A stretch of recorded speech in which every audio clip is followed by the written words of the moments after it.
Cameras flash and reporters shout as Shanghai's most celebrated author makes her grand entrance. Xu Youyi steps into the spotlight, radiating elegance in a floral headpiece as she greets the eager crowd. This isn't just any party. It's the launch for her latest novel, which explores the complex identity of the modern woman. A reporter immediately challenges her, asking what a modern woman truly means to a writer known for stories of deception. Youyi doesn't blink, defining her ideal woman as one who is confident, independent, and refuses to follow others blindly. But the press is relentless, questioning if her own life is a contradiction, given that she is the wife of the powerful Zhou Heng, head of the Department of Transport. Before the silence can turn awkward, Yuyi's best friend and agent, Zhang Wan, steps onto the stage to defend her talent, claiming she only works for Youyi to ensure such a genius doesn't go unnoticed. Suddenly, the man at the center of the controversy, Zhou Heng himself, rises to address the room. He asks the crowd to consider why a man of his standing would marry a girl without a wealthy family background. He describes Youyi as a pearl shining in the mud, claiming he chose her for her brilliance alone, ignoring any social gain or loss. He maintains a strictly professional and supportive demeanor, insisting his only role is to offer her his respect. The couple shares a public display of affection for the cameras, cementing their status as Shanghai's model couple. The audience erupts in applause, mesmerized by what appears to be the perfect marriage. As the press conference concludes, Zhang Wan directs the guests toward refreshments in the foyer. Wan playfully scolds the couple for their sweetness, reminding Youyi that she still has a long book signing session ahead. Zhou Heng bids them a professional farewell, promising to wait for his wife in the lobby. Outside Dawn Books, the line of fans stretches down the block, all desperate for a moment with their favorite author. The signing begins with a sea of eager readers. Youyi is the picture of grace, thanking every fan for their support. However, the atmosphere shifts when a mysterious woman in a newsboy cap reaches the front. Instead of a book, the stranger places a simple bottle of milk on the table. Zhang Wan is instantly defensive, telling the woman to buy a book or move along. The stranger pushes a book forward, coolly demanding a signature. Suspecting a threat, Wan accuses the woman of trying to poison Youyi with the milk. Without a word, the stranger opens the bottle and takes a long, calm drink. She stares back with an unreadable expression. No poison, she states flatly. Insulted by the woman's behavior, Wan orders the security guards to remove the troublemaker. Two guards rush in to seize her. The crowd watches in shock from above as the confrontation turns physical. With lightning-fast reflexes, the stranger grabs a guard's arm, redirecting his momentum. In a blur of motion, she slams the man into the floor with a bone-shaking thud. Wan and the remaining guards stand frozen in disbelief at the woman's combat skills. The mysterious stranger remains perfectly composed, showing no signs of exertion. Yi quickly shouts for everyone to stop, stepping in to de-escalate the situation. She offers the stranger a warm, disarming smile. Youyi gently takes the woman's hand, guessing that she likes the book but perhaps cannot afford it. The stranger remains silent, watching the author closely. Youyi decides to accept the milk as a fair trade for the novel. She prepares a fresh copy for her unusual guest. Opening the cover, Youyi asks what name she should write for the dedication. The stranger watches Yuyi's every move, seemingly captivated by her kindness. Youyi flashes another radiant smile, the floral backdrop emphasizing her gentle nature. For a moment, the tension in the room completely vanishes. The woman finally speaks, telling Youyi to make the book out to Hong Mei. Youyi diligently writes the name. She hands over the signed book, thanking Hong Mei for both her interest in the story and the milk. The stranger turns to leave without another word, but after a few steps, she suddenly pauses. Looking back over her shoulder, she reveals her true identity. My name is Yan Wei. Youyi watches her depart, intrigued by the encounter. She finds Yan Wei to be a fascinating person, unlike anyone she has met in high society. Wan, however, isn't convinced, warning Youyi that her kindness toward troublemakers will eventually backfire. Youyi defends Yan Wei, noting that she was honest and didn't try to hide behind a sob story. Wan sighs, claiming she will never understand the mind of an artist. Youyi just teases her friend, knowing Wan will always have her back. As they pack up, Youyi notices a plain envelope left on the table. She picks it up, curious about its contents. Wan assumes it's just another fan letter. Youyi is genuinely excited, noting it's been a long time since she received a personal letter from a reader. She carefully opens the paper, but as she begins to read, her expression of joy quickly fades. The letter is a whistleblower's report, detailing an intimate stay her husband, Zhou Heng, had with another woman at a hotel on Nanshan Road. The color drains from Yui's face as she whispers her husband's name. She drops the letter and an accompanying photograph to the floor in shock. The photo reveals the devastating truth. The perfect husband was caught in a secret embrace with another woman, shattering Yui's world in an instant. The evidence of betrayal is heavy in Xu Youyi's hands.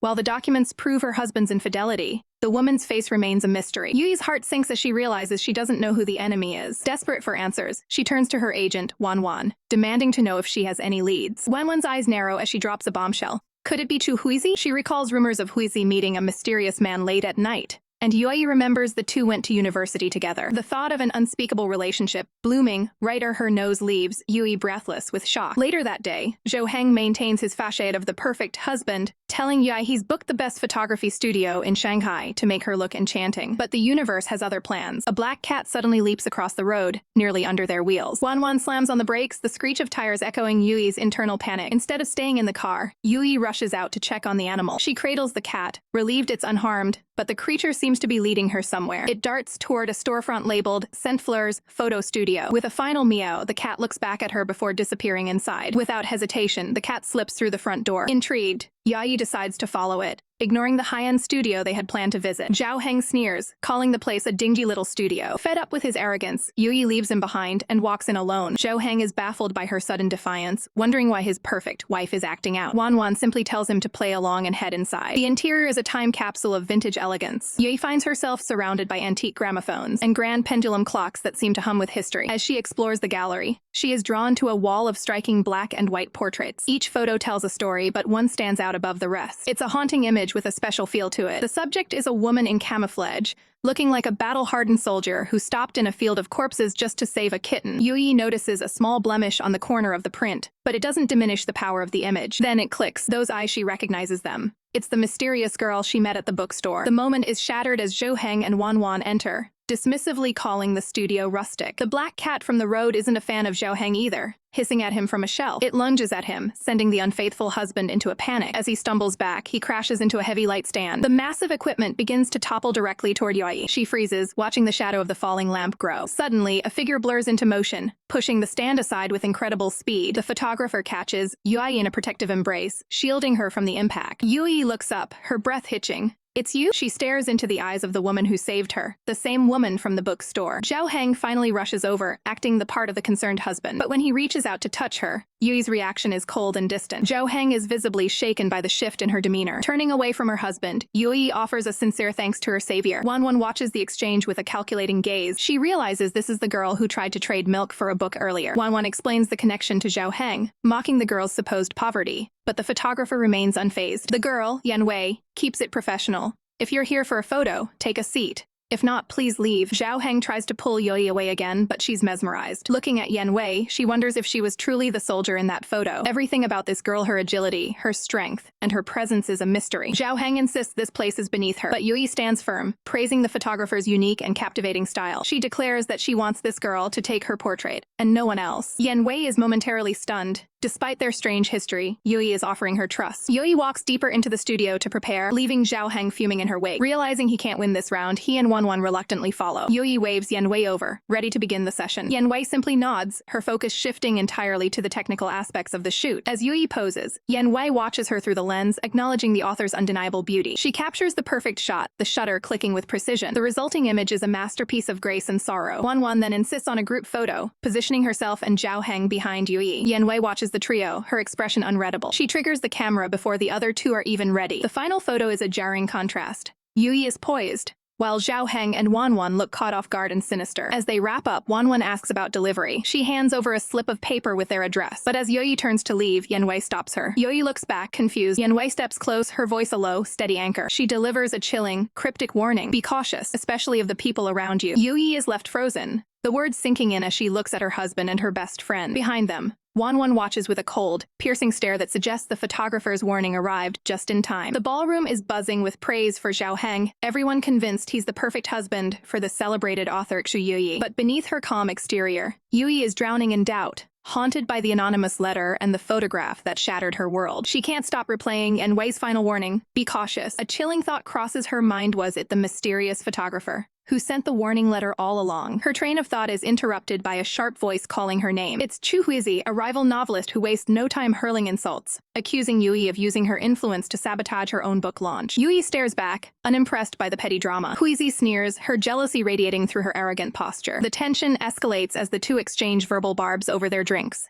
the atmosphere growing colder by the second. Youyi stands her ground, refusing to let the rival author ruin her night. Disgusted, Xu Youyi decides she's had enough of the conversation. She turns to leave, but not before delivering one final, stinging blow. She pauses, a malicious glint in her eye. She reveals the crushing truth: it was Zhou Heng himself who invited her to the party. Yuyi's heart sinks. She's now certain Xu Youyi is the woman from the incriminating photo. She watches Xu Yuyi's every move, noticing a subtle, suspicious exchange. Xu Youyi slips away into the background, clearly up to something. Driven by a need for the truth, Yuyi follows her. Noting the furtive look on the other woman's face, realizing her husband is also missing from the ballroom, Yuyi fears the worst. They're meeting in secret. Her heels click against the floor as she rushes down the deserted hallway. Every step feels heavier as she searches for the room where they're hiding. She stops outside a door, hearing muffled sounds coming from within. Stealing her resolve, she slams the door open, ready to confront her husband. But as she looks inside, the air leaves her lungs. It's not Xu Youyi. She catches Zhou Heng in the ultimate betrayal, but the woman in his arms is the one person she trusted most, her agent, Manhwa. Yuyi can barely whisper her name, her world collapsing in an instant. Manhwa doesn't even look guilty,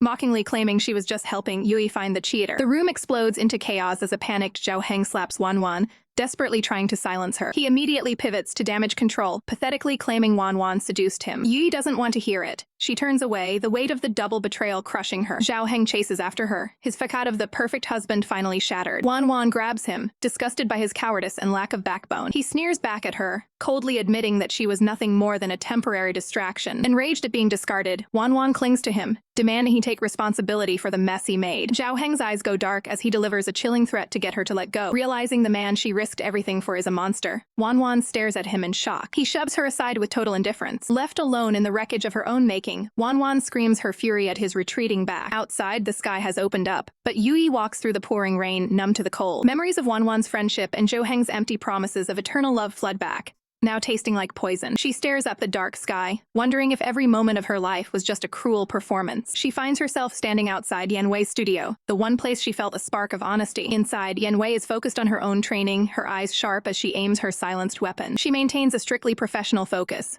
honing her skills in the quiet of the night. 3 precise shots ring out, the marksman's accuracy hitting the target with mechanical perfection. The room is filled with a calm, disciplined energy. Suddenly, her cat Lucky starts scratching at the window, sensing something outside. Yan Wei lowers her gear, surprised by the cat's sudden agitation. Lucky darts toward the door, insistent on heading out into the storm. Yan Wei follows the cat's gaze and spots a lone, drenched figure standing in the street. It's Yuyi, shivering and broken, looking like a ghost in the rain. Yan Wei's heart skips a beat as she recognizes her. Lucky doesn't hesitate, running straight through the rain toward the grieving woman. Yuyi looks down at the small creature, her voice trembling. The cat rubs against her legs, offering the only comfort she has left in the world. Tears finally mingle with the raindrops as Yuyi realizes the cat came out just for her. She kneels in the mud, petting Lucky and finding a small anchor in the storm. A voice cuts through the rain. Yan Wei is there, identifying her pet. Yan Wei stands over her with an umbrella, her presence a silent shield against the world that just betrayed her. Yan Wei gently reaches out and peels the damp cloth from Yuyi's head. She looks her straight in the eye, bluntly stating that this wet look doesn't suit her at all. Outside the studio, the muffled sound of Zhou Heng's voice cuts through the storm. He's calling for Yuyi, sounding every bit the desperate, worried husband. To Yuyi, his voice is terrifyingly sincere. There isn't a single hint of the betrayal she just witnessed in his tone, making his deception feel even more chilling. Yan Wei doesn't let her sink into the lie. She confronts Yuyi, telling her to stop fooling herself with his hollow words. Yuyi looks up, wondering if Yan Wei was the one who sent the anonymous letter that exposed the affair. Yan Wei remains calm, asking what letter she's even talking about. If she didn't send it, then why does she seem to know everything? Without giving a straight answer, Yan Wei simply tells her to follow. They step into the eerie red glow of the darkroom, where rows of photos hang like secrets. Yan Wei begins developing a new set of prints in the chemical tray. As the images emerge, the cold, hard truth becomes undeniable. The photos capture Zhou Heng and Wanwan together, their betrayal frozen in time. Yuyi is overwhelmed, clutching her head as the memories of their supposed kindness turn to ash. She remembers how they pretended to support her career, acting like her greatest allies while stabbing her in the back. She breaks down, unable to fathom how they could be so cruel. As a tear falls into the developing tray, rippling through the evidence of their affair,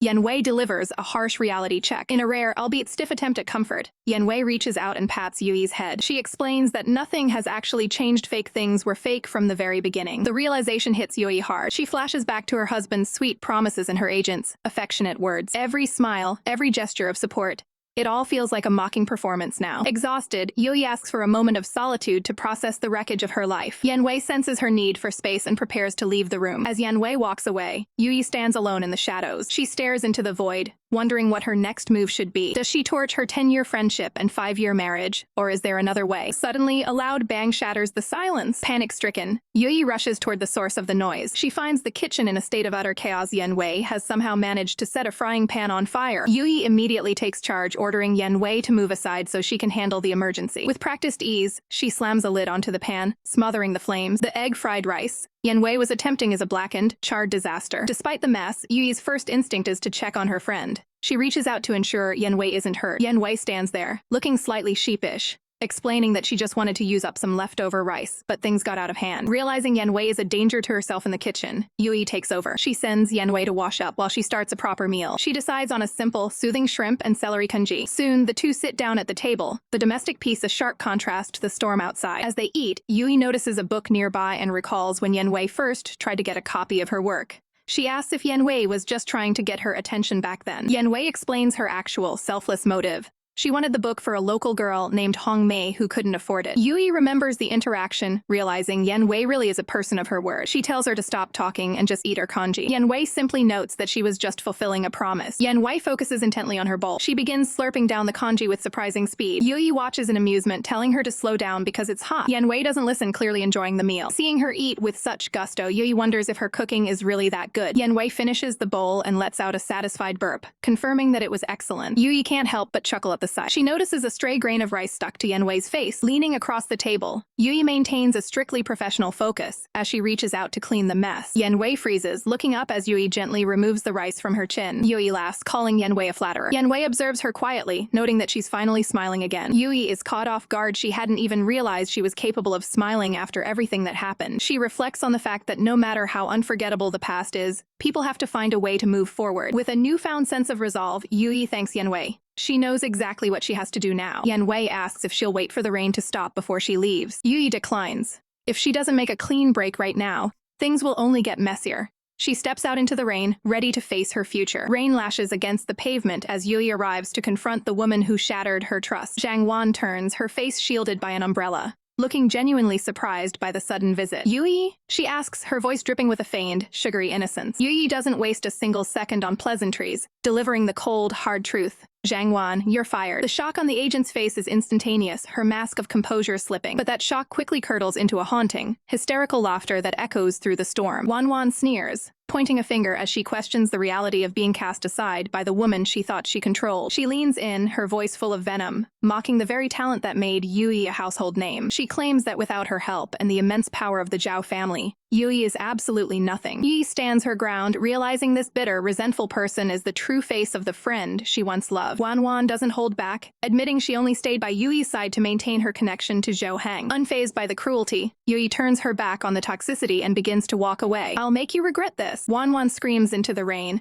her desperation turning into a threat. As she walks, Youyi feels the weight of a decade of friendship and 5 years of marriage dissolving into a mirage. Meanwhile, Wan speeds away in her car, her rage boiling over as the storm intensifies. She is consumed by the double betrayal, feeling discarded by both her lover and her boss. She can't stop replaying Zhou Heng's cruel dismissal, where he claimed he was only playing with her. And then Yuyi's final icy command for her to leave. Suddenly, a sickening thud echoes through the downpour. Tires screech as the vehicle jerks to a violent, unplanned halt. Heart-pounding, Wan stares out into the dark, terrified of what she might find. In the glow of her headlights lies a victim, surrounded by shattered glass, a life changed forever in a single moment of negligence. Back at the imposing Zhou estate, the atmosphere is just as heavy. Zhou Heng greets Youyi at the door, wearing a desperate, practiced look of concern. Youyi answers his fake worry with a stinging slap across the face, a physical manifestation of her fury. He stands there, stunned, the image of the perfect husband finally shattered. He immediately drops to his knees, begging for a forgiveness he hasn't earned. We should get a divorce, Youyi declares, her voice steady and resolute. But a new player enters the fray, his mother, descending the stairs with a cold, regal authority. She reminds Youyi that her career is currently tethered to the family's high-stakes international negotiations. The threat is unspoken but crystal clear. Leave this family, and your books will be erased from the country. Youyi is struck by the sheer weight of the empire she is fighting against. Zhou Heng tries to play the role of the peacemaker, attempting to mask his family's control as simple concern. Exhausted by the layers of manipulation, Youyi retreats upstairs to find a moment of peace. Her mother-in-law watches her go, her gaze icy and calculating. In the quiet of her room, Youyi faces a crushing dilemma. She wonders if her independence is worth the destruction of her life's work. Zhou Heng follows her, reminding her of her upcoming birthday gala and the influential editors who will be attending. She slams the door in his face, a final barrier against his persistent lies. The night of the party arrives, and the garden is filled with the city's elite. A waiter informs Youyi that her husband has stepped away to the back garden, leaving her to host. As she sits down, something about the elaborate decor catches her eye. The table setting is arranged with a specific, meticulous flair that feels hauntingly familiar. It's Zhang Wan's signature-style final, silent taunt from the woman she fired. She finds a small card tucked away and opens it with a sense of dread. Inside is a crude drawing of a couple, scrawled in lipstick, a blatant mark of the mistress's presence. Pushed to her absolute limit, Youyi grabs a steak knife, her resolve hardening. She navigates the festive crowd, her eyes fixed on the shadows of the garden. There she finds them, Zhao Heng and Zhang Wan, locked in a tense confrontation. Wan isn't there for a reconciliation, she's there for leverage. Zhao Heng tries to dismiss her, but she reveals she has a secret that can ruin his career. She looks at him with a chilling, victorious smile. She confesses to the hit and run from the night before and threatens to tell the police he did it on purpose, unless he agrees to her demands. Enraged, Zhao Heng lunges at her just as Youyi steps into the light. Youyi confronts them, both knife in hand, as the domestic drama reaches its breaking point. Suddenly, a sharp crack echoes through the air. A bullet finds its mark with deadly precision. Blood spatters across Yuyi's face as she freezes in pure terror. Zhang Wan collapses, the light fading from her eyes as she falls to the ground. High above, in a nearby building, the source of the shot remains hidden in the dark. Yan Wei lowers her sniper rifle, her mission complete and her expression unreadable. A life for a life, she whispers into the night. The night air at the Zhou mansion is thick with tension as Detective Jiang stumbles out, his senses dulled by the high-end wine. But the hazy atmosphere is shattered by a blood-curdling scream: someone has been murdered. Instantly, Jiang's professional instincts override the alcohol as he barks orders to seal the crime scene and haul everyone in for questioning. His eyes scan the rooftops, catching a flicker of movement. A sniper. Without a second thought, Jiang bolts into the shadows, determined to close the distance. He corners the figure in a narrow alley, weapon drawn as he screams for them to freeze. He lunges, grabbing the suspect with a shout of police. He demands they put their hands in the air, refusing to let this lead slip away. In the dim light, he finds himself face-to-face with a masked assailant whose cold gaze never wavers. The suspect strikes back with calculated precision,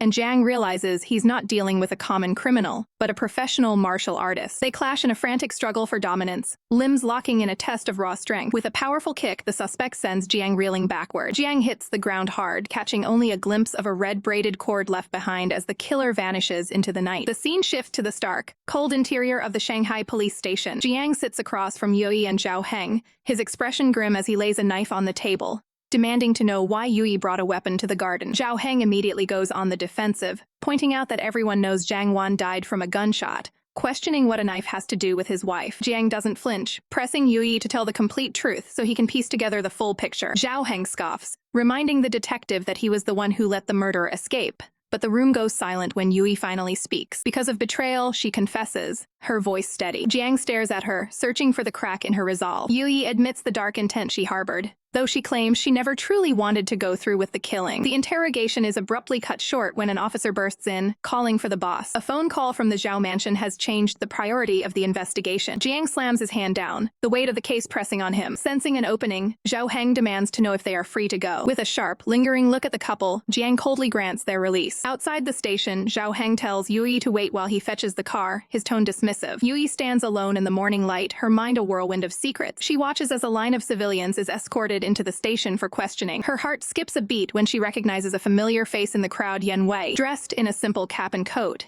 Yan Wei looks like any other bystander. But Yui's worry spikes as she asks what her friend is doing here. Before they can speak, a guard shoves Yan Wei forward, ordering her inside to give a statement. Youyi watches her disappear behind the heavy doors, a sinking feeling taking hold. She wonders if Yan Wei was spotted on the streets during the chaos of the previous night. Zhao Heng pulls up in the car, ordering Youyi to get in so they can finally go home. But Youyi has had enough of his control. She tells him to leave without her, choosing to find her own way back. Zhao Heng tries to smooth things over, claiming that everything is in the past now. Youyi stops dead in her tracks, her heels clicking sharply against the pavement. She turns back with a gaze of pure ice, reminding him that she never once said she had forgiven him. Suddenly, the air is filled with shouts of fire as smoke begins to billow from the police station. Panic erupts as people scramble to evacuate, but Yui's only thought is for the girl trapped inside. Ignoring Zhao Heng's desperate warnings, she sprints back toward the burning building. She plunges into the smoke-filled hallways, pushing past the fleeing crowd. Her vision blurred by the gray haze, she frantically searches for any sign of Yan Wei. She reaches a closed door, the heat intensifying with every second. Calling out her name, she rushes toward the source of the smoke. Youyi throws the door open, her hand over her mouth as she gasps in shock at the scene before her. There, standing calmly amidst the encroaching flames, is Yan Wei. She isn't trying to escape. She's methodically using a lighter to incinerate a stack of documents, ensuring that certain secrets stay buried in the ashes forever. The smoke is thick, but the tension is thicker. Youyi bursts into the archive room, catching Yan Wei red-handed amidst the growing embers. Yan Wei freezes, her secret mission nearly exposed by the one person she didn't expect to see. But instead of accusations, Youyi grabs her hand with desperate strength, shouting for them to escape the inferno. They sprint through the hazy corridors, the fire licking at the walls behind them. Yan Wei can't take her eyes off Yi's back, stunned by the realization. This woman actually came back into a burning building just to save her. This act of selflessness triggers a dormant, jagged memory from Yan Wei's childhood. She remembers a different fire, a brutal training camp where children were forced to run through flames as a twisted test of survival. A young Yan Wei struggles against the suffocating heat, surrounded by the screams of others. It was a ruthless environment where the fallen were simply obstacles to be stepped over. She remembers hitting the ground, the smell of ash, and the sting of failure. The instructors' voices were cold. Only the strong are spared. The weak have no place here. In that moment, she learned a hard truth: compassion for others was a death sentence for yourself. She recalls kicking another child away, a desperate move to stay ahead of the encroaching wall of fire. She pushed through the nightmare alone, her eyes hardening with every step. Bursting out of the burning structure, she was the sole survivor of the trial. Behind her, the building was swallowed by a roar of orange and black. She gasped for air, her small frame trembling from the physical and mental toll. She finally collapsed onto the dirt, completely spent. Heavy, disciplined boots soon crunched the gravel near her head. She looked up with hollow, haunted eyes. A soldier loomed over her, his voice devoid of emotion as he declared that she had passed the test. Back in the present, the contrast is overwhelming. Yui's hand isn't pushing her away, it's pulling her to safety. For the first time in her life, the heat of a fire doesn't feel like a threat, it feels like the warmth of a stove, because someone is finally protecting her. They stumble out into the courtyard, gasping for air and covered in soot. Youyi immediately turns to Yan Wei, her voice frantic as she checks her for burns or smoke inhalation. She reaches out, her hands trembling as she focuses entirely on her friend's safety. With a gentle touch, she begins to wipe the grime from Yan Wei's cheek. It's a moment of pure, platonic care that leaves the hardened assassin speechless. Youyi looks relieved, her eyes searching Yan Wei's for any sign of hidden pain. Yan Wei can only stare back, her cold exterior melting under this unexpected kindness. A small, weary smile of relief finally crosses Yuyi's face. Nearby, other witnesses are in an uproar, slamming the police for their negligence. Zhao Heng arrives on the scene, looking every bit the concerned official as he asks if Youyi is alright. Yuyi's response is icy and professional. She's fine, but her focus remains on Yan Wei. Zhao is clearly bothered, questioning why his wife would risk her life for a mere witness. Youyi doesn't flinch, firmly introducing Yan Wei as her new friend. Zhao tries to regain control, suggesting they all get in the car so he can drive them home. Youyi shuts him down instantly, waving him off and stating they have other matters to attend to. The sun begins to dip below the horizon as the two women walk away from the sirens and the smoke. They move through the city streets, a silent understanding growing between them. But once they are in the clear, Youyi stops. She turns to Yan Wei, her gaze penetrating. She wants the truth. Yan Wei blinks, her mind racing to construct a new facade. Youyi asks the million-dollar question. What were you doing in the archive room? Yan Wei feigns a stutter, playing the part of the frightened victim. She quickly improvises a cover story, claiming she doesn't have any legal identity papers or household registration. Youyi is taken aback, realizing her friend is undocumented. Yan Wei explains that as an orphan, she feared the police would discover her status, so she tried to destroy her witness statement to erase her trail. She watches Yuyi's reaction with calculating precision. To her surprise, Yuyi's face softens into pure sympathy. Youyi takes Yan Wei's hands in her own, her heart breaking for the struggling orphan. I'll help you apply for your papers, Youyi promises, completely unaware she is helping a professional killer vanish into the system. While they plan their next move, the police station is a hive of activity. Detective Jiang arrives to survey the damage, and the report is troubling. The fire was localized, but the choice of destroyed files was too specific to be an accident. Jiang's eyes go wide as he hears the news. The only things lost were the post-mortem identification records. The game of cat and mouse has just leveled up. Intro music snatches. The ashes of the police station fire haven't even cooled, but Detective Jiang is already hunting for a new lead. He's focused on the post-mortem identification records, searching for a clue that survived the flames. Between his fingers, he twirls a simple red string. He remembers seeing this exact thread on the wrist of a young woman named Hong Mei, a hit-and-run victim brought in just days ago. His subordinate confirms the tragic details. Hong Mei bled out after the accident, and the driver is still at large. We see the grim reality of the crime scene, a life cut short in the cold streets. Sensing a connection, Jiang orders an immediate check of the morgue to see if the string is still on the girl's body. His gut tells him that if the string is gone, whoever took it was likely at the station yesterday, meaning the killer was right under their noses. As the detective sharpens his focus, the officer returns with a chilling update. The red string is officially missing. Jiang doesn't hesitate. He orders his team to re-interrogate every single person brought in for questioning the previous day. As the police begin rounding up witnesses, an officer stops a young woman for questioning. She reveals a vital piece of information. Amidst the chaos and smoke, she saw the famous author Xu Youyi fleeing the scene with another mysterious girl. The officer's eyes widen at the mention of the socialite. He rushes back to report the sighting to Jiang. A quick whisper in the ear, and Jiang's expression hardens. He has his next destination. The investigation leads them straight to the gates of the prestigious Zhou estate. Inside, Zhao Heng is the picture of arrogant defiance, mocking Jiang for bringing his investigation all the way to his front door. He looks down on the detective, questioning if Jiang is acting against his superior's orders. Jiang cuts through the posturing. He's there to verify a report that Youyi left the station with a companion. Zhao remains cold and uncooperative, but the tension breaks when Youyi herself enters the room. She looks the detective in the eye and flatly denies the accusation, claiming she left alone immediately after giving her statement. The room is heavy with unspoken secrets. Jiang pushes harder, mentioning the eyewitness who saw her in the fire with another girl. Yuyi's mind races. She knows Yan Wei has no legal identity and would be defenseless if the police found her. She calmly suggests the witness was simply blinded by the smoke and confusion. Zhao Heng steps in to provide a final, chillingly firm cover story. He vouches for his wife, claiming they drove straight home together. He stares Jiang down, doubling down on the lie. When Jiang asks if that's really the case, Zhou turns the tables. He questions Jiang's competence, asking why he'd trust a confused bystander over a high-ranking official. He goes as far as to threaten Jiang's career, suggesting he might need a change of jobs if he continues this line of questioning. The insult nearly causes Jiang's partner to snap, but Zhao simply dismisses them like unwanted guests. He orders his staff to see the visitors out. Outside, the officers are seething. They know the Zhaos are hiding something, but their status makes them untouchable for now. Jiang, however, isn't giving up. Lighting a match, he decides the only way to break the case is to dig deeper into the victim Heng Mei's personal relationships. Back inside the mansion, the masks start to slip. Zhou tries to play the protective husband, promising to stay by Yuyi's side, but Youyi has reached her limit. She thanks him for the help, but makes it clear that this doesn't fix their broken marriage. Zhou tries to deflect his past infidelity, pathetically claiming his mistress seduced him. Youyi looks at him with nothing but exhaustion. He tries to grab her, swearing she is his own true love. He holds her shoulders firmly, trying to force a reconciliation. He even has the audacity to suggest that his mistress' death is a good thing,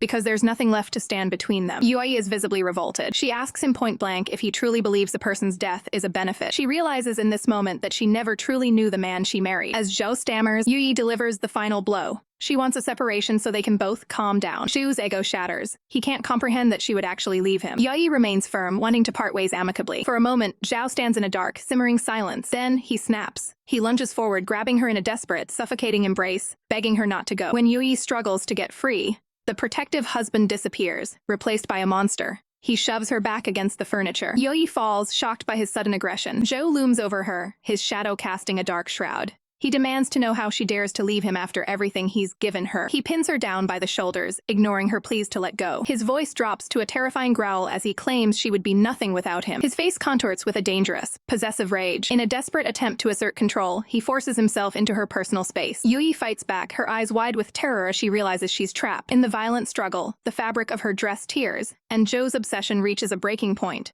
He declares she is his and his alone, and he will never let her leave. The situation has spiraled out of control. Zhou Heng has completely lost his grip on reality, pinning Youyi down as she screams that he's gone mad. With a terrifyingly calm expression, Zhou admits it, claiming his obsession with her has driven him to this edge. Yuyi's eyes widen in sheer terror as she realizes the man she married is a stranger. Refusing to be a victim, she gathers her strength and delivers a sharp, desperate kick to his side. The blow lands, allowing her to push him off and scramble away from the bed. She doesn't wait for him to recover, fleeing the room as a disheveled Zhao calls out her name. Youyi bolts for the exit, leaving the mansion and the nightmare behind. Zhu can only watch her go, his voice filled with a hollow, desperate plea. Now alone on the cold streets of Shanghai, Youyi wanders aimlessly. Her dress is torn and her spirit is shattered, a stark contrast to her usual composed self. She looks back on her life, wondering how the man she once loved so deeply could become such a monster. But the nightmare isn't over. As she passes bystanders, she hears the venomous gossip. The city is convinced she murdered her best friend out of jealousy. The rumors have spread with lethal speed, and even strangers recognize her as she passes,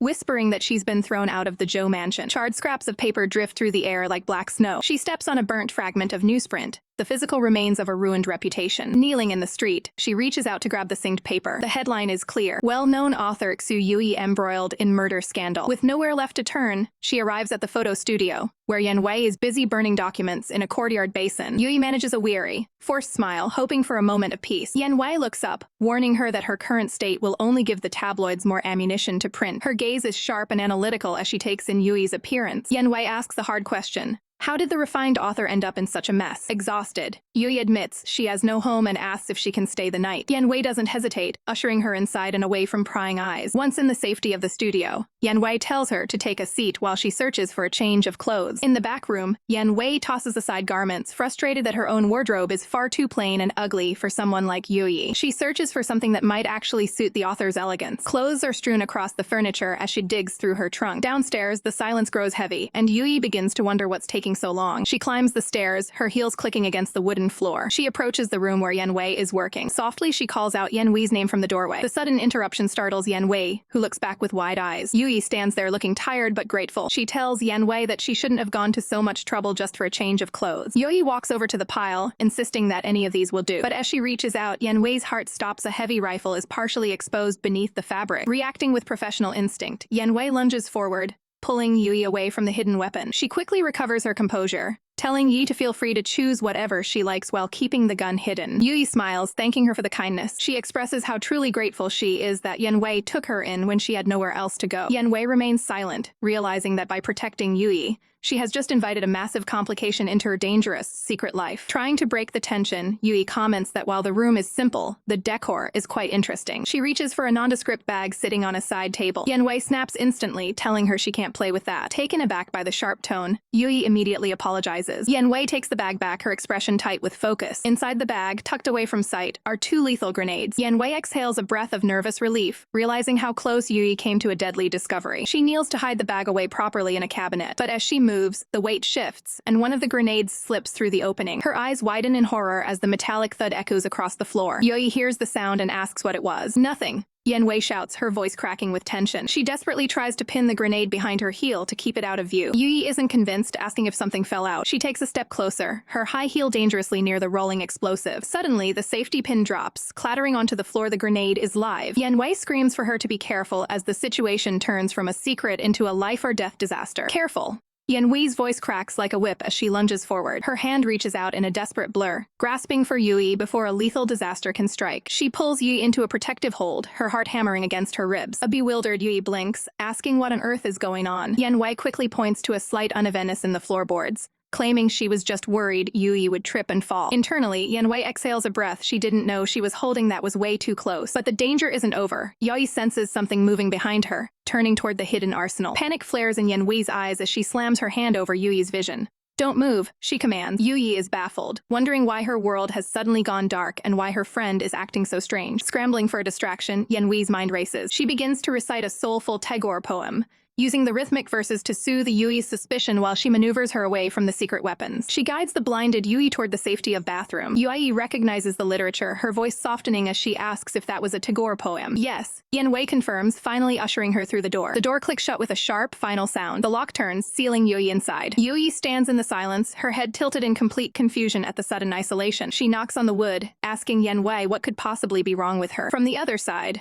Yan Wei is already busy cleaning up the lethal mess. She tells Youyi she smells strongly of smoke and needs to have a shower immediately. Youyi pauses, sniffing her clothes with a puzzled expression. Yan Wei insists she's highly sensitive to the scent, masking her panic with a stern tone. Youyi sighs, realizing the smell must be a lingering reminder of her confrontation with Zhou Heng. Inside, the hygiene supplies are ready. Youyi prepares to wash away the day's grime. She eyes the unusual shower head, a minor detail in a world that's turned upside down. She reaches for the handle, letting the water flow. The spray hits the tiles, a rhythmic drumming against the silence. As the steam rises, Youyi stands under the downpour, the weight of the world resting on her shoulders. She closes her eyes, reflecting on the avalanche of misfortune that has buried her life lately. This isn't just a shower. It's a desperate attempt to feel clean in a world that's branded her a murderer. Meanwhile, Yan Wei is busy transforming the living room, spreading out blankets on the sofa. Emerging from the bathroom, Youyi is shocked. Surely, Yan Wei isn't expecting her to sleep on the couch. Yan Wei looks away, her expression guarded. Youyi stands there, damp hair draped over her shoulders, looking small in the oversized clothes. A heavy silence falls between them. Yan Wei admits the truth. She's simply not used to living with other people. Youyi softens, acknowledging that she is, after all, a guest under Yan Wei's roof. To break the tension, Yan Wei retreats to the kitchen to check if the porridge is ready. She brings out a steaming bowl of shrimp porridge. They sit across from each other in the quiet studio, the steam rising between them. Youyi takes a bite and is genuinely impressed, asking if Yan Wei has been secretly practicing her culinary skills over the last few days. Yan Wei eats in silence, her focus fixed on her bowl. Yuyi's eyes wander to a book on the table, noticing it was intended for Hong Mai. The atmosphere shifts instantly. With a hollow voice, Yan Wei delivers the grim news. Hongmei died in a car crash 2 days ago. Yuyi's heart sinks. I'm sorry, she whispers, the guilt of the world pressing in again. Yan Wei looks her in the eye, her voice firm. Why are you saying sorry? You're not the one who killed her. A small black cat wanders into the room, breaking the heavy gloom. Yuyi reaches down to stroke its fur, musing on the cruel impermanence of life. In just 2 short days, they've both lost a friend. She picks up the cat, its weight a small comfort against the void. While the entire world is speculating that she murdered Zhang Wan, Yuyi knows the truth of their 10-year friendship. Her mind drifts back to the quiet nights they shared, reading by lamplight. They were 2 souls against a lonely world, finding solace in the words of great poets. She remembers the day Zhang Wan gave up her own dreams of drawing to become Yuyi's agent, promising to help her get published. Back in the present, Yue holds the cat close, the pain of the betrayal and the loss still sharp. Yan Wei watches her, offering the only comfort she can. The dead are gone, and the living must carry on. Yuyi looks up, her voice trembling. She admits that despite her hate and her blame, she never actually wanted Zhang Wan to die. She searches Yan Wei's face, desperate for one person to believe her. Yan Wei doesn't hesitate. She looks Yuyi straight in the eye and says, I believe you. Grief and suspicion hang heavy in the air as Yuyi bears her soul, admitting that despite her hatred for Zhang Wan, she never wanted her dead. Yan Wei looks her straight in the eye, offering the only thing Yuyi needs right now. I believe you. For a moment, the weight on Yi's shoulders seems to lighten, but Yan Wei remains a realist, knowing that her belief alone won't change the world. Most people aren't looking for the truth, they're just waiting for the next big scandal to erupt. Yuyi is grateful nonetheless. But when Yan Wei suddenly offers a cryptic apology, the author is left confused after all. Yan Wei isn't the one who committed the crime. They share a quiet, tense meal, the silence between them filled with unspoken secrets. Yan Wei's gaze lingers on Yuyi, her expression unreadable. Exhausted by the emotional toll, Yuyi excuses herself for the night, leaving Yan Wei alone with her thoughts. As the author retreats to her room, Yan Wei watches her go, the shadows of the house closing in. Alone at the sink, the professional assassin goes through the mundane task of washing dishes, but her mind is elsewhere. She thinks back to Yuyi's tearful confession, realizing that even after betrayal, Yuyi's heart is still tethered to her old friend. A dark thought crosses Yan Wei's mind. Has everything she's done only brought Yi more suffering? Later, Yan Wei stands over the sleeping author, a silent guardian in the dim light. She wonders what will happen when the final veil is lifted. Will the truth feel like yet another betrayal? She reaches out, her hand hovering near Yuyi's face with a protective, almost clinical precision. As Yuyi stirs, Yan Wei's facade remains steady, even as she repeats her quiet apology. The grief is too much for Yuyi to bear alone. She breaks down, her hands shielding her eyes from the world. Clinging to the only person she trusts, Yuyi makes a final, desperate request. She needs to attend Zhang Wan's funeral tomorrow, and she can't do it without Yan Wei by her side. The following day, the atmosphere at the church is suffocating. Candles flicker against the cold stone walls as the service begins. A crowd of mourners gathers around the white casket, their faces masked in somber shadows. The priest offers prayers for the soul of the departed, hoping she finds a peace that was denied to her in life. The peace is short-lived. Cameras flash as a ripple of shock moves through the pews. The mourners are disgusted, unable to believe someone would have the audacity to show up. Walking with heads held high, Yan Wei and Yuyi enter the lion's den, dressed in mourning black. The confrontation is immediate. The family is outraged, demanding to know how Yuyi has the nerve to stand in this holy place. Yuyi tries to explain that despite their history, she spent 10 years as Zhang Wan's friend and simply wants to say goodbye. But the grieving father is beyond reason. He screams that she's a hypocrite and lunges at her, fueled by pure rage. Before he can lay a finger on her, a hand snaps shut around his wrist like a steel trap. Yan Wei stands as an immovable wall, her grip firm and her eyes icy. She leans in, her voice a low, dangerous warning. Touch her and see what happens. The man tries to push back, but he's outmatched. With professional efficiency, Yan Wei shifts her weight and pins him toward the ground, neutralizing the threat in seconds. Yuyi quickly intervenes, calling out Yan Wei's name to de-escalate the violence. Yan Wei releases her hold, her movements sharp and controlled. She stands tall, acting as a human shield, demanding the crowd let Yuyi speak her piece before they leave. The room falls into a tense silence as Yuyi approaches the casket. She gently places a white rose upon the flowers, a final tribute to a broken bond. Looking down at the face of her former friend, the reality of the loss finally sinks in. Turning to the hostile crowd, Yuyi speaks with a voice that doesn't tremble. She acknowledges their long history and their fights, but she stands firm on one fact. She did not kill Zhang Wan. The mourners scoff, dismissing her words as crocodile tears. That's when Yuyi raises the stakes. She pulls out a thick envelope, 10,000 yuan. Yan Wei looks on, visibly surprised by this sudden move. Yuyi announces that this money is a reward for anyone who can provide information leading to the real killer's arrest. The air in the room shifts instantly. Greed begins to overshadow the anger as the mourners start whispering amongst themselves. Her message delivered, Yuyi signals to Yan Wei that it's time to go. Yan Wei follows, her eyes fixed on the woman she's sworn to protect. As they walk out, Yan Wei realizes she might have underestimated the author's resolve. This wasn't just a funeral visit, it was a calculated move. Is this how Yuyi plans to prove her innocence? By turning the public's own greed against the shadows of the city loom large as the pressure on our protagonist reaches a boiling point. Outside a towering stone structure, the weight of public scrutiny is palpable. As Xu Youyi and Yan Wei attempt to navigate the aftermath of the funeral, a voice cuts through the air, stopping them in their tracks. Youyi turns, her expression guarded, only to find a familiar face from her professional life. It's Mr. Wang, the president of Huaxia Press, who has been hunting her down to discuss the PR nightmare surrounding her latest work. Youyi remains composed, explaining her recent absence as a period of recovery while staying with a friend, but Wang is far from relaxed. He reveals the grim reality. Bookstores are pulling her novels off the shelves due to the murder scandal, and he proposes a high society ball to rehabilitate her image. Youyi sees an opportunity in the chaos. She had already offered a bounty for the real killer earlier that day, and a public ball could serve as the perfect stage to further clear her name and shift public sentiment. She instructs Wang to finalize the arrangements and contact her at the one place she feels safe, Manhwa studio. With a business card exchanged, the plan is set in motion. Back at the studio as the sun sets, the atmosphere is heavy with anticipation. Youyi sits in quiet reflection, the upcoming social battle weighing on her mind. Sensing her friend's unease, Yan Wei asks if the pressure of the ball is getting to her. Youyi admits she's worried not just about the event, but about the impending divorce from Zhao Heng and the sheer volume of obstacles in her path. Yan Wei observes that Yuyi's real-life caution doesn't match the fearless heroine she writes about. Surprised that the stoic assassin actually read her work, Youyi listens as Yan Wei admits she looked through the pages the previous night. Youyi sighs, feeling she lacks the bravery of her own creation. But Yan Wei won't hear it. Placing a steadying hand on Yuyi's shoulder, she offers a rare moment of genuine encouragement. Believe in yourself, Yan Wei urges, her gaze piercing and certain. Youyi looks up, searching for that same confidence within herself. In a moment of profound mutual support, surrounded by the symbolic purity of lilies, Yan Wei reaffirms her faith in Yuyi's strength, as Yan Wei's hand remains a grounding force. Youyi reaches up to grasp it, expressing her deep gratitude for the assassin's unwavering presence. They share a look of silent understanding, two allies forged in the fires of a frame-up. The moment is shattered by the shrill ring of the telephone. Yan Wei suddenly clutches her chest, her heart racing in a way she doesn't understand. The master of lethal combat is left baffled, wondering if she's experiencing a medical emergency because of the unfamiliar emotional weight of their bond. On the phone, Youyi coordinates the final details with President Wang. Suddenly, she's overcome by a fit of sneezing. Yan Wei immediately shifts back into protective mode, checking on her welfare. Youyi brushes it off as a simple chill caught the night before, but Yan Wei's gaze lingers on the room,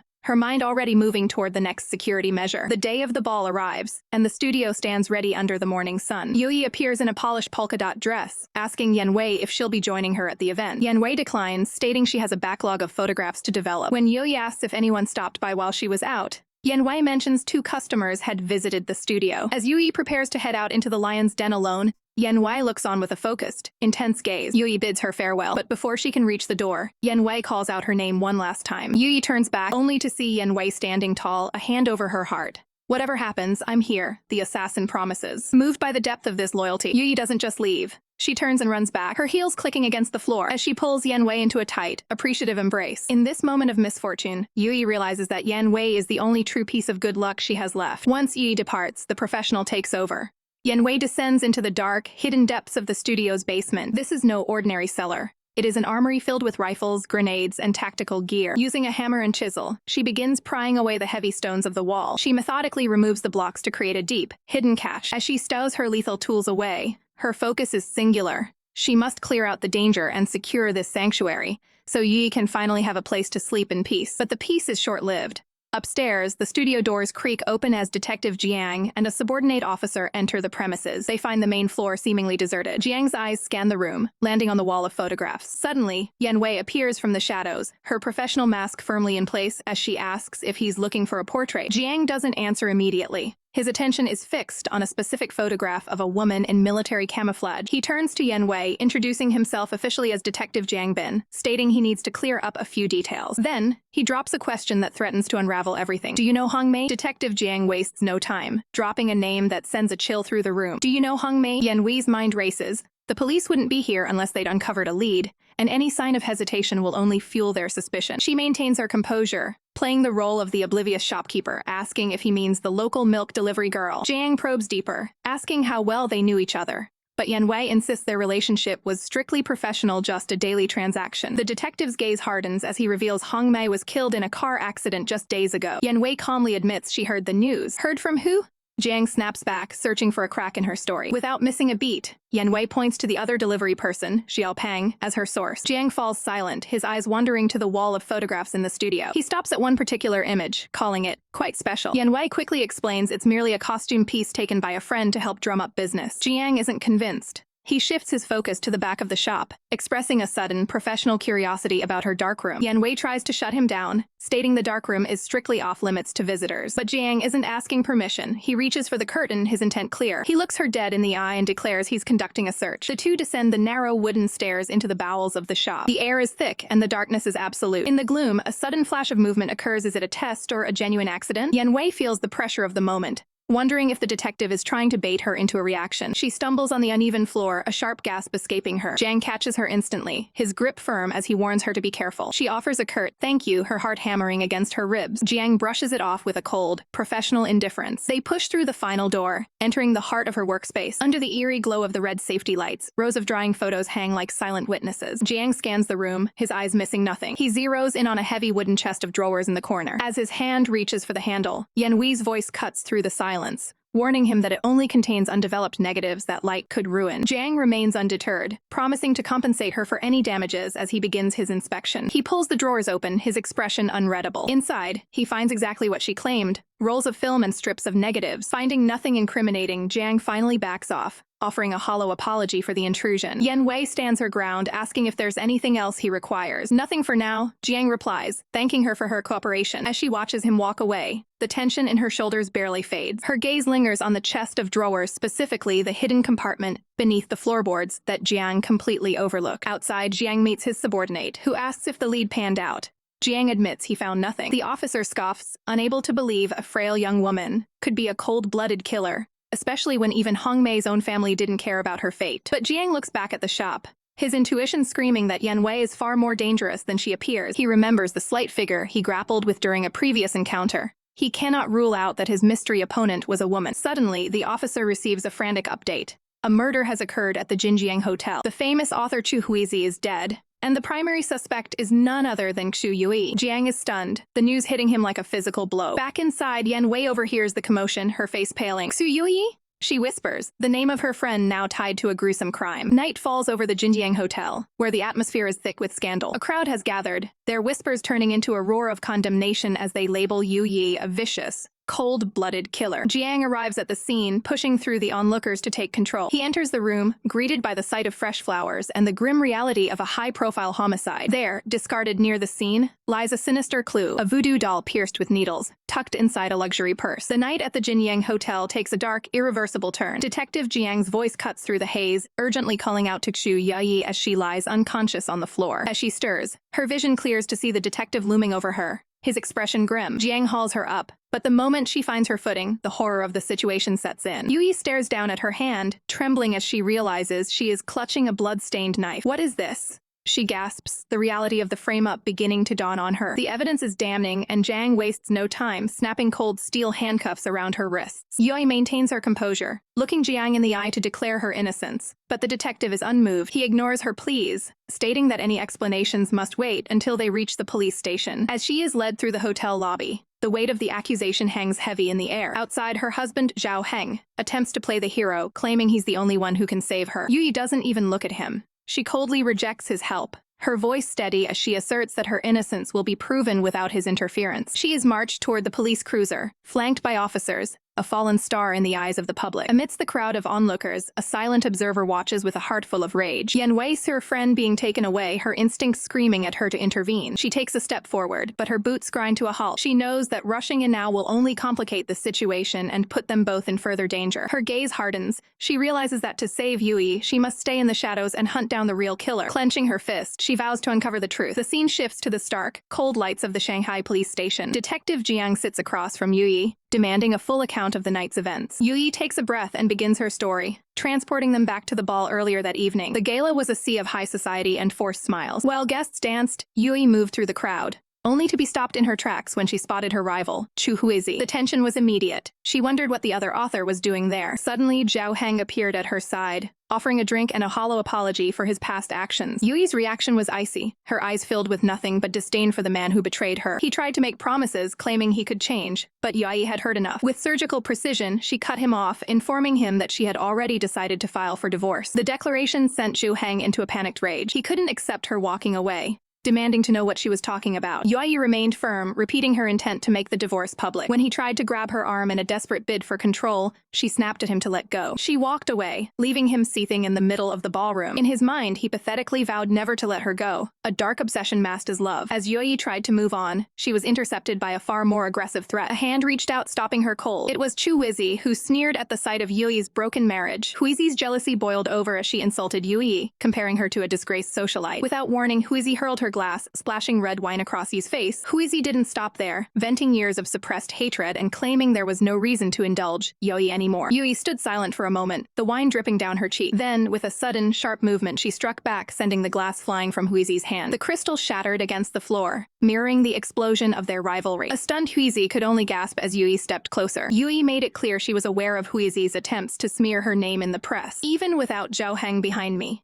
Youyi declared, her voice ringing with newfound strength. I'm not afraid of you. The commotion drew a crowd of gossiping socialites, delighted by the public spat between the two famous authors. Huizi tried to escalate the fight, pointing an accusing finger, but Youyi grabbed her wrist, refusing to be bullied. The intervention came from an unexpected source. Chen Shuangcheng, a famous film actor, stepped in to separate them. He urged them to stop making a scene in front of the cameras. The situation was finally diffused when President Wang arrived, reminding everyone that they had reputations to maintain. He suggested Youyi take a moment to compose herself, and she agreed, eager to escape the suffocating atmosphere. She excused herself to go wash her face, leaving the drama behind. As she walked toward the restrooms, a voice called out to her. She turned to find Chen Shuangcheng following her. The actor apologized for the chaos, his tone professional yet concerned. Youyi was wary, questioning why a big star like him was involving himself in her personal feuds. Chen offered her a handkerchief, his movements polished and deliberate. He spoke of his admiration for her elegance and talent, framing his approach as a professional interest. When he stepped closer, Youyi instinctively maintained a respectful distance. She invited him to speak plainly if he had something to say. Chen revealed his true motive. He admired her writing and wanted to collaborate on a future film project. Youyi politely thanked him but deferred the discussion to a later date, continuing on her way. Finally alone, she reached the washroom. She let the cold water run, scrubbing the wine and the bitterness of the evening from her skin. Staring into the mirror, she reflected on the cruelty of the world and the people within it. She realized that if she was to survive this path alone,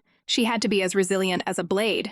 But her thoughts were suddenly shattered by a blood-curdling scream, echoing through the hall. A chilling cry for help echoes through the gala's hallway, stopping Xu Youyi in her tracks. Her heart racing, she reaches for the door handle, her hand trembling as she prepares for the worst. She bursts into the room, her eyes wide with terror as she scans the dimly lit space. The horrific sight of Xu Youyi bleeding out on the floor sends Youyi into a state of pure shock as she rushes to her side. Reality sets in. Huizi is dead, and the weight of the situation begins to crush her. Suddenly, a powerful hand clamps down on her head from the shadows, silencing any chance of escape. Youyi lets out a stifled cry of pain as the grip tightens. The unknown attacker slams her head with brutal force. She collapses to the floor, losing consciousness instantly beside the woman she was framed for killing. Back in the interrogation room, Detective Jiang listens intently as Youyi finishes her harrowing account of the night. Jiang remains skeptical, pointing out that despite her story, every piece of physical evidence still labels her as the murderer. Youyi fights back, arguing that if she were truly the killer, she wouldn't have stayed at the scene to be caught red-handed. Jiang counters with a technical theory. A struggle between her and Huizi could have resulted in a fall that knocked her out. But Youyi is sharp, noting that if she had been pushed, her injury would be on her forehead, not the back of her head. The detective falls silent, the logic of her statement hitting home. He reaches into his pocket and produces a small red string, asking if she recognizes the item. Youyi shakes her head, initially drawing a blank. Jiang presses her to think harder, knowing this small detail could be the key to the entire case. A memory begins to flicker in her mind. She recalls a crowded book signing from her past. A young fan had approached her, offering a small handmade gift as a token of admiration. She realizes the string was a simple gift from a fan she hasn't seen in years. Jiang processes this, his expression unreadable. Exhausted, Youyi asks if she can finally leave, but Jiang insists on holding her until the facts are fully clear. He orders an officer to escort the author to the holding cells. Youyi maintains her composure as she is led away by the guard. She leaves Jiang with a final, desperate plea to find the real culprit and prove her innocence. Jiang watches her go, his mind racing. He examines a bizarre piece of evidence found in Huizi's bag, a witchcraft doll bearing Yuyi's name. It's clear that Huizi harbored a dark obsession, attempting to curse her rival. Zhang notices deep indentations on the doll's neck that match the red string perfectly. He begins piecing together a motive. Huizi's jealousy likely peaked when she saw Yuyi receiving gifts from fans. He imagines Huizi snatching the string after Yuyi inadvertently left it behind. In his mind, he visualizes a violent confrontation where Yuyi discovers the doll and stabs Huizi in a moment of pure desperation. But something doesn't sit right. Yuyi doesn't seem like a killer, yet the evidence is overwhelming. He wonders if he's being played by an elaborate smokescreen, or if a third party is orchestrating this entire tragedy. Most chillingly, the red string matches evidence from a completely separate murder, suggesting a connection he can't yet explain. Frustrated by the mounting complexity, Zhang sighs at the mess the investigation has become. He steps out of the room, the weight of the case heavy on his shoulders. Night has fallen over the police station as the investigation continues into the early hours. Outside, an elderly woman is being blocked by a guard while trying to enter the restricted area. Zhang approaches to see what the commotion is about. The guard explains she is a servant from the Zhao household, bringing warm clothes for the young madam. The servant bows low, appearing humble and fragile under the detective's gaze. Jiang takes pity on her, noting that the holding cells are notoriously cold. He grants her permission to deliver the clothes, provided she leaves immediately after. The guard leads the servant deep into the cold, stone corridors of the jail. They arrive at the iron bars where Yuyi is being held in isolation. The servant calls out to Yuyi, her voice filled with feigned concern. Yuyi looks up, surprised to see anyone from the household at this hour. She recognizes the woman, but her confusion grows as the servant approaches. As the woman finally looks up, the sharp, calculating eyes of the assassin Yan Wei are revealed beneath the perfect disguise. Deep inside the cold stone walls of the detention center, a familiar face appears behind the bars. Disguised as an elderly servant, Yan Wei locks eyes with the imprisoned Yuyi. Yuyi's heart leaps. She recognizes her savior instantly, though she must keep her composure. Seeing the opportunity, Yuyi's mind races to find a way to speak privately. Yan Wei plays her part perfectly, sliding a bundle of warm clothes through the bars while maintaining her cover as Auntie Wang. She leans in, her voice dropping to a low, calculated whisper, asking if Yuyi's gastritis is acting up again. Yuyi catches the signal immediately. She collapses to the floor, clutching her stomach in a feigned agonizing cramp. The commotion draws the attention of the prison guard, who demands to know what's happening. Yan Wei doesn't skip a beat, urgently pleading for the guard to fetch a cup of warm water for the suffering young madam. Annoyed by the extra work but seeing no other choice, the guard grumbles and heads off to fulfill the request. The moment the guard's footsteps fade, Yan Wei's elderly facade vanishes into a sharp, lethal focus. Yuyi drops the act, looking up at her partner with desperation. Time is a luxury they don't have. Yan Wei demands the crucial details of that fateful night. Yuyi's eyes cloud over as she revisits the memory of the crime scene. Yan Wei listens with clinical precision as Yuyi explains her theory. She suspects a hidden connection between the victim, Xu Youyi, and the man named Chen Shuangcheng, noting his suspicious behavior near the crime scene. Understanding the new target, Yan Wei promises to investigate this lead personally. Suddenly, the sound of boots echoing on stone signals the guard's return. The two women snap back into their roles instantly. Yuyi returns to her position on the cold floor. The guard hands over the water, and Yan Wei bows in excessive gratitude, playing the humble servant to perfection. She carefully helps Yuyi take a sip, maintaining the charade of a worried caretaker. While the guard watches, Yan Wei quietly asks if she feels any better, her eyes conveying a message the guard can't see. Yuyi nods, her voice weak but steady, telling Auntie Wang not to worry anymore. As Yan Wei stands to leave, she gives Yuyi one final look of reassurance. The truth will come out. The guard wastes no time ushering the servant out of the cell block, his patience exhausted. Walking away, Yan Wei's internal resolve hardens. She tells Yuyi to wait for her. Left alone in the shadows of the cell, Yuyi grips the bars, her only hope now resting on the woman walking away. In the dark alleys of the city, Yan Wei sheds her disguise. She pulls off the wig, her true identity emerging from the shadows. She knows that to clear Yuyi's name, she has to dig into Xu Youyi's private life. Her next destination is clear. She's paying a visit to the victim's home. At 3 a.m., Yan Wei is no longer a servant, she is a shadow.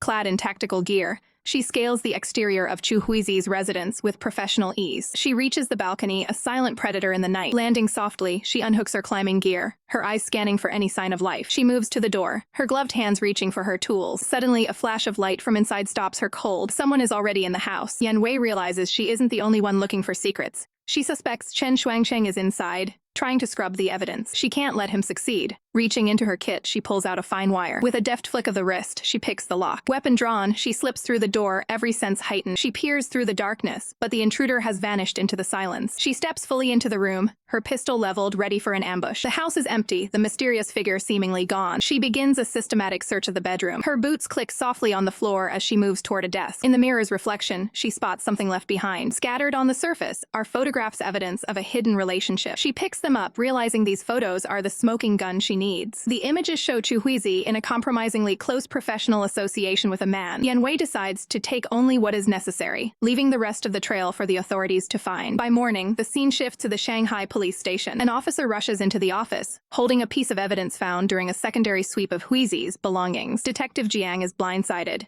He demands to know why this wasn't discovered during the initial search. The officer explains they were too distracted by the witchcraft doll and the red string to check the hidden compartments of the purse. Jiang's face darkens as he realizes the gravity of the oversight. He immediately orders a full team to search Xu Youyi's home and issues a warrant to bring Chen Shuangcheng in for questioning. As the officer leaves, Jiang stares at the photo, the net finally closing in on the real architect of this tragedy. Inside the quiet office, Detective Jiang pieces together a sinister motive. If Xu Youyi and Chen Shuangcheng were indeed in a secret relationship, Chen would have a deadly reason to keep her quiet. Perhaps Huizi witnessed Chen flirting with Youyi in the corridor, sparking a fatal argument. If she threatened to expose him, Chen might have snapped, killing her in a calculated fit of rage. Suddenly, an officer bursts in with a breakthrough, more evidence recovered from Huizi's home. Jiang's focus sharpens as he demands Chen's location, but the officer delivers grim news. Chen Shuangcheng has vanished. Fearing the suspect is already on the run, Jiang wastes no time, ordering an immediate arrest warrant. Just then, the door opens to reveal Mr. Zhu. With a composed but cold demeanor, he pressures Jiang to release his wife now that the real murderer has been identified. Jiang is unimpressed by Zhu's timing, noting how well-informed the man seems to be. Zhu's patience is thin. He reminds the detective that he only allowed Youyi to be taken as a professional courtesy. Jiang stands his ground, stating that while she isn't the primary suspect, her involvement hasn't been fully ruled out. The air turns icy as Zhu leans in with a calculated threat, advising Jiang not to make an enemy of the powerful Zhao family. Seeing the political wall before him, Jiang relents, agreeing to her release as long as she remains reachable for the investigation. Moments later, the heavy prison locks click open. Youyi steps out into the light, a free woman at last. She scans the area, fully expecting Yan Wei to be the one waiting for her. Instead, she finds Zhao Heng standing by a black sedan, claiming he's there to take her home. The disappointment on her face is clear. Zhou tries to play the hero, asking who else would come for her, but Youyi isn't buying his act. She walks right past him, coldly stating she doesn't need his saving. When he grabs her arm, trying to force a conversation about talking things out at home, she pulls away with a sharp dismissal. She leaves him standing alone in the street, his expression darkening as she disappears around the corner. Youyi wanders through the quiet back streets, her mind racing with questions about why Yan Wei wasn't there. She doesn't notice the shadow looming behind her until it's too late. A hand suddenly clamps a cloth over her mouth, muffling her cries. She struggles, but her vision begins to blur as the drug takes hold. The world fades to black just as a car waits in the distance. Across town, Yan Wei is hurrying toward the station, confident that the new evidence will secure Yuyi's release. She stops dead in her tracks when she spots a black car speeding away. Her heart sinks as she realizes who was inside. She chases after the vehicle, but it's moving too fast. Gasping for breath, she realizes the car doesn't belong to Zhao Heng, and it's heading far away from the Zhao estate. Panic sets in if her husband didn't take her. Then who did? Youyi eventually stirs, waking up in a plush, unfamiliar bed. A man in a suit stands over her, asking if she's awake. Confused and wary, she demands to know his identity. He introduces himself as Yan Wei, the secretary to her father-in-law, Minister Zhu. Youyi scans the room, demanding to know where she's been taken. Han reveals they are in a high-security secret room within the Ministry of Transportation. The memory of the abduction flashes back to her, and she demands an explanation for this treatment. Hen remains professional, claiming the minister was simply concerned for her well-being after her recent ordeal and wanted her to rest. Youyi doesn't trust the hospitality for a second and moves to leave. Hen instantly blocks her path, his polite mask hiding a firm resolve. He states that without the minister's personal approval, she cannot leave the room. Youyi stares at him, realizing the terrifying truth. Despite the secretary's reassurances that everything will be fine as long as she obeys, the reality is clear. She hasn't been brought here for protection. The Zhao family has placed her under house arrest. Inside the cold walls of the ministry, Han Wei leans in with a chilling proposal. Youyi is to cooperate fully and attend a press conference in a few days. Youyi is blindsided, her voice trembling as she asks,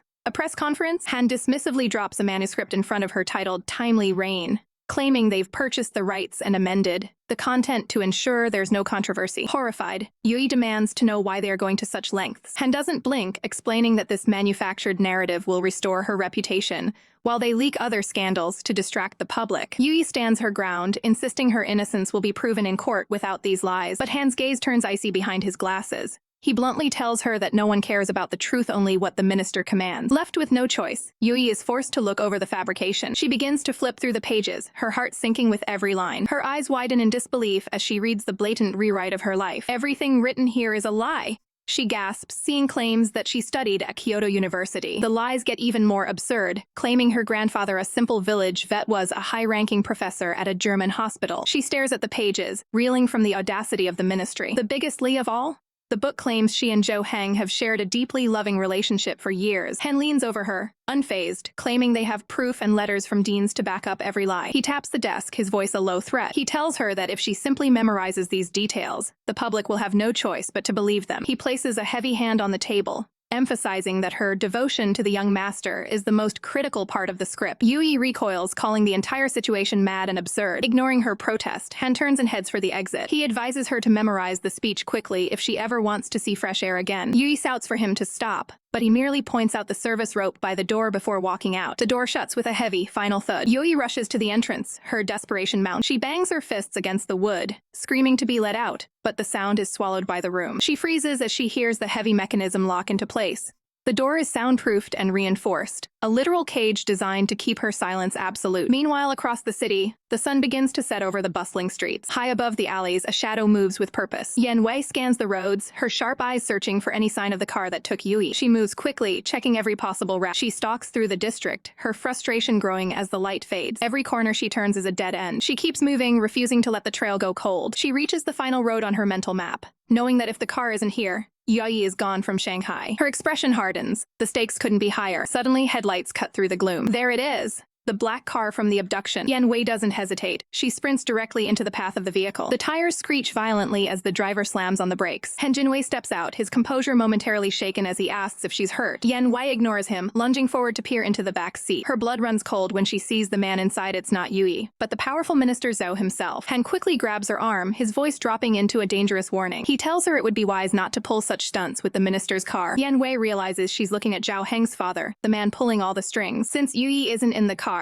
Yan Wei knows she has to change tactics as the car speeds away. Looking up at the imposing Ministry of Transport building, she connects the dots. The Zhu family is holding Youyi there to protect their reputation. She stares at the fortress-like structure, certain that Youyi is trapped inside. There are too many guards and civilians around for a daylight raid, so she decides to wait for the cover of darkness. Night falls, and a torrential downpour masks the sound of the city. The ministry building sits like a tomb in the rain. Yan Wei spots a single glowing window amidst the darkness. Someone is still awake. She begins a perilous climb, scaling the wet pipes with the grace of a predator. She reaches the ledge, pressing herself against the brickwork. Inside, a guard is on the phone, lying to his wife about a secret job to cover his tracks. He sighs, complaining about the stress of the assignment. He hangs up the phone with a click. He mutters to himself about the hassle of watching over women and how he's stuck sleeping in the office. Outside the window, Yan Wei's eyes narrow. She knows he's talking about Youyi. She can't hear Yuyi's voice, and the silence terrifies her. Her hand goes to her mask, pulling it tight over her face. A murderous glint flickers in her eyes as she makes a silent, deadly vow.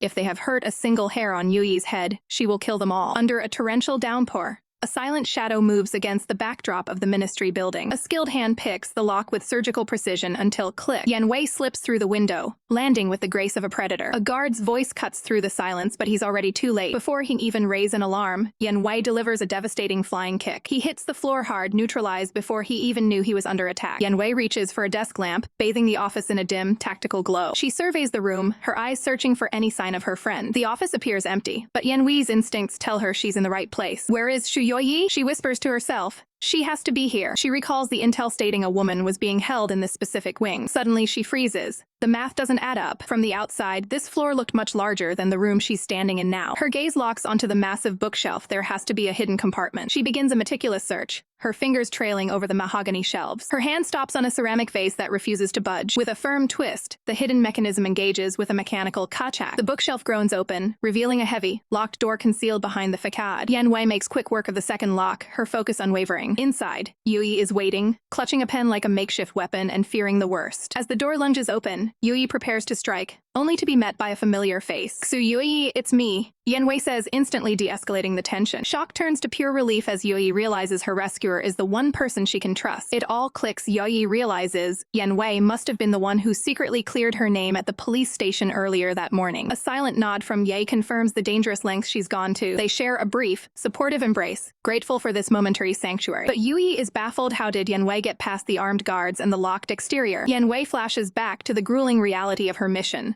The vertical climb up the building's stone face, the sheer athleticism required to leap through a rain-slicked window, and the risky maneuvers needed to bypass the ministry's security. She decides to keep it professional. It's a long story. There's no time to lose. Yan Wei grabs her hand to lead her out past the downed guard, but Youyi hesitates, her eyes lingering on the unconscious man on the floor. She stops in her tracks. Yan Wei, I can't go with you yet. Yan Wei is stunned. After all this effort, why would she stay? Youyi explains that fleeing now won't solve the core problem. It would only drag Yan Wei deeper into this political mess. She needs to finish this on her own terms. As long as the Zhao family needs her for their press conference, they won't dare harm her. Yan Wei tries to protest, but Youyi is resolute. She leans in, whispering a calculated plan to dismantle the Zhao family's scheme from the inside. With a look of absolute determination, she asks for the ultimate favor. Trust me. Seeing the fire in her friend's eyes, Yan Wei reluctantly agrees. To protect Yan Wei's identity, Youyi approaches the fallen guard. She begins rummaging through his pockets to stage the scene. She pulls out his wallet, a perfect piece of evidence to frame the intrusion as a simple robbery. She hands the cash to Yan Wei, ensuring the authorities won't suspect a targeted rescue mission. Yan Wei takes the money, understanding the tactical necessity of the cover-up. As she prepares to vanish back into the night, Youyi gives one final instruction.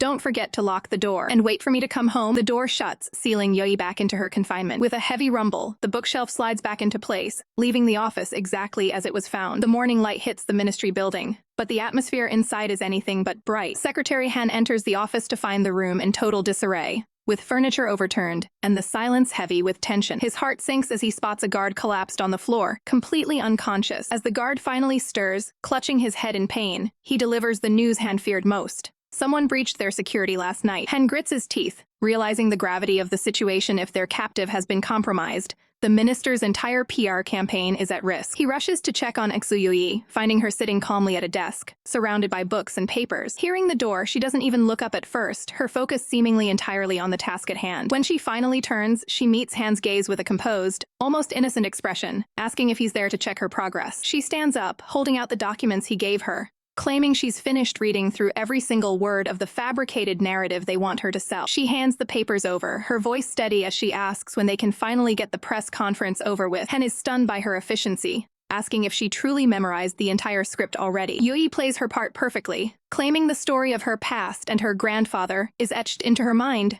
appearing like the perfect, submissive puppet. Han admits he underestimated her intelligence, but his praise is laced with a cold reminder of her current status as their guest. He assures her that the conference will be arranged immediately, confident that she is fully under his control. Meanwhile, the guards outside are left grumbling about a mere thief who made off with their wallets, completely unaware that the real prize was the secret contact made with the prisoner. The day of the launch arrives at the Grand Jinhua Hotel, where a massive crowd of reporters has gathered, eager for the scoop on the year's biggest literary release. Hidden in the shadows of the balcony, a familiar figure watches the proceedings with a sharp, calculating eye. Han steps up to the podium, introducing Xu Youyi to the flashing bulbs and opening the floor for questions about her new book. A reporter immediately asks if the story is based on her real-life experiences. Youyi steps forward, her voice projecting across the hall as she confirms that timely rain details her journey from a small-town girl to a famous writer. But when asked if the book includes her relationship with Minister Shou Heng, the trap is sprung. Youyi confirms it does, but she isn't following the minister's script anymore. As Yan Wei moves into position directly behind Secretary Han, Youyi catches her eye, receiving a subtle nod of confirmation. With a sudden shift in tone that freezes the room, Youyi announces that the book also details how Zhao Heng cheated on her with Zhang Wan behind her back. The room explodes into chaos, reporters shouting in disbelief as the scripted PR stunt turns into a public execution of the minister's reputation. Han is paralyzed with shock,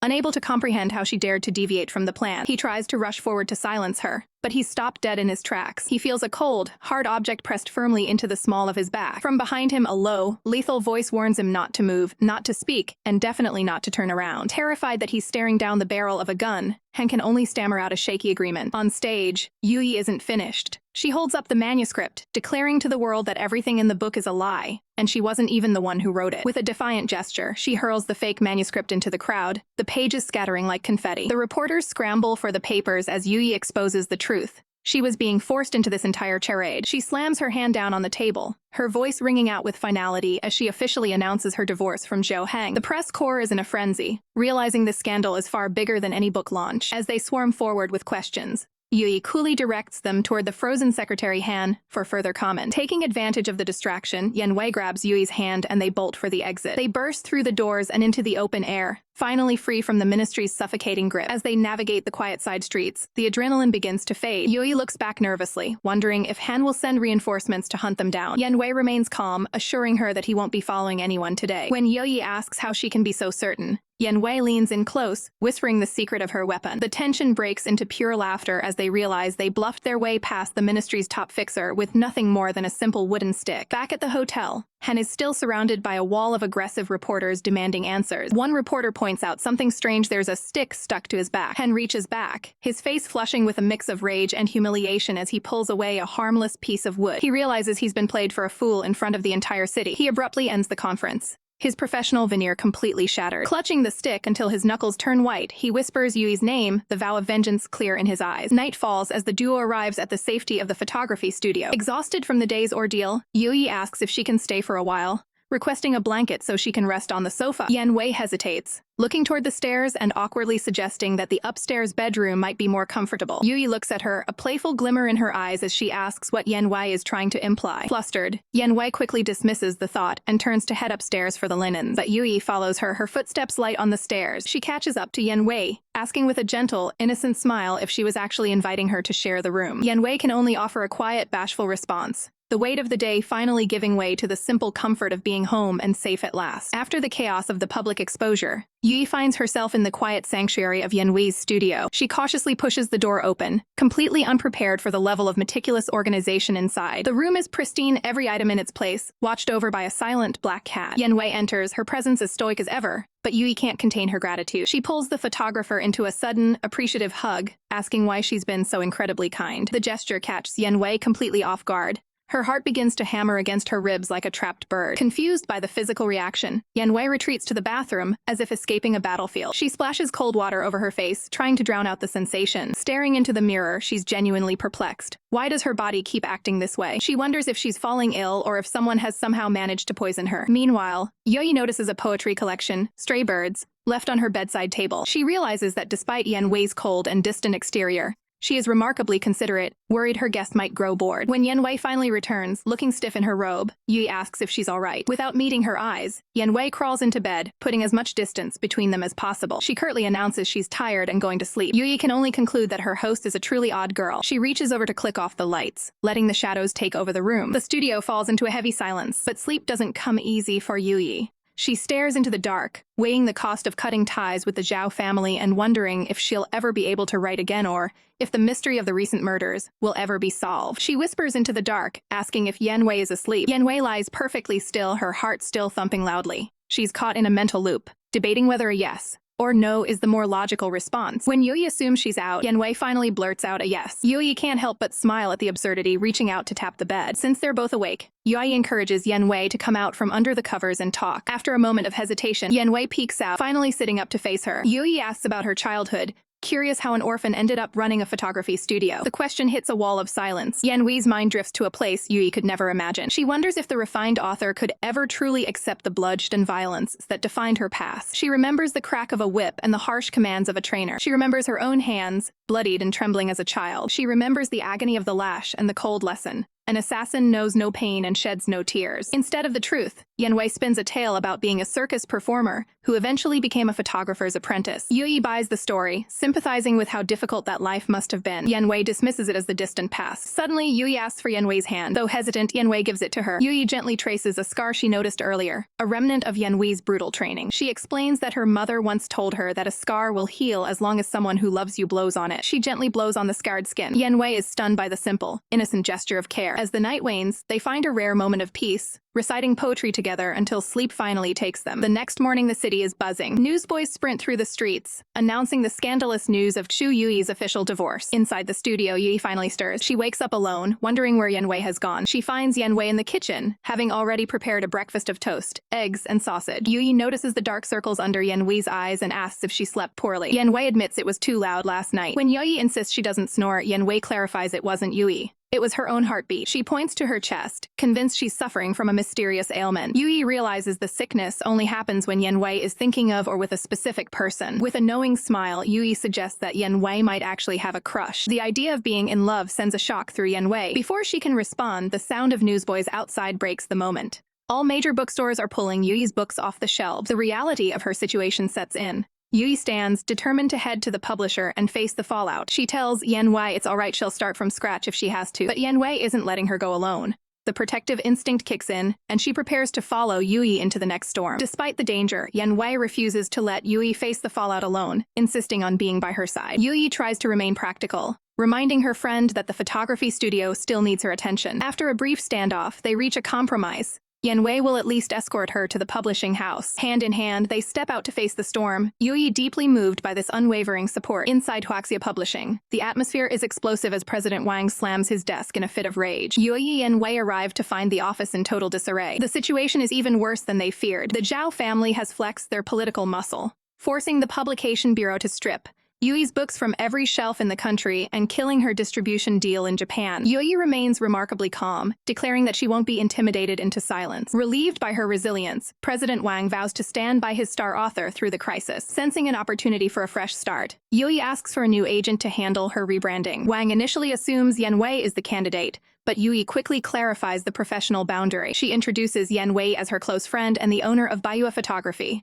who is only there out of concern. Wang understands and introduces his top pick for the job, Mr. Bai. He calls the young man into the office immediately. As Bai enters, the room shifts into a focused, professional workspace. Bai is eager, considering it an absolute honor to represent a writer of Yuyi's caliber during such a pivotal moment. They seal the partnership with a handshake, ready to go to war for her career. The team sits down to map out a counterattack. Yuyi's strategy is brilliant. She'll go directly to the youth at Aurora University, delivering a lecture to the most progressive minds in the city. To bypass the bookstore ban, she plans a limited-time charity sale, with all proceeds going to help those in need. While Wang worries about the long-term bottom line, Youyi explains this is a proof of concept. If the sale is a massive success, bookstores won't be able to ignore the potential profits, forcing them to defy the Zhao family's pressure. Impressive as always, Youyi has thought of every detail, and Wang gives the green light. With the plan in motion, the meeting concludes. Agent Bai heads off to secure the university dates immediately. As the workday begins, Youyi tells Yan Wei to return to her studio while she handles the logistics. Yan Wei hesitates, her protective instincts flaring up. Youyi reassures her that President Wang and Agent Bai are trustworthy allies. Even the Zhao family wouldn't dare move against her in such a public setting. The scene shifts to Aurora University, where a massive crowd has gathered. Youyi takes the podium, delivering a stirring speech about the independent women in her novels. She calls for the women in the audience to take inspiration from these characters and never conform to oppressive social norms. The lecture is a sensation, sparking a fire in the hearts of the students. From the back of the hall, Yan Wei watches silently, her eyes full of admiration for Yuyi's strength. As the sun sets, Youyi delivers a final, powerful message. The era of submissive women is over. True loyalty is the foundation of marriage, and without it, one must be brave enough to walk away. The impact is immediate.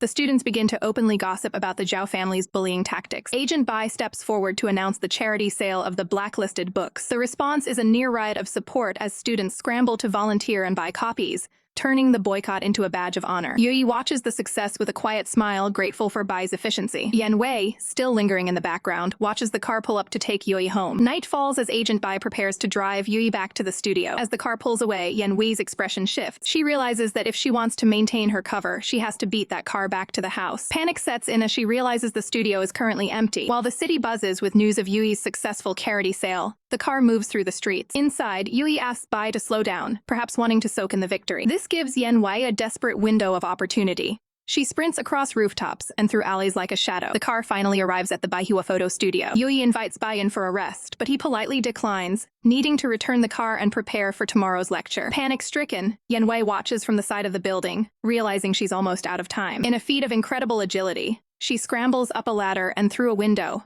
barely managing to sneak back into her own home seconds before Youyi enters the front door. Yan Wei's heart is racing. She barely makes it back to the studio before Youyi, forced to scale the exterior wall like a shadow. She expertly navigates the roof tiles, slipping through a second-story window, just seconds before her cover is blown. Downstairs, Youyi is puzzled, finding the front door bolted shut from the inside. Yan Wei appears at the top of the stairs, breathless and disheveled, forced to play off her sudden appearance as she welcomes Youyi home. Youyi is still confused, wondering why the house was locked up so tightly while she was out. Yan Wei rushes down the stairs to unlock the door, her mind spinning for an excuse. They talk through the frame, Yan Wei trying to maintain a calm exterior despite the physical exertion of her secret guard duty. When Youyi finally enters and notices Yan Wei is damp and flustered, The assassin claims she was simply in the middle of a shower. But Youyi isn't easily fooled. She knows the door can only be locked from the inside with a key. She points out the logical flaw, her eyes narrowing as she tries to piece together how Yan Wei could be showering while the house was sealed. A chill runs down Yuyi's spine as a more terrifying thought takes hold. She wonders if an intruder or something supernatural is responsible for the locked door. Terrified, she clings to Yan Wei, seeking comfort from the one person she trusts. Yan Wei gently reassures her, telling her that ghosts are nothing to fear for those with a clear conscience. The suspicion lingers, however, when Youyi catches the scent of sweat on her friend rather than soap. Yan Wei freezes, realizing her shower excuse is falling apart. Caught in a lie, Yan Wei awkwardly retreats for a second, actual shower to hide her nerves. A bewildered Youyi watches her go, unable to understand her friend's erratic behavior. Ultimately, she decides to shrug it off and get to work on making dinner. As the meal is prepared, the focus shifts back to the mission. Over a quiet dinner, Yan Wei asks if the workload is finally over for the night. Youyi reveals her relentless schedule, writing for progressive magazines that have the courage to defy Minister Xu's ban. Yan Wei urges her to get some sleep, but the author's resolve to fight back through her words is unshakable. As the clock strikes midnight and the city falls silent, the tension remains. Yan Wei tosses and turns in bed, her mind unable to rest while Youyi is still awake. She quietly slips downstairs and watches from the shadows. She finds Youyi still hard at work under the flickering lamplight, a portrait of pure determination. Seeing the author's intense focus, Yan Wei decides not to disturb her and retreats back to the stairs. Dawn breaks over the studio, bringing a new day of uncertainty. Youyi has finally collapsed in exhaustion, falling asleep right at her desk over her manuscripts. Yan Wei approaches her sleeping friend, reaching out with a gentle, protective hand. The moment is shattered by a sharp, insistent knock at the door. It's Agent Bai, arriving early to escort Youyi to her next appointment. Youyi wakes up in a daze and rushes to wash up, leaving Yan Wei alone with the agent. While Youyi gets ready, Yan Wei prepares tea, maintaining a professional atmosphere. Bai sits and drinks, but something about his posture is off. When Youyi returns, ready for the day's work, she thanks Bai for his patience. As they head to the car, Yan Wei's sharp eyes catch a detail that Youyi misses. Her assassin instincts scream that something is wrong. Bai is trembling, avoiding eye contact, and acting completely out of character. Realizing Youyi is walking into a trap, Yan Wei immediately sprints after them. The car speeds away through the city streets. Inside, the silence is heavy as Bai stares intensely at the road ahead. He offers Youyi a thermos of tea, insisting she drink it while it's hot. Trusting her associate, Youyi takes a drink, complimenting the aroma. Bai watches her through the rearview mirror, his expression a mask of guilt. Within moments, the drugged tea takes effect. Youyi loses consciousness, the thermos slipping from her hands. She slumps against the seat, completely defenseless. Yan Wei is already in hot pursuit on foot, her heart sinking as she sees the car turn. She realizes with horror that the vehicle is heading toward the outskirts of the city. The realization hits her like a physical blow. Youyi is in mortal danger. The car finally comes to a stop at the edge of a desolate lake. A tearful and broken Agent Bai reveals the cruel truth he has been coerced. To save his own family, he has been forced to eliminate the woman who trusted him. With a final, agonizing apology, he sends the car plunging into the deep, icy water with the unconscious Youyi trapped inside. Yan Wei's heart stops as she screams Yuyi's name, watching the car vanish beneath the surface of the lake. Without a second thought, she sprints to the edge and dives headfirst into the freezing water. Deep below, the vehicle settles on the muddy bottom, a silent steel tomb. Inside, Youyi drifts in a terrifying silence, unconscious as the cabin begins to fill. Suddenly, Yuyi's eyes snap open, the realization of her situation hitting her like a physical blow. Desperate, she slams her fists against the reinforced glass, but the pressure of the deep water holds the doors shut tight. Just as hope begins to fade, a shadow appears outside the window. Yan Wei has arrived. Yan Wei grips the handle and pulls with everything she has, but the door won't budge an inch. Thinking fast, Yan Wei dives further down to the lake a bit. She searches the silt until she finds a heavy, jagged rock. Lunging back toward the car, she prepares to do the impossible. She grips the stone with both hands, bracing herself against the car's roof. With a muffled roar, she brings the rock down. Wham! The glass remains stubbornly intact. Yan Wei doesn't stop. She strikes again and again, the sound of stone on glass echoing through the water. Her lungs are screaming for air and her hands are beginning to bleed, but she refuses to let go. Blood clouds the water around her mangled fingers as she raises the rock for one more desperate attempt. Inside, Youyi watches her savior through fading eyes, her consciousness slipping away once more. As Youyi goes limp, Yan Wei's panic turns into raw, unadulterated power. Hang on, she screams internally, swinging the rock with a final, bone-shattering force. The window finally gives way. Smash. Shards of glass explode inward as the lake rushes to fill the void. Yan Wei reaches into the wreckage, grabbing Youyi and pulling her free from the sinking car. With her lungs on the verge of bursting, Yan Wei kicks off the car and swims toward the light of the surface. They break the surface in a chaotic splash, Yan Wei gasping for air while keeping Yuyi's head above water. She drags the unconscious woman onto the muddy bank, desperately calling her name. Realizing Youyi isn't breathing, Yan Wei immediately begins chest compressions, her focus entirely on the life-saving procedure. She carefully tilts Yuyi's head back to clear her airway. Moving with clinical precision, she provides rescue breaths,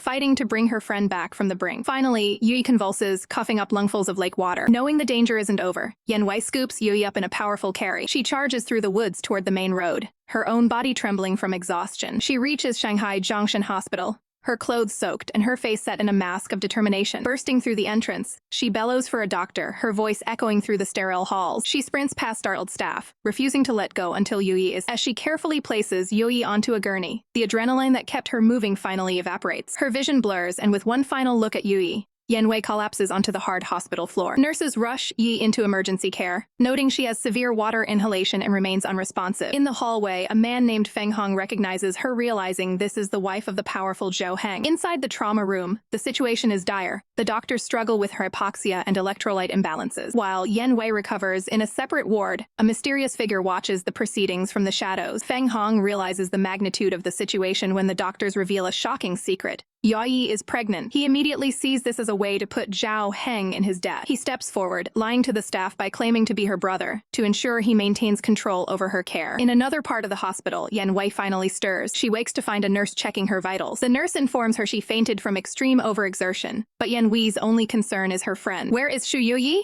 She demands, her voice raspy. The nurse explains that Yui is in the next room, but her condition is critical. Ignoring her own pain, Yan Wei rips the IV from her arm and struggles out of bed. She ignores the nurse's protests and bolts out the door. She sprints down the hallway, driven by a singular purpose. She slams open the door to Yi's room, prepared for the worst. But she isn't alone. Zhou Heng is already there, sitting by the bedside while Feng Hong stands guard. The tension in the room is suffocating as Yan Wei stares down the man Yui was trying to escape. Zhou Heng turns to her with a cold, calculated calm, thanking her for saving his wife. Yan Wei's eyes flash with anger as she reminds him that Yui has already filed for divorce. Zhou Heng's expression doesn't waver. He coldly informs her that paperwork is irrelevant now. He reveals the bombshell. Yui is pregnant, and as the father, he has no intention of letting her go. Yan Wei stands frozen, the weight of this new revelation hitting her harder than the icy waters of the lake. Yan Wei stares into the distance, her mind racing. With Yui pregnant, will the pull of family and duty force her back into the clutches of the corrupt Zhou Heng? Her thoughts are interrupted by Feng Hong, who introduces himself with a slick, practiced smile, claiming to be Yui's close friend. He leans in, trying to charm the stoic assassin by asking if she believes in the power of fate. He launches into a flowery, rehearsed speech, claiming that the moment he saw her, she became a light in his darkness. With a flourish of his hand, he prepares a grand gesture. He produces a rose from thin air, claiming that even if she were to wound him, his love would only bloom like a flower. Yan Wei isn't buying the act for a second. She looks at the rose with cold indifference, calling it out as a simple magic trick. In a flash, Yan Wei shows him a trick of her own. With a snap of her wrist, she unsheathes a blade and shreds the rose into falling petals before he can even blink, leaving the charming Kamen stunned and speechless. Yan Wei walks away without a second glance. Suddenly, a voice from the hospital room announces that Yui is finally awake. Yan doesn't waste a second, rushing to the door to see her friend. Inside, Yui opens her eyes to find her husband Zhou Heng, looming over her bed. Her first instinct isn't to greet him, but to demand to know where Yan Wei is. Zhou Heng lies through his teeth, claiming a friend informed him of the accident, and that Yan Wei simply left because she had other business to attend to. Yui isn't fooled. She stares him down, her voice cold as she demands he get out of her sight immediately. Zhou Heng shifts tactics, playing the role of the repentant husband. He begs for a chance to make things right, specifically for the sake of the baby. The news hits Yui like a physical blow. Pregnant? Everything clicks, the missed dates, the sudden exhaustion. Zhou confirms the doctor's findings. She's already a month along. Instead of joy, Yui feels pure disgust. She delivers a brutal ultimatum.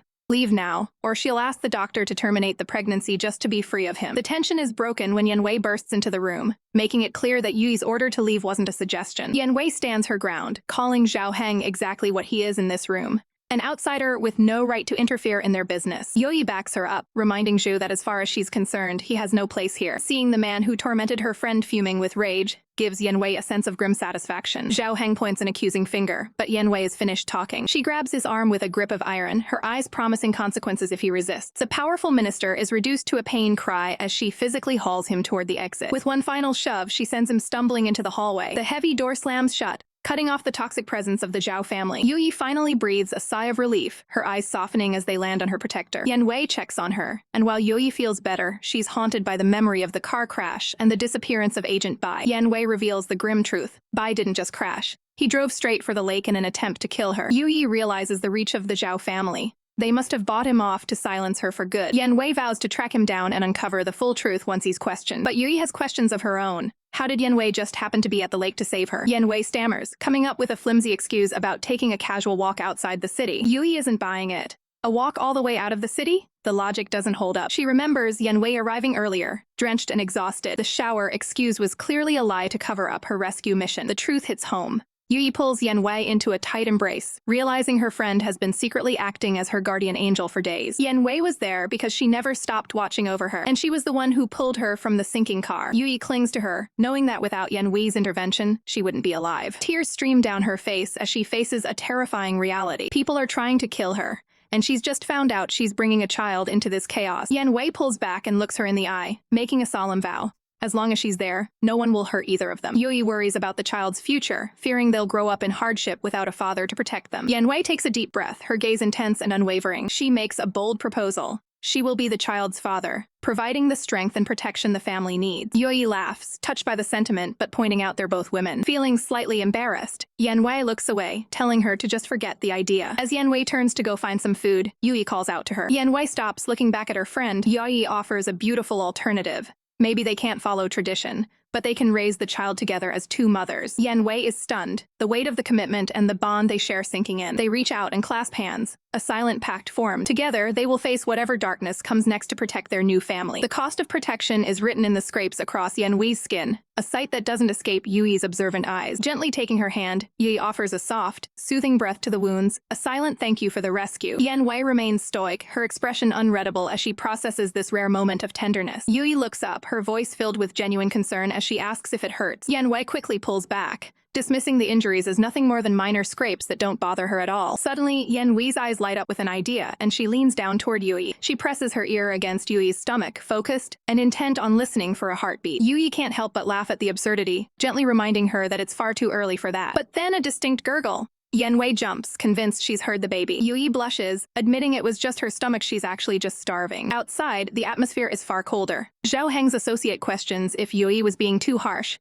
but the minister remains arrogantly unfazed. He watches them from a distance, confident in his control. Lighting a cigarette, he scoffs at the idea of her leaving him for good. He believes Youyi is far too accustomed to the high society lifestyle he provides to ever walk away. His associate seems skeptical, but Zhao insists that while she might be in a bad mood now, no one understands the luxury she craves more than he does. He prepares to head back and pack her things, certain she'll come crawling back once the reality of a simple life sets in. Before leaving, his associate asks about the woman by Yuyi's side. Zhou's expression darkens as he warns him to stay far away from Yan Wei. She is not someone to be trifled with. Meanwhile, the weight of Zhou's words seems to haunt Yan Wei as she walks through the streets. She looks at Youyi, imagining her back in her world of lace and high fashion, and worries that her own humble home is making Youyi uncomfortable. Inside the studio, Youyi peeks out of the bathroom, asking where the soap and shampoo are. Yan Wei points to a single, rugged bar of soap, explaining she uses it for her face, hair, and body. When Youyi asks what she uses for laundry, Yan Wei points to an identical bar right next to it. Youyi can only blink in shock before quietly closing the door, realizing just how different their worlds truly are. Later, as they arrive at the photography studio, Yan Wei is on high alert, treating Youyi like she's made of glass. Youyi insists she's fine and doesn't need such careful treatment, but as Yan Wei lets go, Youyi catches her hand, smiling as she tells her that since the gesture is already done, she can't take it back now. The domestic peace is short-lived when they head to the kitchen. Youyi reaches for the cupboard, only to find it completely bare. The only thing inside is a single lonely green onion. Realizing they have nothing to eat, Yan Wei tells Youyi to wait while she handles the groceries. She dives into the bustling chaos of the market, and Yan Wei doesn't just shop, she conquers. She starts by ordering multiple fresh fish, and soon her cart is overflowing with premium meats, vegetables, and fruits. The vendor is stunned by the haul, but Yan Wei simply instructs him to deliver it all to the Manhwa photography studio. As she leaves, she spots a carriage passing by. It's Zhao Heng, and he's carrying bags of Yuyi's belongings. The realization hits her. He's trying to use her sophisticated needs to lure her back. Yan Wei's competitive spirit flares. She demands the driver hurry, and the rickshaw speeds off toward the city's center. They arrive at the most prestigious department store in town. Yan Wei marches inside, approaching the counter with a singular mission. She asks the confused clerks what a sophisticated girl needs. The staff exchange puzzled looks, listing off moisturizers, perfumes, powders, and lipsticks. Before they can even finish, Yan Wei cuts them off. She'll take one of everything. The clerks are frozen in disbelief, asking if they heard her right. Yan Wei doesn't blink, pulling out a thick stack of cash to prove she's serious. The store erupts into a frenzy as the staff rushes to pack the massive order. When they mention jewelry, hats, and makeup brushes, Yan Wei doesn't hesitate. She wants it all, even asking what a pregnant woman might need to ensure Youyi lacks nothing. The clerks lead her through the aisles, offering her the full VIP treatment. When they reach the lipstick counter and ask which shade she prefers, Yan Wei gives the ultimate power move. She doesn't know anything about shades, so she'll just take one of every single color they have. Zhao Heng wanted to use luxury as a leash, But Yan Wei just bought the entire store to set Youyi free. Yan Wei is practically vibrating with urgency, doubling the fare just to get the rickshaw moving through the streets at breakneck speed. She arrives at the studio as the sun begins to set, leaving the exhausted driver behind as she leaps off. She doesn't waste a second, rushing toward the entrance with her arms full of bags. She bursts through the door, heart hammering against her ribs. But the silence that greets her is deafening. "Xu Youyi," she calls out. But there's no answer as she paces through the empty studio. She checks every corner, from the tidy shelves to the quiet bedroom. But the woman she's looking for is nowhere to be found. Her heart sinks as she stares at the stairs, the weight of her shopping bags feeling heavier by the second. She collapses onto the sofa, the dark thought finally taking root. Did Youyi actually change her mind and go back to Zhaoheng? She can almost see the scene playing out, Zhaoheng arriving with all the daily necessities Youyi is accustomed to. In her mind, she sees Yuyi's cold reception turning into hesitation as he plays the part of a devoted husband. He would remind her that she's pregnant and needs the silk bedding and comforts he can provide. He'd lay out her favorite pastries, freshly ordered to ensure she wants for nothing. Yan Wei imagines him laying out all her personal trinkets, the little things that make a house a home. He'd pull out the earrings he gave her when they first met, using their history as a weapon. She envisions him dropping to his knees, begging for a second chance and swearing to treat her and the child better for the rest of his life. And in Yan Wei's nightmare, Youyi finally relents, asking for that one promise of a better life. Yan Wei shakes her head, trying to dispel the vision, but the reality of their 5-year history and the child involved gnaws at her. She looks at the bag she bought, feeling suddenly foolish for thinking her gifts could compete with a decade of luxury. Memories of her own past flood back the harsh reality of the battlefield, where she was taught that people like her can never live a normal life. Her mentor's voice echoes in her head, reminding her that life is far more complicated than a war zone. She is a killer, a woman with blood on her hands, who even took the life of Youyi's friend, Zhang Wan. Deciding that Youyi is better off without a shadow like her, Yan Wei grabs the bags and walks back out into the night. Every memory of their domestic bliss now feels like a torment, a dream she was never supposed to have. She reaches a dumpster and, with a final goodbye to that dream, she tosses the expensive clothes inside. Suddenly, a series of sharp hunks break her trance. She looks up, stunned, to see a vintage car pulling up. Youyi is behind the wheel, waving her over with a bright, triumphant smile. Yan Wei drops her remaining bags in shock and runs toward her. "Where did you go?" Yan Wei demands, her voice thick with relief. Youyi beams, explaining that she went to buy this old car from a friend. Yan Wei is baffled. Why would she buy a car now? Youyi just laughs, telling her to get in for a drive. As Yan Wei takes the wheel, Youyi admits she bought it because she didn't want Yan Wei overexerting herself chasing after cars ever again. Her savings were limited, so she could only afford this older model, but it's theirs. Yan Wei stares at her, moved by the gesture. Youyi teases her, asking if she even knows how to drive. Yan Wei gives a confident smirk, turns the key, and floors it. The car roars to life, speeding through the streets so fast that Youyi has to shout for her to slow down. They pull a sharp, screeching turn, coming to a halt right back at the studio, perfectly positioned next to the trash. Yan Wei finally confesses her fear, admitting she saw Zhaoheng earlier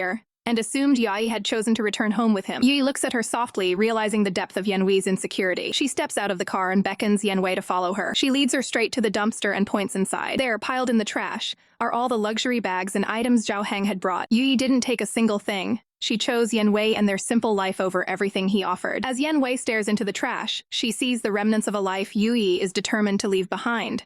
Among the discarded luxury items, the shadow of Zhaoheng's influence lingers. But Yuyi's resolve is absolute. With a calm, unwavering gaze, Youyi confirms that yes, these are the gifts from the man who once held her heart. A memory surfaces of Zhaoheng attempting to use nostalgia as a weapon.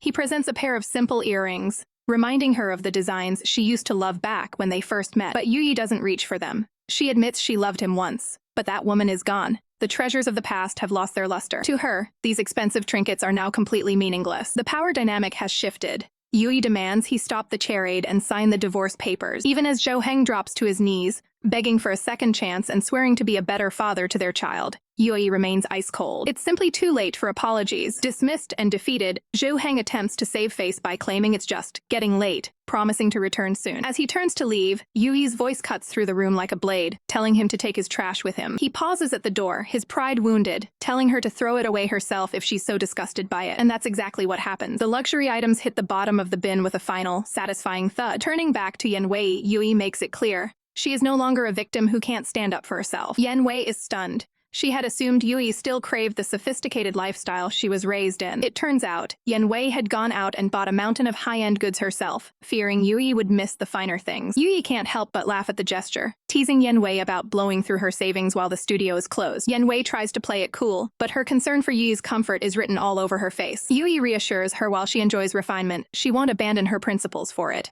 She's even grown fond of the inconsistent hot water and the simple soap at Yan Wei's place. Feeling slightly embarrassed, Yan Wei moves to toss her own gifts into the trash, assuming they aren't needed. But Youyi snaps into Sunder mode, grabbing the bags back. She scolds Yan Wei for being an idiot, finally admitting that she actually likes the gifts a lot. Yan Wei watches her, a small, genuine smile breaking through her usual stoic mask. Seeing Youyi happy is all she really wanted to hear. The tension melts away as Yan Wei takes the heavy bags, insisting on carrying the load. Under the glow of the streetlights, the two walk home together, their bond stronger than any luxury brand. Later that night, the moon hangs high over the studio. Inside, Youyi is greeted by a culinary masterpiece. She's floored by the spread, wondering when Yan Wei became a world-class chef. Yan Wei modestly claims she's just a fast learner. They sit down for a peaceful dinner, a rare moment of domestic bliss. But as Youyi takes a bite, her expression shifts. A sudden wave of nausea hits her, and she nearly loses her meal. Yan Wei panics, thinking her cooking is toxic, but Youyi quickly clarifies it's just the morning sickness kicking in. Relieved, Yan Wei decides to try her own cooking. She takes a confident bite and immediately regrets it. The food is, quite frankly, terrible. Realizing she's not the master chef she thought she was, Yan Wei grabs Yui's hand. Dinner is cancelled, they're eating out tonight. They head for the door, leaving the quiet studio behind. Back in the kitchen,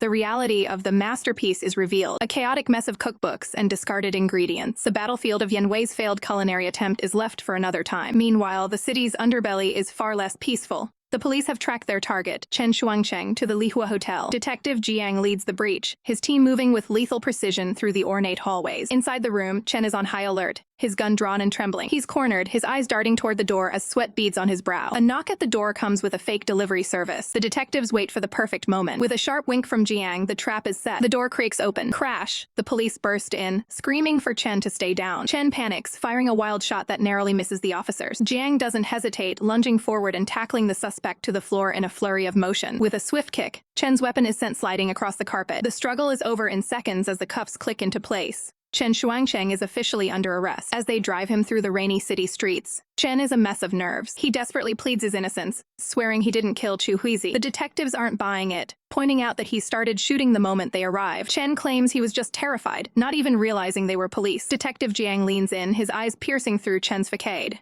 What is he so afraid of? Chen's voice drops to a whisper. He's afraid of being silenced by the people truly in charge. Jiang seizes the opportunity, asking the million-dollar question. Does he know who the real murderer is? Chen looks up, his face pale with dread. The real murderer is, just as Chen Shuangcheng is about to spill the truth about the real murderer. A blinding flash of light cuts through the night. Before the police can react, a massive truck roars out of the shadows at full throttle. The impact is catastrophic, sending glass shards flying as the heavy vehicle plows directly into the side of the transport car. The force is so immense that the car is sent into a violent spin, flipping through the air in a chorus of screeching metal. The vehicle finally slams onto its roof, leaving the occupants battered and disoriented in the wreckage. Detective Jiang, blood streaming down his face, desperately claws his way toward the witness, shouting Chen Shuangcheng's name. But it's too late. Chen lies limp and unresponsive amidst the broken glass, the secret of the murderer silenced by the brutal collision. Elsewhere, unaware of the carnage, Youyi is busy coordinating with President Wang over the phone, searching for the missing agent Bai. She realizes with a sinking feeling that someone must have bribed him to disappear, and she urges Wang to keep a close watch for any sign of the traitor. As she hangs up, she finds Yan Wei standing nearby, having overheard the entire conversation. Yan Wei's protective instincts immediately kick in, and she declares her intention to track the man down herself. Youyi quickly catches her hand, pointing out that it's already pitch black outside. When Yan Wei scoffs at the darkness, Yu uses a clever tactic, asking if Yan Wei would really leave a pregnant woman home alone when something could happen to her. The logic works. Yan Wei relents, deciding her duty to protect Youyi is the priority for tonight. As they settle into bed, the conversation turns toward the future, with Youyi asking if Yan Wei thinks the baby will be a boy or a girl. Without a second of hesitation, Yan Wei answers that it will be a girl. Youyi is surprised by her certainty, admitting that while she wants a girl, she worries that life is often harder for women in this world. They lie side by side, lost in thought about the life growing within. Youyi reflects on the possibility of a daughter, remembering her own mother's tireless work to ensure her daughter would never have to trade her dignity for anything. She vows that if she has a girl, she will provide that same fierce protection and care. Yan Wei softly chimes in, promising that she will take good care of her too. It's a moment of profound, quiet sincerity that leaves Youyi speechless. As the clock ticks late into the night, the house falls silent, save for the rhythmic sounds of sleep. Specifically, Yoya has begun to snore quite loudly, much to Yan Wei's wide-eyed surprise. Eventually, Yan Wei gently nudges her awake. A groggy Youyi asks what's wrong, only to be told she's been snoring. Youyi sheepishly explains it's a common pregnancy symptom, worried that she's keeping her friend awake. Yan Wei playfully deflects, claiming she's actually worried the noise will keep the baby up all night. She hops out of bed to search for a solution, returning with a pair of earplugs to help dampen the sound. Though Youyi finds it a bit excessive, she appreciates the gesture as they settle back down to rest. However, the peace doesn't last. In the middle of the night, a series of soft thumping sounds rouses Youyi from her sleep. She opens her eyes to find the other side of the bed empty. Calling out for Yan Wei, she hears more muffled noises coming from the floor below. Growing concerned, she makes her way to the stairs, wondering what could be happening in the middle of the night. The house is eerily quiet as she descends. She reaches for the light switch, and the living room is suddenly illuminated. There she finds Yan Wei sitting alone on the sofa. When a confused Youyi asks what she's doing downstairs, Yan Wei offers a clumsy excuse, claiming she was afraid she might roll over in her sleep and crush the baby. Youyi sees right through the thin veil of the excuse, telling her to come back to bed before she catches a cold. Yan Wei agrees to follow shortly, but as Youyi turns away, she realizes the truth. Her snoring is definitely keeping Yan Wei up, but her friend is too kind to admit it while Youyi is pregnant. By the next morning, the toll of the sleepless night is written all over Yan Wei's face as she sips her tea. Observing her friend's exhaustion, Youyi begins to feel a heavy sense of guilt, wondering if her presence is becoming a burden, and if it'd be better for everyone if she moved out. The morning silence is shattered by a ringing phone at the Manhwa photography studio. Yan Wei picks up, receiving a chilling tip. A lead on the treacherous agent Bai's whereabouts near the Dongshan Hotel. Sensing the shift in the air, Youyi asks if something has happened. Yan Wei keeps her voice steady, hiding the danger behind a professional lie. She claims she just needs to deliver some photos. Youyi, oblivious to the hunt, encourages her to go, promising to keep an eye on the studio. But Yan Wei's protective instincts are on high alert. She sternly instructs Youyi to stay inside and hide in the basement if any trouble arises. Youyi offers a reassuring smile, insisting she can look after herself. Deep within the studio, past the hanging film, lies Yan Wei's true workspace. She slides a framed painting across the brick wall, revealing a hidden compartment. This isn't for photography, it's a cold, steel armory. She expertly checks her sidearm, the weight of the pistol a familiar comfort. Tucking the weapon away, the hunter prepares to leave. At the door, Yan Wei gives one final warning to lock up before heading out. She cranks the engine of her car and peels away, leaving the studio behind. From the window, Youyi watches her go, unaware of the storm brewing. Yan Wei's focus is absolute. She has a target to find. She arrives at a weathered inn, the engine clicking as it cools. Inside, she confronts the landlady, demanding to see Mr. Bai. The woman scoffs at Yan Wei's rugged appearance, offering a backhanded comment about her lack of makeup. Yan Wei doesn't have time for insults. She snaps, forcing the woman to reveal the room number. 304. As Yan Wei ascends the stairs, a man's eyes widen in terror. It's him. Realizing he's been found, the man turns and bolts. Yan Wei's gaze narrows, her predatory focus locking onto her prey. She charges up the steps, the sound of her boots echoing through the hallway. The man slams his door shut, desperately turning the lock. In a panic, he slides a heavy dresser against the door to barricade himself in. With no other exit, he hurls himself out the window, choosing a dangerous fallover facing Yan Wei. Yan Wei arrives a second too late, but she doesn't hesitate. A single, deafening shot rings out as she blows the lock apart. She kicks the door open, gun drawn and ready for a fight. The room is empty, the curtains fluttering in the wind. She rushes to the ledge, spotting her target, sprinting through the alleyway below. Another shot is fired to pin him down, but the man keeps running. Without a moment's pause, Yan Wei leaps from the window, descending like a shadow and landing in a perfect crouch. The chase is on. They tear through the city streets, a high-stakes game of cat and mouse at full speed. Suddenly, the man vanishes. Yan Wei skids to a halt, looking around the corner in frustration. She realizes where they are, the Zhao family mansion. Could the suspect be hiding inside? A dark thought crosses her mind. Did Zhao Heng hire this man to eliminate Youyi? Meanwhile, back at the studio, a different kind of confrontation is taking place. Youyi steps outside, surprised to find Zhao Heng waiting for her. She demands to know why he's back after she made her feelings clear. But Zhao Heng's demeanor has changed. He claims he isn't there to harass her. Instead, he produces the divorce papers, already signed. Youyi is stunned into silence. She invites him inside to finalize the business professionally. She reviews the documents carefully, finding no hidden traps. With a steady hand, she signs her name, officially severing their ties. Zhao Heng watches her, thanking her for the happiness they once shared as they part ways. But he isn't done. He hands her an envelope, insisting she take the house for the sake of their unborn child. He promises to move his belongings out so she never has to see him again, claiming he can't bear the thought of her living under someone else's roof. Youyi remains silent, processing this sudden act of generosity. He leaves the papers on the table and prepares to depart. Across town at the police station, Detective Jiang is fuming. His superior, Commissioner Song, has ordered the case closed, demanding they pin both murders on the deceased Chen Shuangcheng. Jiang knows this is a cover-up.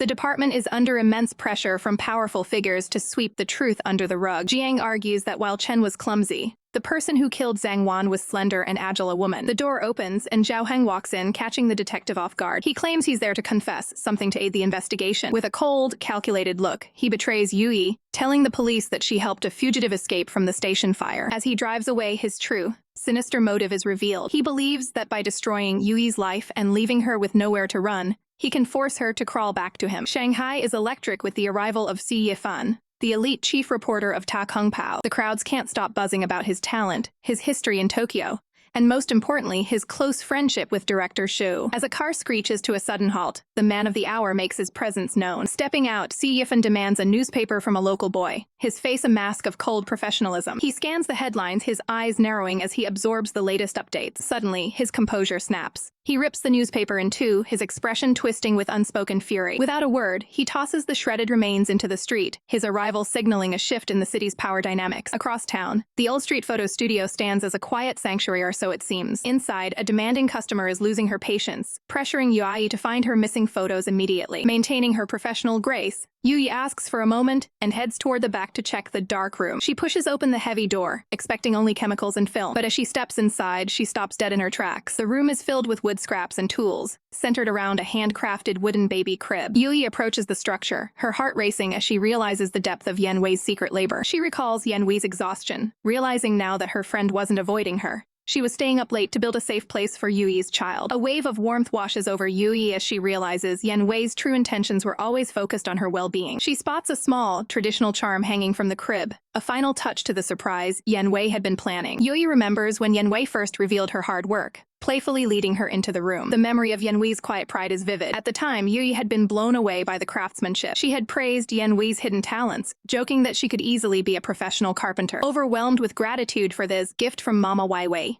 Youyi had embraced her friend, moved by such a sincere gesture of care. In the present, Youyi smiles to herself, her heart full as she waits for Yan Wei to return home. She gently touches her stomach, acknowledging the protection and love Yan Wei has provided for her and her unborn child. However, the customer's shouting snaps her back to reality. Youyi quickly finds the photos, but in her haste to leave, she moves back through the cluttered room. Her foot catches on a piece of discarded wood, sending her stumbling forward. Reaching out to catch herself, her hand slides against a concealed panel on the wall. The panel shifts, revealing a hidden compartment that freezes the blood in her veins. Behind the wall sits a professional arsenal, an array of high-caliber rifles, pistols, and tactical gear. Youyi stares in absolute horror, the realization of Yan Wei's true nature crashing down on her. As the customer continues to yell from the storefront, Youyi tries to regain her composure, though her world has just been turned upside down. She hands over the photos with trembling hands, her professional facade barely holding together. Once the customer leaves, Youyi stands alone, staring at the hidden armory. The question haunts her. Who is the woman she has shared her home with? A chilling memory surfaces, Detective Jiang's voice describing the specialized Juwer 98 sniper rifle used in a high-profile murder. Youyi reaches out, her fingers brushing against the cold steel of the exact same model. The pieces of the puzzle click into place with terrifying clarity.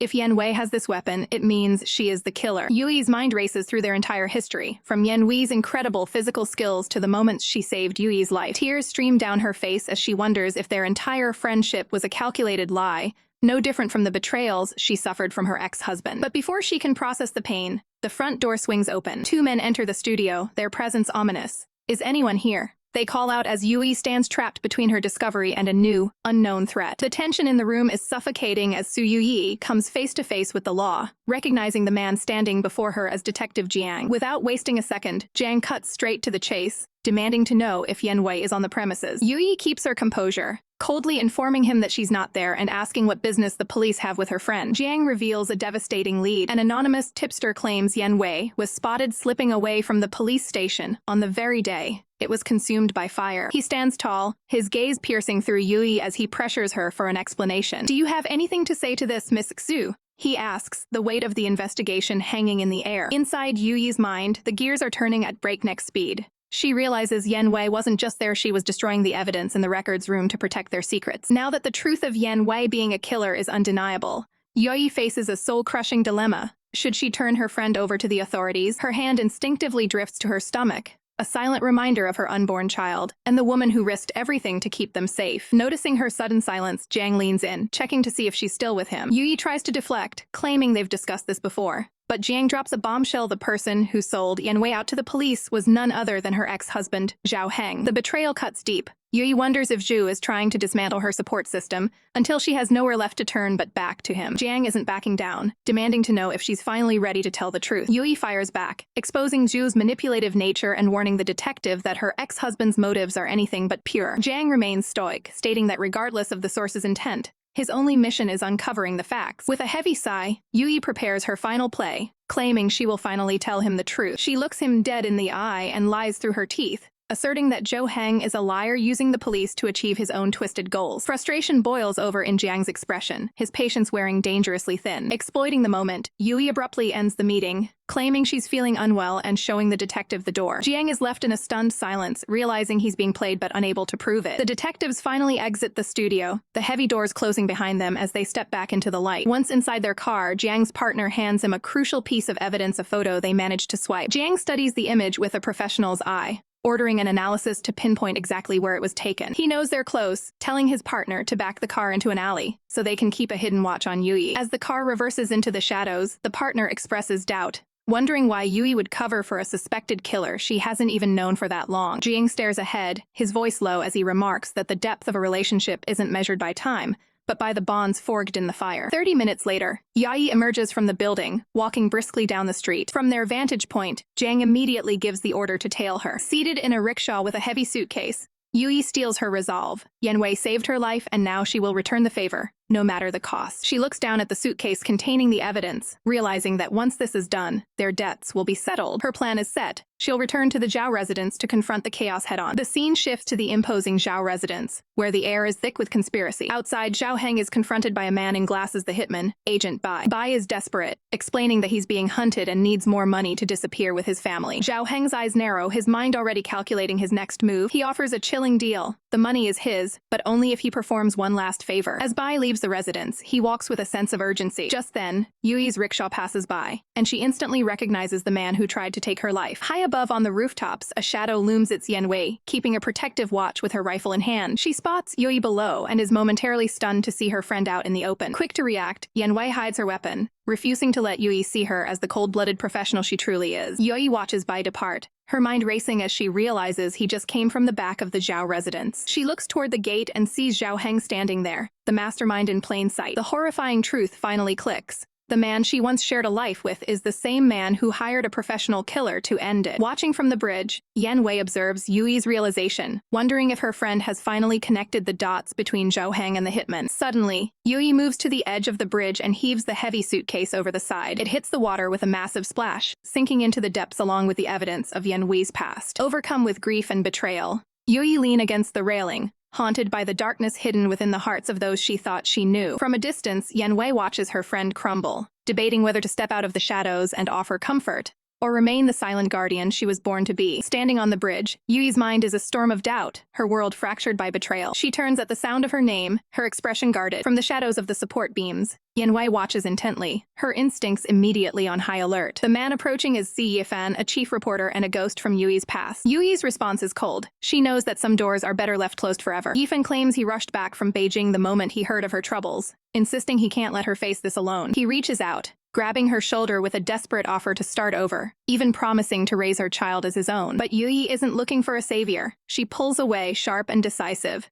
To her, his past abandonment to chase his own dreams is no different from the betrayal she's suffered from Zhou Heng. She refuses to let him play the hero now that his original choice didn't pan out. Turning her back on him, she delivers the final blow. She stopped loving him the second he walked away years ago. Observing from a distance, Yan Wei scoffs, mentally labeling him as just another disappointment. Suddenly, her eyes widen as she senses a shift in the atmosphere. High above on a balcony, a sniper readies his aim. Yan Wei bolts forward, screaming for them to watch out. Yui barely has time to react before a deafening shot rings out. The bullet tears into Yifan's side, sending a spray of blood into the air. Without hesitation, Yan Wei draws her weapon and returns fire toward the balcony. She maintains a defensive stance, shielding the stunned Yui and the wounded Yifan while keeping the pressure on the hidden shooter. The assassin, Agent Bai, is forced to duck behind the stone railing as Yan Wei's bullets chip away at his cover. Yui looks up in disbelief, finally realizing that her protector has been here all along. Yan Wei doesn't waste a second, hauling Yui toward the safety of a nearby pillar. She continues to provide cover fire, the bridge echoing with the roar of her pistol. High above, Bai recalibrates, peering through his scope with cold precision. A second shot finds its mark, catching Yan Wei in the shoulder. Despite the searing pain and the blood soaking her coat, she doesn't falter. She keeps her gun raised, her focus entirely on keeping Yui alive. Yui stares at the wound, her voice trembling as she asks why Yan Wei constantly risks her life for her. The chaos is interrupted by the arrival of Detective Jiang and his team. The officers immediately engage the sniper's position, their service weapons barking in unison. Under the heavy barrage of police fire, Bai realizes the mission has failed. He slips away into the shadows of the building. As the immediate threat vanishes, Yan Wei lowers her weapon, her strength flagging. But there's no relief. Detective Jiang levels his pistol at her, demanding she surrender. He clicks the handcuffs into place, taking her into custody right in front of a devastated Youyi. Youyi can only watch in silence, the weight of the situation crashing down. Jiang orders everyone into the cars, prioritizing medical attention before the interrogation begins. Night falls over the Shanghai Police Bureau. Inside a cold stone cell, Yan Wei sits alone, the bravado of the assassin replaced by a somber quiet. She stares into the middle distance, waiting for the inevitable. A guard eventually breaks the silence, announcing she has a visitor. In the visitation room, Youyi sits behind the bars, her face pale. The guard grants them 1 hour of privacy. Yan Wei is surprised, wondering how Youyi managed to gain access to a high-security prisoner. Youyi reveals she hired a lawyer to navigate the bureaucracy, her eyes never leaving Yan Wei's. Then comes the question that has been haunting her. Did you kill Zhang Wan? Yan Wei remains silent for a long moment, the tension in the room thick enough to cut. Finally, she gives a simple, blunt answer. Yes. The confession shatters Youyi. She breaks down, demanding to know why Yan Wei is involved with such violence, why she hides so many weapons, and why she ever sought her out. Through her tears, Youyi asks the most painful question of all. Why would an assassin save her life over and over again at the risk of her own? Yan Wei looks at her, the mask of the killer finally slipping to reveal a deep, unspoken pain. I'm sorry, she whispers. If you really want to know, I'll tell you everything. The truth begins in the heart of a war zone, where Yan Wei's past is forged in fire and blood. Raised by a mercenary company in a foreign land, her childhood wasn't spent with toys, but with a rifle in her hands. Amidst the crumbling ruins and the roar of explosions, Yan Wei moves with lethal precision, following orders to break through the enemy's front lines at any cost. When an enemy soldier lunges at her, she doesn't flinch.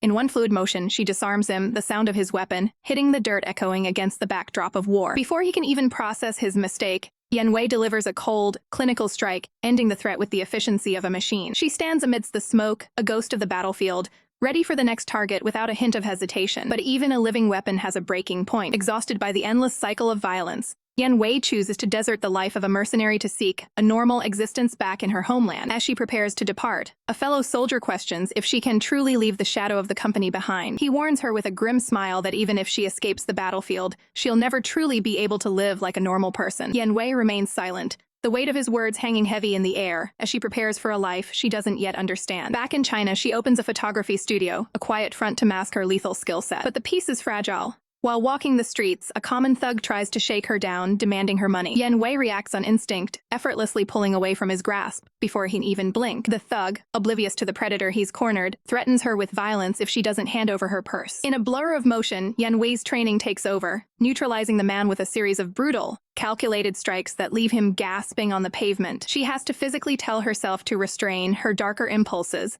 realizing how easily she could have ended him as she stares down at the trembling thief. Life takes an unexpected turn when she meets Hong Mai, a young girl who delivers milk to the studio. While Yan Wei spends her nights sketching dark, tactical diagrams of 100 ways for a thief to die, her only company is a silent cat watching from the desk. That's when Hong Mai arrives, a burst of innocent energy in Yan Wei's sterile world. Hong Mai is mesmerized by the studio, praising Yan Wei's photography and the beauty of her work. As Yan Wei downs a bottle of milk in one go, Hong Mai kindly tells her she can take her time, offering to collect the bottle tomorrow. Their bond grows through small gestures. One afternoon, a sudden downpour traps Hong Mai at the studio. Yan Wei invites her to stay until the rain dies down, a rare moment of hospitality from the former assassin. But the peace is shattered when a local debt collector storms in, demanding protection money. Yan Wei meets his gaze with a chilling, vacant stare, asking him what he wants. The thug mocks her, explaining that the money is what keeps her from getting a beating. When he tries to intimidate her further, Yan Wei's temper flares, her hand shaking as she fights the urge to kill him right then and there. Hong Mai bravely steps between them, begging the man for mercy and explaining that business has been slow. The thug has no patience for a milk girl and violently shoves Hong Mai aside. Seeing Hong Mai hurt is the final straw.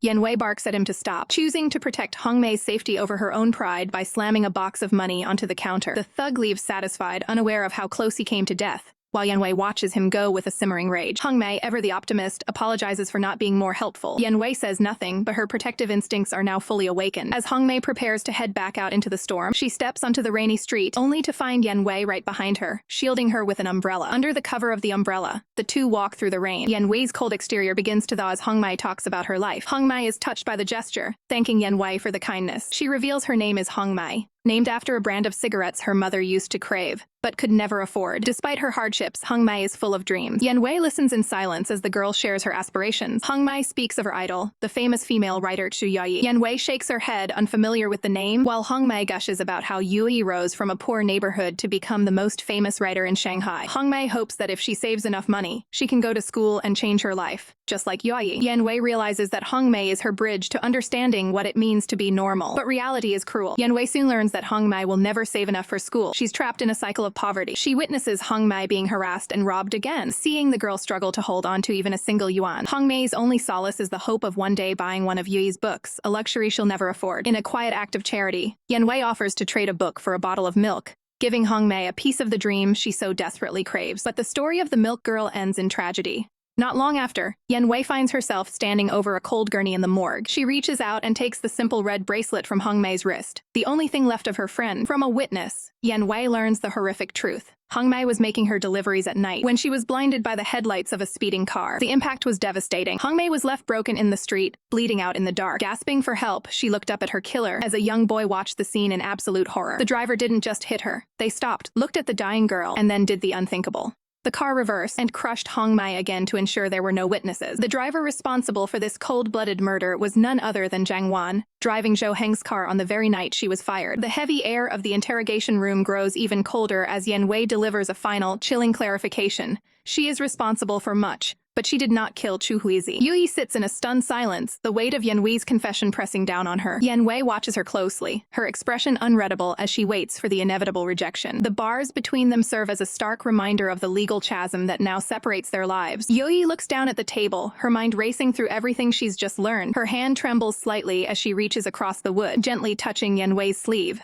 Her voice is soft, filled not with fear, but with a heartbreaking concern as she asks, "Does it still hurt?" Yan Wei is visibly caught off guard, her voice cracking as she asks why Youyi doesn't blame her for the blood on her hands. Youyi meets her gaze with unwavering resolve, stating that the only person she blames is herself for being blind to Yan Wei's suffering for so long. With a newfound fire in her eyes, Youyi vows that while Yan Wei spent her life protecting others, it is finally her turn to be protected. Yan Wei tries to push her away, warning that getting involved will only drag Youyi into the line of fire. But Youyi refuses to back down, insisting that she has been part of this fight since the very first moment Yan Wei stepped in to save her. She has made her choice. She isn't going anywhere. Yan Wei is left speechless by this display of absolute loyalty. As Youyi turns to leave the cell, she looks back one last time, promising Yan Wei that she will find a way to bring her home. It's a vow of freedom, yet Yan Wei remains a bird trapped in a gilded cage, waiting for the storm to pass. Meanwhile, the authorities aren't playing by the rules. Detective Jiang and his team arrive at a private residence, determined to find the smoking gun. Finding the door barred, they don't wait for a warrant, they smash through the glass in a desperate search for evidence. Jiang clicks the lock and storms inside, ordering his men to tear the place apart until the weapon is found. When the main floor yields nothing, Jiang sets his sights on the basement. The basement is a cluttered mess of memories and old furniture. Jiang paces the room, frustrated by the lack of results. Suddenly, a painting on the wall catches his eye. He approaches it with predatory focus, knocking on the stone behind the frame. A hollow thud reveals a secret compartment. He slides the panel open, expecting a weapon,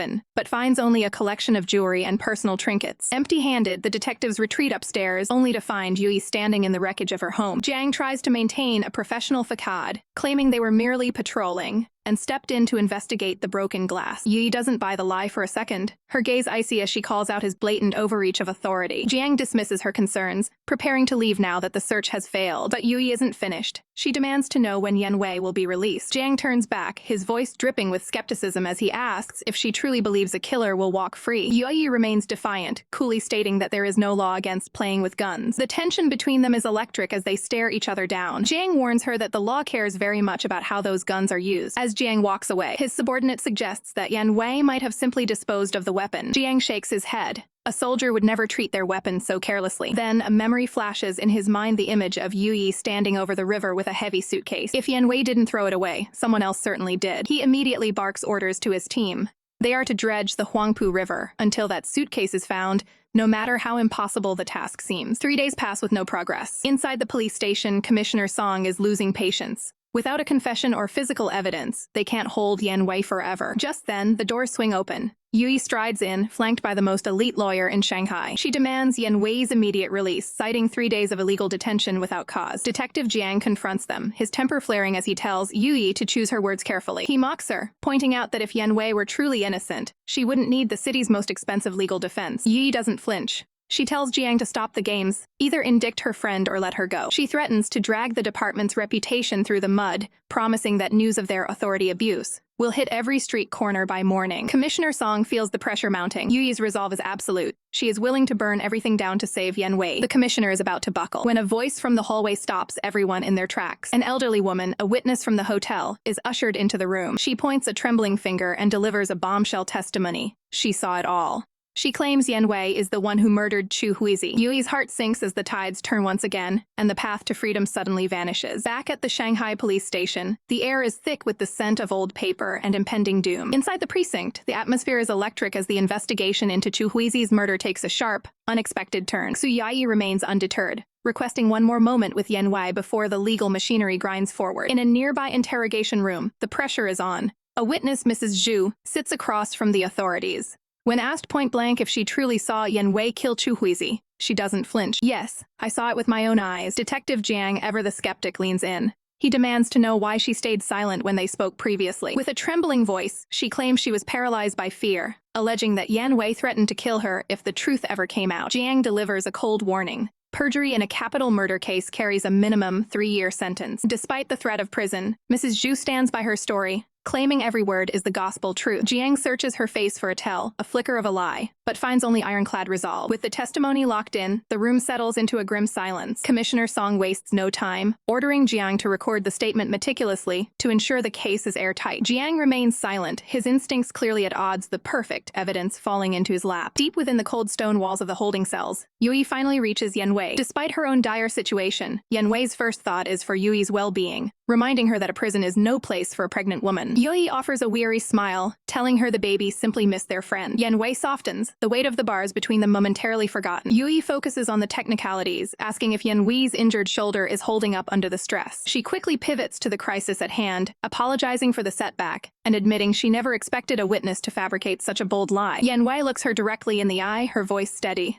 I didn't do it. Yui doesn't need convincing. She knows the witness was likely a pawn, bribed by the real killer to shift the blame. She warns Yan Wei that the police are more interested in a quick conviction than the actual truth, and they need to buy more time. Yan Wei accepts the reality with her signature stoicism. Seeing her friend so composed while facing a death sentence stirs something deep in Yui. She reaches out, asking Yan Wei to give her her hands. After a moment of hesitation, Yan Wei lifts her shackled wrist toward the bars. Yui reaches through the cold metal, grasping Yan Wei's hands firmly in her own. In this moment of professional solidarity, Yui vows to do whatever it takes to break these chains. Their hands remain locked, a silent pact of absolute trust. Yui begs Yan Wei to trust her process, and Yan Wei quietly confirms that she does. They stand together in the dim light, the author and the soldier, united against a conspiracy that threatens to bury them both. As the meeting concludes, Mrs. Zhu is escorted out, her role in this drama complete for now. Commissioner Song approaches Yui with a patronizing smirk, gloating that her visit was a waste of time now that the case has seen such progress. Yui keeps her expression neutral, but her mind is racing. She realizes Song is desperate to sweep this under the rug,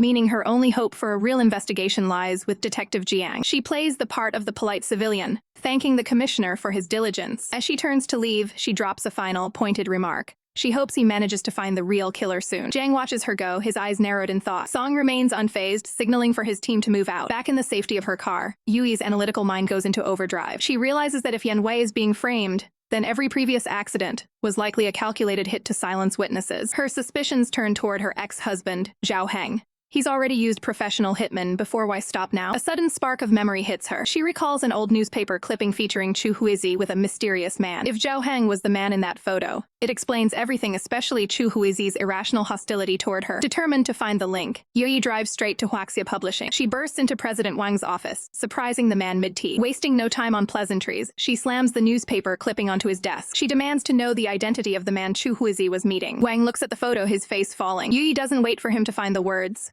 Is it Zhao Heng? Wang sighs, the secret finally out. He admits he knew, but kept silent to protect Yui's feelings during her divorce. Yui ignores the sentimentality, pushing for the source of the photo. She assures him she's long past being hurt by Zhao Heng's betrayals. This is about saving a life. Wang reveals the truth. The photo was taken by a reporter from Jingbao, and Zhao Heng paid a fortune to bury the scandal. Having secured the missing piece of the puzzle, Youyi thanks him and makes a swift exit. Her objective is now crystal clear. Find the evidence that ties Zhou Heng to the scene of the crime. With renewed fire in her eyes, she walks away, a woman on a mission to bring the truth to light and bring Yan Wei home. The game of cat and mouse reaches a boiling point at the estate as the facade of a happy marriage begins to crumble. Zhou Heng rushes back to the house, his voice dripping with faint concern as he calls out for his wife. He finds Youyi resting in bed, looking every bit the fragile victim he expects her to be. He pulls her into a tight embrace, whispering sweet nothings that now feel like venomous threats. As he smiles down at her, Youyi can only see the monster hidden behind his polished exterior. They discuss the recent tragedy, and Zhou Heng plays his part to perfection, acting stunned that Yan Wei could be that kind of person. He paints himself as the victim, claiming he never expected to be betrayed by someone they trusted. He warns Youyi that she's been living with a dangerous individual all this time, unaware that he is the true threat in the room. Playing the doting husband, he offers to make her tea and insists she get some rest. Youyi, playing the long game, asks him to stay by her side. He agrees, settling in to maintain his cover. Another embrace follows, a chilling display of professional-level deception from both sides. Behind Yuyi's back, Zhou Heng's expression is cold and calculating. Meanwhile, Yuyi's eyes remain sharp. She is no longer the prey, but the hunter. Eventually, Zhou Heng claims he has urgent work to handle and must step out. Youyi encourages him to go, telling him to come back soon with a performance that would win an Oscar. The moment the door shuts, the mask drops. Youyi is ready to move. She knows the answers she needs are hidden in Zhou Heng's private study. She begins a meticulous search, shuffling through papers and documents. She rummages through his desk, looking for anything that links him to the murder. The room is a fortress of secrets, but Youyi is determined to breach it. She finds a locked compartment, a clear sign that something valuable is hidden inside. She scans the room, her eyes landing on the bookshelf. She methodically checks the shelves, looking for anything out of place. Her persistence pays off when she discovers a key hidden inside a trophy. Downstairs, the front door opens.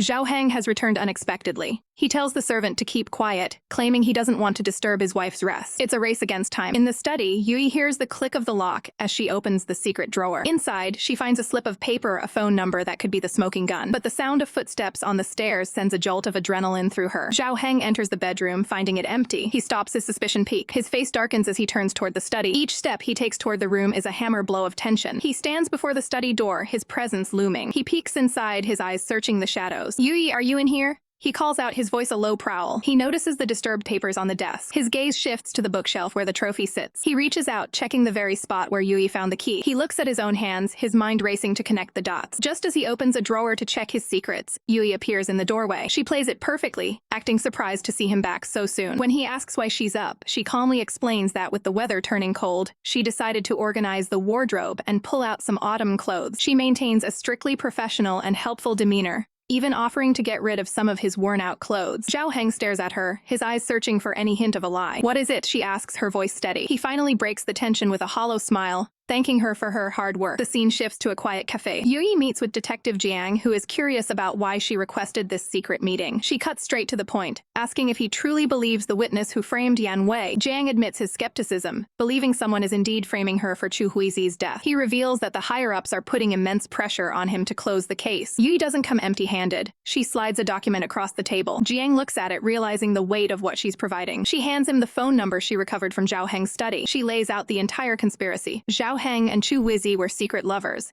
a fact confirmed by her own sources. She reveals that Zhou Heng is working with the treacherous Agent Bai, the same man who tried to kill her and Ji Yifan. Jiang is stunned as the pieces of the puzzle finally click into place. Youyi suggests that catching Agent Bai will lead them to the truth behind Chen Shuangcheng's death as well. Jiang acknowledges the lead, but he has one more question. He leans in, his gaze piercing. He calls her out on lying about what happened the day of the fire to protect Yan Wei. Youyi doesn't flinch. Yes, she admits. She explains that Yan Wei is an undocumented orphan, and she was only trying to keep her out of trouble, insisting it has nothing to do with the murder. Jiang remains skeptical, wondering if there's more to her devotion. Youyi maintains her innocent facade, standing by her story, but she has one final card to play. She reveals that before Zhang Wan died, she heard her confront Zhou Heng about a hit-and-run he committed in her car. Jiang's eyes widen. The rabbit hole goes deeper than he ever imagined. Youyi tells him she isn't sure if it helps, but Jiang knows this is the breakthrough he needs. He promises to investigate every lead, as the walls finally begin to close in on Zhou Heng. Inside a quiet cafe, the air is thick with tension as Xu Youyi meets with Detective Jiang, urging him that their top priority must be apprehending the elusive Agent Bai. Jiang agrees, but admits the trail has gone cold. Without a way to flush him out of hiding, finding the man is nearly impossible. With a look of cold determination, Youyi reveals she already has a plan to lure the killer into the open. As night falls over the city, the trap begins to move. Youyi walks briskly through the crowded streets, her expression unreadable. She hails a rickshaw, loudly instructing the driver to take her to St. Mary's Hospital, ensuring her destination is overheard. Just as she suspected, eyes are watching from the shadows. A mysterious woman immediately signals another cart to follow Youyi, reporting her every move. At the hospital, Youyi enters the room of Yifan, who is visibly relieved to see her. She maintains a professional distance, explaining that she only came now because his injuries were confirmed to be non-life-threatening. Yifan offers a weak smile, claiming he already feels better just having her there. Youyi sits beside his bed, her tone turning grave as she tells him she has a vital message. She leans in, beckoning him closer. Yifan listens intently as she prepares to speak. In a low whisper, she delivers a tactical warning. He must be extremely cautious tonight while staying in the hospital. Outside the door, the spy watches the two figures silhouetted against the window, misinterpreting their close proximity as a sign of affection. Suddenly, Youyi notices the shadow at the door and stands up. She moves quickly, slamming the door shut to cut off the spy's view. Panicked by the sudden movement, the spy rushes away to report this scandalous development to her master. Back inside, Youyi drops the act and gets to the point. She informs Yifan that Zhao Heng has already dispatched assassins to eliminate him tonight. Yifan is less worried about himself and more concerned for her safety, but Youyi remains calm. She explains that she is using her pregnancy as a shield, believing Zhao won't dare harm her yet. Despite Yifan's pleas for her to stay, Youyi prepares to leave. He watches her from his bed, desperate for her company. She pauses at the door, looking back one last time. With a quiet apology, she steps out into the hall. Walking through the sterile corridor, she knows she has provided the final piece of evidence needed for the upcoming trial. Meanwhile, Zhao Heng is at home, having prepared a lavish, delusional anniversary dinner filled with roses and fine food. He stands by the table, reminiscing about their early dating days as if their marriage wasn't currently in shambles. Convinced that Youyi still loves him, he plans to ask her to start over and forget the past. He pulls out a diamond ring, ready to propose a second time. He rehearses his speech, holding the ring up to the light. His fantasy is shattered when the spy enters the room. The servant trembles as she approaches the young master. Zhu demands to know where his wife has gone. The spy reports that Youyi met with the detective before sneaking off to the hospital. She adds fuel to the fire, describing how close Youyi and Yifan seemed before the door was shut in her face. Zhou's expression darkens into a mask of pure rage. He stares at the ring, the weight of the perceived betrayal sinking in. In an instant, the romantic facade crumbles. Zhou realized the bridge back to his old life has been burned. He screams in fury, vowing to kill Yifan. In a violent outburst, he flips the entire table, sending the expensive meal and glass crashing to the floor. If I can't have something, then no one can, he roars. Elsewhere, Youyi has retreated to a secret basement hideout. Surrounded by shadows, she remembers Yan Wei's instructions to hide here if things ever got dangerous. She looks at the makeup Yan Wei once bought for her, a reminder of their bond. She knows that everything her life, Yan Wei's freedom, and the downfall of Zhao Heng depends on the events of the coming night. With steady hands, she applies red lipstick, preparing for the final confrontation. Looking into a small mirror, she steels her resolve for the trial tomorrow. She is no longer a victim. She is a woman ready for war, promising that no matter what happens, she and Yan Wei will face the end together. The trap is set, and the shadows are closing in. Under the cover of night, a silent predator approaches a quiet building, ready to end a life. Agent Bai bursts into the hospital room, his finger heavy on the trigger as he unleashes a hail of lead into the bed. But as he pulls back the sheets, expecting a corpse, his heart sinks. The bed is empty, nothing but pillows and a cold realization. Before he can retreat, two figures in nursing uniforms block the exit, their eyes sharp and lethal. Bai reaches for his weapon, but he's too slow. In a flash of precision, the nurse, none other than Detective Jiang, delivers a bone-shattering kick, disarming the assassin and slamming him to the floor. The metallic click of handcuffs signals the end of Bai's run. Tearing off his disguise, Detective Jiang looks down at the hitman with cold satisfaction. Bai Shuxian, you're under arrest, he declares, finally securing the key to Zhu's downfall. The next morning, the city is in a frenzy. Newsboys scream the headlines. The trial for Xu Youyi's murder begins today. A mob of reporters swarms the courthouse as Xu Youyi arrives, pelted with accusations and questions about her ties to the alleged killer. She remains composed, pushing through the sea of cameras and flashing bulbs. Inside, the atmosphere is heavy with the weight of impending judgment. The city's elite and the curious public fill the benches, waiting for the spectacle to begin. The judges take their places, their faces masks of impartiality. Bring in the prisoner. The order echoes through the hall. Yan Wei is led out, her hands bound, her gaze fixed forward. Despite the chains, she carries herself with a quiet, dangerous dignity. As she enters the dock, her eyes find Youyi. In this den of lions, they are each other's only allies. Yan Wei looks at the woman who has risked everything to save her. Youyi meets her gaze, her expression softening with an unspoken promise. In a moment of quiet defiance, Youyi reaches out, her hands finding Yan Wei's. She adjusts Yan Wei's coat, a simple, grounding gesture of care. Don't be nervous, Youyi whispers. I'm here for you. For a brief second, the chaos of the courtroom fades away, replaced by a profound professional bond of trust. But the law is indifferent to sentiment. The guards step in, separating them as the proceedings begin. Youyi takes her seat, her eyes burning with resolve. The court is called to order. Yan Wei is ushered into the prisoner's box, and her shackles are removed as the formal charges are read. The prosecutor stands, his voice booming as he labels Yan Wei a cold-blooded marksman who murdered Xu Youyi and silenced witnesses through terror. He paints her as a phantom, a woman with no past and a lethal skill set. He claims her silence since the arrest is the ultimate admission of guilt. When asked for her plea, Yan Wei's voice is steady and clear. "I will not admit to it. I didn't do it." The prosecution calls their star witness, Mrs. Xu. The woman takes the stand, trembling as she begins her performance. Pointing a shaking finger at Yan Wei, she cries out that she saw the murder with her own eyes. She weaves a tale of horror, claiming Yan Wei tried to kill Youyi and then threatened to end her life if she spoke a word. She describes a desperate struggle with her own conscience before finally coming forward. Yan Wei watches the woman, a faint, mocking smirk playing on her lips. To a professional like her, the acting is amateurish. If she had actually been there, she thinks there wouldn't be a witness left to tell such lies. Mrs. Xu continues her sob story, claiming guilt finally drove her to the police. The prosecutor turns to Yan Wei, demanding an alibi, but she admits she was home alone. No one can vouch for her. Seizing the opening, the prosecutor attacks her character, calling her a social pariah who forged her papers and carries illegal firearms. But Yuyi's defense lawyer, a sharp, calculating man, instantly objects, calling the accusations baseless speculation. The judge sustains the objection. The defense lawyer takes the floor, pacing the room with confidence. He masterfully reframes Yan Wei's mysterious past as the struggle of a simple immigrant returnee, confused by the government's complex bureaucracy. He turns the prosecutor's suspicion back on the state, suggesting the government's failings are to blame for her lack of papers. The prosecutor is livid, but the lawyer isn't finished. Yan Wei watches him, impressed by the narrative he's weaving. It's so convincing she almost believes it herself. The lawyer mocks the idea that a quiet social life is a prerequisite for innocence. He asks the court what a normal life even looks like. He paints a picture of Yan Wei as a mild-mannered business owner, a woman who runs a photo studio and buys noodles from street vendors, a simple, hardworking citizen who only bought a gun to protect herself from thugs. He even takes a jab at the prosecutor's high society connections, suggesting that an ordinary person shouldn't be penalized for lacking distinguished friends. Turning back to the witness, the lawyer begins to dismantle Mrs. Zhu's testimony. He points out a fatal flaw: the timeline. If everyone heard the screams and rushed to the scene within 20 seconds, how could Mrs. Zhu have witnessed a murder, escaped, been caught, threatened, and wrestled with her conscience, all in that tiny window? Mrs. Zhu stammers, her lies crumbling under the pressure as the prosecution tries to salvage the situation. But the defense is ready for the final blow. The court now calls Xu Youyi to the stand. Youyi rises, her presence commanding the room as she walks toward the witness box. She passes Yan Wei, their eyes meeting one last time. There is no fear in Yan Wei's gaze, only trust in the woman who is about to take the stand to rewrite the ending of this story. The tension in the courtroom reaches a boiling point as the prosecution grills Xu Youyi on her presence at the Jinhua Hotel. With unwavering composure, Youyi testifies that while she was at the scene, she never once saw Yan Wei commit a crime. The prosecutor pushes further, citing police reports of another individual spotted that night. Youyi doesn't blink, confirming she saw someone, but maintains the figure had the distinct build of a man. When asked if it could have been the tall Yan Wei, she delivers a sharp, definitive no, ending the cross-examination. The judge prepares to move forward, asking if Youyi has any final additions to her testimony. She seizes the moment, dropping a bombshell that sends shockwaves through the room.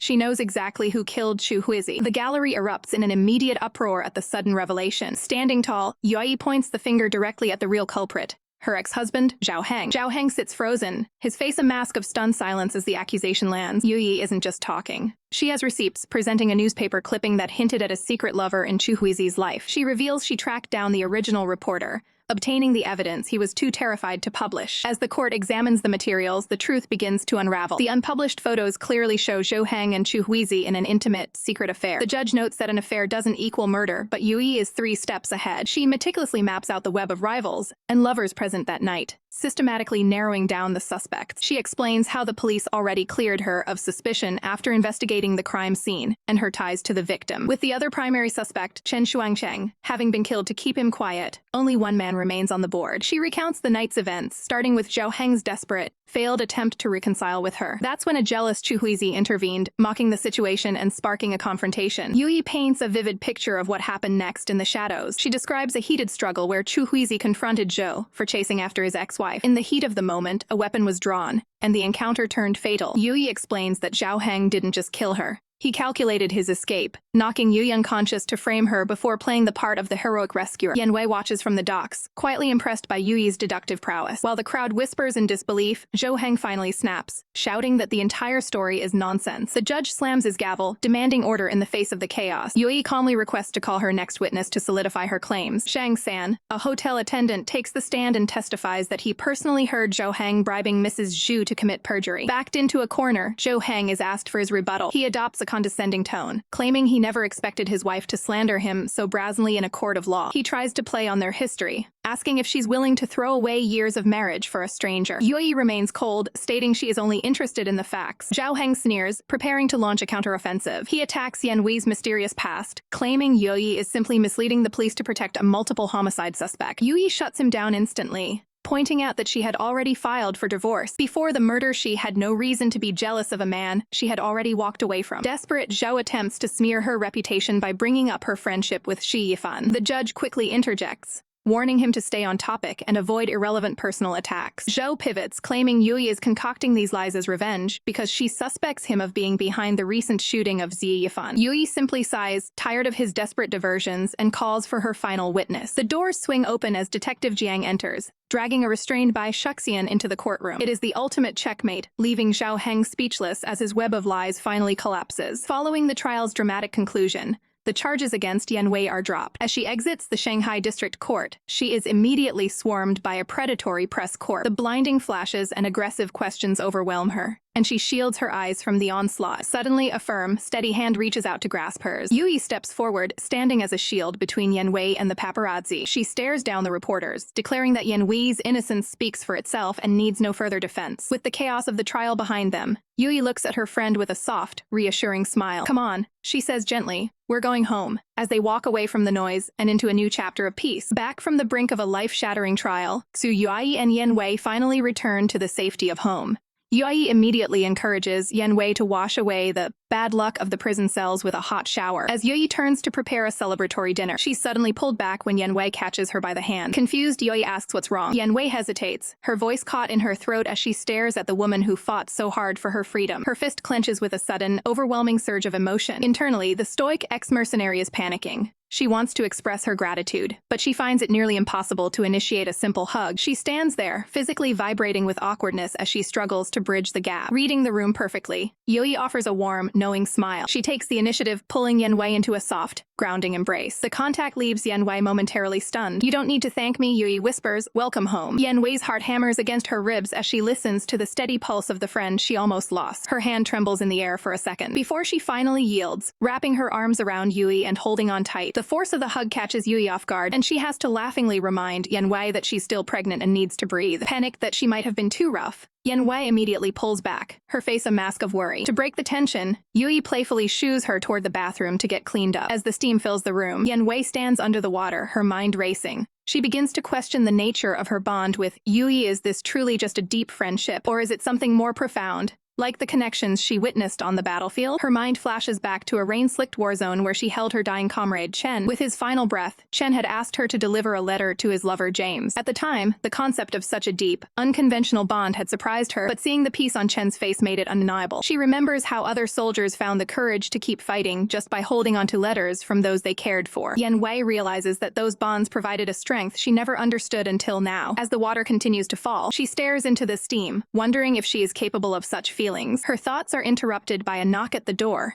Dinner is ready. Yan Wei wonders if it's even possible to share such a connection with someone who has already lived a completely different life. Suddenly, the door creaks open as Youyi checks in on her. Yan Wei freezes, shrouded in the mist. While Yan Wei is flustered by the lack of privacy, Youyi remains perfectly composed, treating the situation with a casual, sisterly familiarity. However, as Yan Wei tries to usher her out, Yuyi's eyes catch something that stops her cold. She steps closer, her professional focus shifting to the map of jag scars marking Yan Wei's back. Gently tracing a particularly deep mark, Youyi leans in, softly blowing on the skin as if she could soothe the years of old trauma. Yan Wei stands perfectly still, her expression unreadable as she feels the weight of Yuyi's empathy. Yuyi's heart aches, realizing the sheer amount of pain Yan Wei has endured in silence. Sensing the heavy atmosphere, Yan Wei quickly covers herself, insisting that the wounds have all long since healed. Respecting her boundaries, Youyi shields her eyes and waits for Yan Wei to finish. Once the door shuts, Yan Wei leans against the wall, her heart racing faster than it ever did in combat. The subsequent dinner is a quiet affair, the air thick with unspoken words. Youyi attempts to bridge the silence, but Yan Wei quickly shuts it down, not yet ready to process the vulnerability of the evening. Youyi can only look down, respecting the walls Yan Wei has built around her past. Later that night, the two share a bed, but sleep doesn't come easily. Youyi watches Yan Wei's sleeping form, her own thoughts a whirlwind. She shifts closer, eventually resting her head against Yan Wei, seeking comfort in their proximity. In a moment of pure tenderness, she reaches out to gently touch Yan Wei's face. But Yan Wei, ever the soldier, is a light sleeper.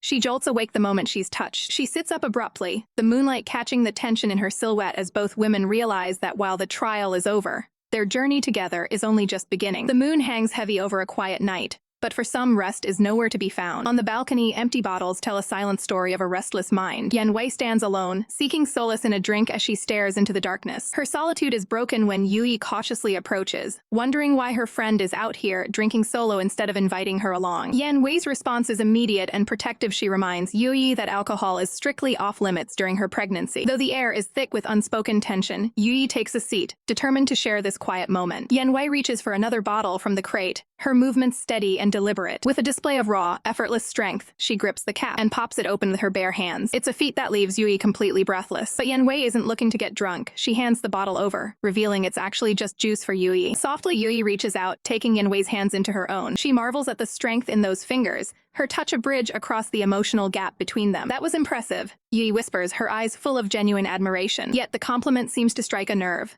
Yan Wei goes silent, her expression clouding over. She pulls away, the distance between them suddenly feeling like a chasm. Sensing the shift, Yui's worry grows. She asks if she's done something to cause this pain, her voice laced with concern for her friend's well-being. Yan Wei remains stoic, the silence stretching between them like a physical barrier. Finally, she breaks it with a cold warning. Youyi needs to stop trying to get close and stop being so kind. Youyi is visibly shaken, her face a mask of confusion and hurt as she tries to understand this sudden pushback. Without another word, Yan Wei stands to leave. She turns her back to the moonlight, muttering that the fault lies entirely with her own internal struggles. They stand together one last time on the balcony, framed by the glowing doorway. Yan Wei looks up at the sky, attempting to lighten the mood with a literary quote, claiming Tagore once said the moon is beautiful tonight. Youyi can't help but chuckle, correcting her. Tagore definitely never said that. Yan Wei's stoic facade slips into a moment of rare embarrassment. Youyi explains that the phrase actually comes from Natsume Soseki, a famous metaphor for a deeper, unspoken connection. As she explains the meaning, the weight of the words suddenly hits her. She's reminded of a previous morning, a moment where the sound of her own racing heartbeat was louder than any snoring. Yan Wei is curious, asking for clarification, but Youyi isn't ready to face that truth yet. She claims exhaustion, promising to finish the explanation another day. Yan Wei agrees, noting that a pregnant woman needs her rest. When Youyi asks if she's coming inside, Yan Wei refuses. She needs to be alone with her thoughts under the watchful eye of the moon. Back in the bedroom, sleep is an impossible luxury. Youyi tosses and turns, her mind a whirlwind of doubt. She reflects on everything they've endured together, questioning if their bond is truly just a simple friendship. She stares into the shadows, feeling the heavy weight of societal expectations. Finally, she sits up, a new resolve hardening in her eyes. She refuses to be defined by old conventions. She will follow her heart. She marches toward the door, but hesitates at the handle. What if Yan Wei truly doesn't understand the depth of her feelings? Suddenly, the door swings open and she bumps right into Yan Wei, who was standing just on the other side. Startled, Yan Wei asks why she's still awake. Flustered, Youyi makes a quick excuse about needing the toilet. Yan Wei steps aside, her expression unreadable as she lets her pass. They end up on opposite sides of the closed door, both leaning against the wood, trapped in a silence that says more than words ever could. While the two women navigate the complexities of their hearts, the outside world is closing in. At the Shanghai police station, a discovery is made. A leather suitcase, soaked and battered from the river, is hauled into the light. An officer rushes it to his superior, reporting that fishermen finally dredged it up after days of searching. The detective is thrilled, praising the hard work of his team. He doesn't waste a second, ordering a crowbar to force the lock. With a sharp crack, the case is pried open. The detective's suspicions are confirmed. Resting inside the damp lining is a high-powered sniper rifle, a grim reminder that the past is never truly buried. Detective Jiang pieces the puzzle together, recalling how Xu Youyi mentioned a suitcase left behind by her ex-husband Zhou Heng after a suspicious meeting with the corrupt agent Bai. However, something doesn't sit right. The man Zhou hired doesn't match the physical build of the person Jiang actually fought. A chilling thought crosses the detective's mind. Did Youyi intentionally mislead him about the suitcase importance, while making it seem like a casual remark? If she's playing a double game, she is a truly terrifying woman. But to prove it, Jiang needs to see how Zhou Heng reacts to the evidence. The investigation leads straight to the cold iron bars of a prison cell. Jiang arrives with the heavy suitcase in hand, demanding to know if Zhao Heng recognizes it. Zhao Heng is immediately defensive, questioning why the detective has his personal property. Jiang presses harder, asking the prisoner if he remembers exactly what was stored inside. Zhao Heng sneers, mocking Jiang for wasting time on trifles instead of acting like a real detective. But Jiang shuts him down instantly, reminding him that the evidence in his current murder case is already airtight. He drops a bombshell. They found the specific weapon used to kill Jiang Wan hidden inside this very suitcase, and he advises Zhu to think very carefully before speaking. The revelation sends Zhou Heng into a panic. He lunges at the bars, swearing he didn't kill Jiang Wan and demanding to know how a gun ended up there. Jiang demands the full story. Zhao Heng explains that he left the case at the photo studio for Youyi, but it was supposed to be filled with money, jewelry, and old photos to prove his devotion to her. He stares blankly, unable to comprehend why a murder weapon would be among his gifts. Then, the realization hits like a freight train. He realizes Youyi is framing him. He erupts into a manic, desperate laughter, realizing his ex-wife wants him dead just to protect a stranger. As his hysterical laughter echoes through the halls, Jiang begins to walk away. The detective remains professional, coolly stating that the law requires evidence, not just outbursts. Behind him, a broken Zhou Heng screams for Youyi to face him. Back at the photo studio, the morning sun hits the quiet building. Inside, Yan Wei tries to wash away the stress of the previous night. Looking at her reflection, she looks weary from the weight of her secrets. She resolves to act as if nothing happened between her and Youyi once the morning begins. When Youyi enters the room, she's struggling with the fastenings of her dress. She's also determined to keep things strictly professional to avoid any lingering awkwardness. She asks Yan Wei for a hand with the stubborn buttons,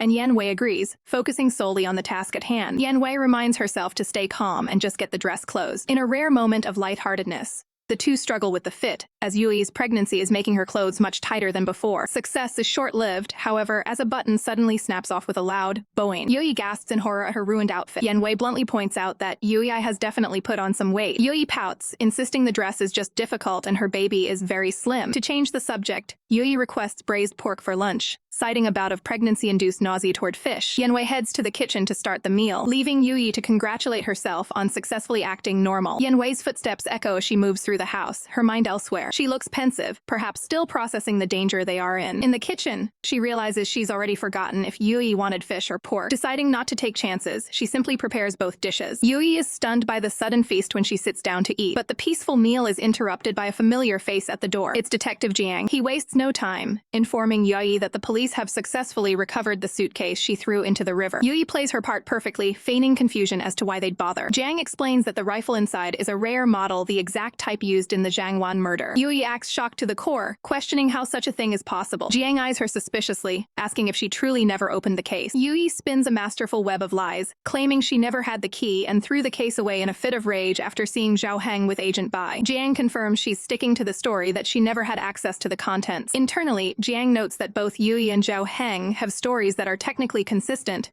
yet completely contradictory. Youyi goes on the offensive, claiming Zhao Heng is clearly trying to frame Yan Wei because he's jealous and possessive. She even challenges the detective's integrity, asking if he's simply too afraid of the powerful Zhao family to see the truth. Hidden behind a nearby curtain, Yan Wei listens to every word. She is moved, realizing Youyi is risking everything to protect her. Stepping out to break the tension, Yan Wei arrives with the food, dryly joking that she was just chopping up a body in the kitchen. With a calm, steady hand, she offers the detective a taste of the meal, effectively ending the interrogation for now. The tension in the room is thick enough to cut with a knife as Yan Wei maintains a cool composure, casually asking Detective Jiang if he'd like to join them for a meal. Jiang offers a faint, surprised smile, admitting he had no idea the mysterious Yan Wei was skilled in the kitchen. But Yan Wei doesn't miss a beat, her gaze sharpening as she retorts that she doesn't just know how to cook, she knows how to kill. Testing her, Jiang pulls out a photograph of the sniper rifle used in the crime, asking if the weapon looks familiar. Without a hint of hesitation, Yan Wei takes the photo, her eyes scanning the frame with a deadly calm as she confirms that she does indeed recognize it. Jiang leans in, searching for a crack in her armor, while Youyi watches the interrogation unfold with bated breath. Yan Wei expertly deflects the pressure, claiming she simply saw the rifle in a magazine once before. She looks Jiang dead in the eye, daring him to act, telling him that if reading a magazine is a crime, he's welcome to lock her up again. The standoff is suddenly shattered when an officer bursts into the room with frantic news. Zhao Heng has slit his wrists in his holding cell. Shock ripples through the room as Jiang realizes the situation has spiraled out of control, demanding they return to the station immediately. Before leaving, Jiang turns back to Yan Wei with a grim promise. He won't let an innocent person take the fall, nor will he let the true killer escape justice. Youyi keeps up her facade of the grieving, wronged wife, softly telling the detective she hopes he can clear Yan Wei's name once and for all. As Jiang's silhouette disappears through the door, the atmosphere shifts instantly. Yan Wei remains unfazed by the chaos, simply suggesting they finish their meal before it loses its heat. She ponders the report of Zhou's attempted suicide, her mind racing through the tactical implications. Youyi, however, isn't buying the drama, suspecting that Zhao's move is nothing more than a desperate ploy to manipulate her into a visit. When Yan Wei asks if she actually intends to see him, Yuyi's focus remains on her plate, her expression unreadable. She cryptically remarks that whatever is destined to happen will happen, and what is meant to end must come to a close. Yan Wei watches her closely, the silence between them growing heavy. She eventually breaks the quiet, asking Yi exactly when she managed to dispose of her rifle. Youyi reveals she hid it just before the police arrived to take Yan Wei away,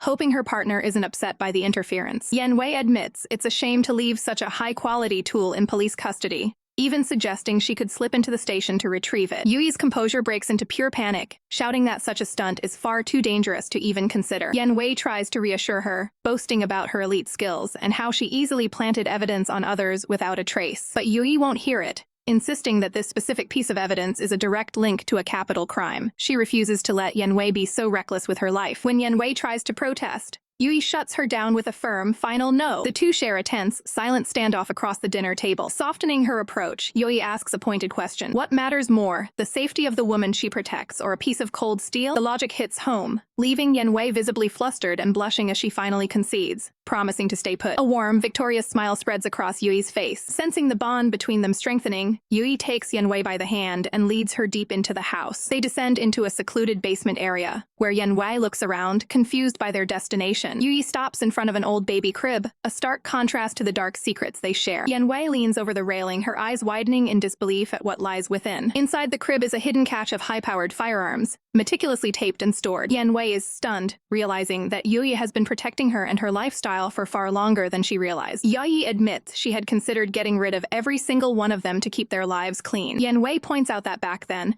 they were practically strangers. She asks if Yuyi was terrified when she first discovered the arsenal. Yuyi doesn't lie, confessing she was so scared she had initially planned to turn Yan Wei into the authorities. Yan Wei leans in close, her gaze intense, asking the million-dollar question. Why didn't she do it? Yuyi pauses, admitting that even she doesn't fully understand the impulse that stayed her hand. She simply felt that even someone facing a death sentence deserved a chance to explain themselves before the end. The scene shifts to the imposing facade of the Shanghai hospital, where the fallout of Zhu's actions is reaching a boiling point. Inside, a bandaged and handcuffed Zhu Heng is in a state of near hysteria, screaming for Yuyi to be brought to his bedside. As Yuyi and Wei arrive, they are immediately confronted by Zhao's family, who are waiting like predators in the lobby. Mrs. Zhao lunges forward, screaming insults and swinging a hand to slap Yuyi. But Yan Wei's reflexes are lightning fast. She catches the woman's wrist mid-air with effortless strength. With a cold, dismissive flick, Yan Wei tosses the woman's arm back as her husband rushes to steady her. Yan Wei's voice is like ice as she reminds them that their own son is the one begging for this meeting. Detective Jiang steps in to break up the scuffle, ordering the family to stand down and let Yuyi pass. Yuyi looks back at her protector one last time, seeking strength. Yan Wei gives her a steady nod, promising to be right there waiting when the confrontation with her past is over. The tension at the Shanghai hospital is thick enough to cut with a knife. Xu Youyi enters the room, and Zhu Heng greeted her with a chillingly calm demeanor, inviting her to take a seat as if they weren't in the middle of a legal and emotional war. He admits with a cold smirk that his suicide attempt was nothing more than a desperate play for her attention. But Yuyi isn't playing games. She stands firm, her gaze icy, telling him that now that she's here, he should say what he needs to say. She dismisses his petty comments about her appearance, making it clear she is a busy woman with no time for his dramatics. Zhao tries to pivot, claiming Agent Bai was the one who bribed Mrs. Zhu, insisting he's too smart to do it himself. Yuyi looks on, unimpressed by his attempts to shift blame. She questions if it even matters who did the bribing at this point. Zhou's eyes darken as he accuses her of being just as ruthless, claiming she went as far as to plant a gun in his suitcase to frame him. Yuyi remains unfazed, asking him why he's still putting on this theatrical performance when they're the only ones in the room. She wonders aloud if there's someone else he's trying to convince of his innocence. Hidden beneath the bed, Detective Jiang listens intently to every word, remaining completely out of sight. Zhou doubles down, shouting that he knows she's lying, but Yuyi calmly retorts that they both know who the real liar is. Under the bed, Jiang notes that their stories are perfectly consistent, making his investigation even more complex. The confrontation turns deeply personal as Youyi demands to know why he cheated on her with Zhang Wan and Xu Youyi. Zhao lets out a shameless, hollow laugh. He reaches toward the bedside, pulling out a small, intricate hairpin. Yuyi's heart skips a beat. She recognizes it instantly. Zhou claims he found this token of love between her and Zi Yifan in her purse on their wedding day. Youyi calls him a liar, insisting she threw that pin away long before they were ever married. He tosses it toward her feet, the metal clinking against her shoes. As Zhou's handcuffs rattle against the hospital bed, his composure snaps. He screams at her to stop lying, but Youyi stares at the pin on the floor, asking the ultimate question. Did he really murder people just because of a piece of jewelry? Zhou's response is chillingly indifferent, asking if it even matters. Youyi lets out her suppressed rage, telling him that infidelity is a betrayal of the soul, and that his actions have destroyed everyone involved, including himself. Zhao accuses her of twisting the facts, but Youyi won't hear it. She tells him he's been making excuses since the day he was born, unable to handle the slightest grievance, and that his love was nothing more than a judge and executioner fantasy, where she was never given a chance to explain. She reaches down, her hand trembling with a mix of fury and finality, and hurls the hairpin to the floor, where it shatters into pieces. Turning her back on him, she walks away, stating clearly that she never wants to see him again. Zhou, defeated but still manipulative, claims he only held on to the hope that she'd stay his wife because of love. Under the bed, Detective Jiang realizes he's caught in a psychological nightmare. Outside, Yan Wei is waiting, her presence a silent fortress of protection. She gives a sharp glare toward the hospital, her loyalty to Youyi unwavering. As they walk away from the building, Youyi suddenly stops. The realization hits her like a freight train. It was Zhang Wan. In a flashback to their time together, Zhang Wan had acted as the perfect friend, visiting Youyi in the hospital and questioning who brought her there. Youyi had thrown the hairpin into the trash right in front of her. Zhang Wan had pretended to agree it was junk, but the moment she was alone in the hallway, she had hidden the pin in her pocket. Back in the present, Youyi explains to Yan Wei that Zhang Wan was the one who framed her by giving that hairpin to Zhao Heng. Yan Wei asks if she wants to go back and confront him with the truth, but Youyi shakes her head. He would never believe her anyway. She reaches out and pulls Yan Wei close, deciding that the closure she has now is enough. Instead of dwelling on the betrayal, she will use this pain as fuel for a new story. It will be a story of jealousy and heartbreak, but ultimately, a story of two women finding hope and salvation together. Back in the sterile silence of the hospital, Zhao stares down at a discarded hairpin, the only thing left of a life built on lies. A bitter smile creeps across his face as the weight of his choices finally settles in. His mind drifts to the past, remembering the laughter and the dangerous games he played with Zhang Wan. That butterfly hairpin was once a symbol of their secret connection, a spark that eventually burned everything down. They were two people lost in their own world, never realizing the cost of their actions until it was too late. The heavy silence is broken when Zhou's father enters the room. Zhao looks up, surprised to see the man who usually remains in the shadows. His father's face is a mask of grim determination. He reveals that he will plead guilty at the trial to protect the family name. Zhao, however, has one final request: leave Youyi alone. She is carrying his child, the only innocent part of this legacy left. The news hits his father like a physical blow, leaving him momentarily speechless. In a rare moment of paternal tenderness, he pats Zhou's head, and Zhao simply whispers that he understands. The cycle of the past is finally closing. Meanwhile, the atmosphere is far lighter as Yan Wei drives Youyi through the city. Yan Wei brings up Yui's dream of writing a new book and mentions that high-end American typewriter she's been eyeing. Youyi is confused until Yan Wei reveals their destination, the department store. Youyi nearly jumps out of her seat, panicked about the cost and where the money could possibly come from. Yan Wei doesn't hesitate, flooring the gas pedal with a smirk. "I'll pay for it," she declares, leaving Yi's protests in a cloud of exhaust. They arrive at a lavish boutique filled with rare treasures and antiques. Yui's eyes practically turn into stars as she spots the typewriter. She's practically drooling over the sleek machinery. Ever the practical author, she tries to haggle with the clerk, hoping for a discount, but the clerk is firm this is a premium item. He even suggests looking at cheaper models, which hurts Yui's pride. She looks down, her heart sinking as she realizes her dream might be out of reach. She gently touches the keys, a silent goodbye to the tool she wanted to use for her comeback. Suddenly, Yan Wei steps in with total confidence, telling the clerk to wrap it up. Youyi is in a full-blown panic now, trying to pull Yan Wei away before the bill arrives. That's when Yan Wei flashes a thick stack of cash, proving she wasn't joking about being the benefactor. Youyi is stunned into silence, staring at the money like it's a hallucination. As they drive away with the prize in the back, Youyi can't help but feel a bit suspicious. She watches the box as if it might disappear if she blinks. Wei, borrowing from loan sharks is dangerous, Youyi warns, her voice laced with genuine concern. Yan Wei just gives her a flat, unimpressed look, focused on the road. Youyi tries another angle, maybe it was some secret inheritance. Yan Wei remains silent for a long moment, her gaze drifting. Her mind flashes back to a rain-soaked battlefield littered with the fallen, the true source of her inheritance, from her days as a mercenary. Something like that. She finally replies, keeping the darkness of her past tucked away. Youyi jokes that with a studio as empty as Yan Wei's, she'll need to work hard to earn that money back. They pull up to the studio, the car coming to a sharp halt. Yan Wei looks at her friend with newfound resolve, promising that from now on, she's taking her work seriously. Youyi smiles, sensing the shift in her protector's spirit. "You've said goodbye to your past, Yan Wei says softly. Now it's time for me to start over too. The moment of poignancy is interrupted when Yan Wei tries to lift the heavy typewriter box and nearly throws out her back. Youyi immediately tries to take over, worried about Yan Wei's condition. As they struggle toward the door, Youyi barks out orders to be careful with the delicate equipment, reminding Yan Wei she couldn't afford a replacement if it broke. Yan Wei grumbles, reminding Youyi that she was the one who paid for it in the first place. She tells Youyi to hurry up and open the door before her arms actually fall off. Night falls over the studio, a peaceful contrast to the chaos of the previous weeks. Inside, the rhythmic tap-tap-tap of the new typewriter fills the room. Yan Wei watches from the doorway, a tray of food in hand. Seeing Youyi so focused and happy brings a rare smile to her face. She brings the snacks over, asking how the work is progressing. Youyi looks up, buzzing with excitement about her new plot, a story of two women who find salvation in one another. She describes them as brave and strong, willing to risk everything for their bond. Yuyi's hands stop moving over the keys. She looks at Yan Wei, her voice dropping to a whisper as she explains that their feelings for each other go beyond simple friendship. It's a deep, soul-stirring love. Do you think that could work? She asks, searching Yan Wei's eyes. Yan Wei stands frozen, wondering if Youyi is still talking about the book, or if she's finally addressing the bond they've forged. After a heavy pause, Yan Wei nods. Yeah, I think that could work. Youyi notices Yan Wei's intense stare and breaks the tension with a laugh. She tells Yan Wei she has something on her face and beckons her closer. Yan Wei leans in, completely unsuspecting. Youyi reaches out, her touch light and careful. She leans in close, as if to inspect the stray mark. Then, with a playful grin, Youyi plants a quick, innocent peck on Yan Wei's cheek. Thank you, Wei Wei, she whispers, her gratitude overflowing. The shock causes Yan Wei to drop the tray, food scattering across the floor as she's overcome with emotion. She pulls Youyi into a fierce, protective embrace, a silent vow to never let her go. Yan Wei's eyes widen in realization of how much this woman means to her. In this quiet moment of solidarity,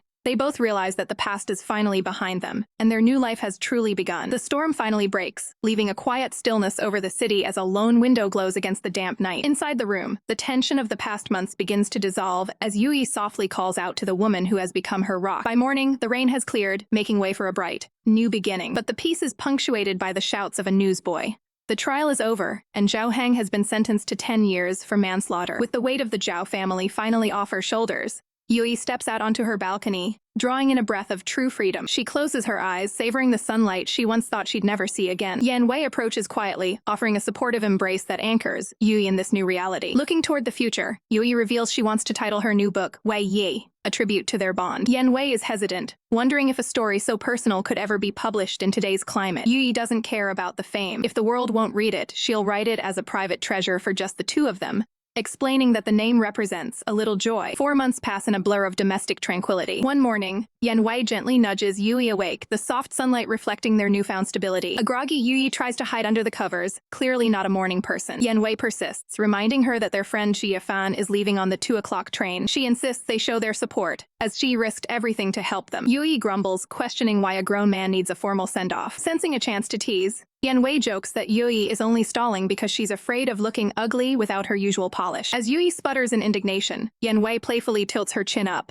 marveling at how bold her friend has become. She pushes the button further, teasingly asking if Youyi is actually afraid her old feelings for Xie might resurface. I'm not afraid, Youyi snaps back, defensive and flustered. She quickly clarifies that her heart is strictly elsewhere, leaving no room for her former flame. Despite the rush, Youyi manages to get ready, even if she has to skip her full makeup routine to make the deadline. They arrive at the bustling station just as the massive steam engine hisses, ready for departure. On the platform, Xie Yefen's colleagues bid him a bittersweet farewell, wishing they could follow him to Beijing. They praise his resilience, noting that a reporter of his caliber is destined for greatness after surviving such a scandal. Xie remains humble, stating his only goal is to serve his country through his writing. His face lights up when he spots Youyi approaching through the crowd. He's genuinely touched that she made the trip to see him off. Youyi offers him sincere advice, telling him to prioritize his safety over his career ambitions. As the final whistle blows, Xie reaches out for a goodbye hug, but Yan Wei moves with lightning speed to intercept him. Before Xie can react, Yan Wei steps in to embrace herself, blocking him from Youyi. She coolly explains that because Youyi is pregnant, a hug would be far too difficult and uncomfortable for her. The station clock strikes the hour, cutting the awkward moment short. Xie turns toward the train, his departure marked by the heavy clanking of iron. His final words are a promise.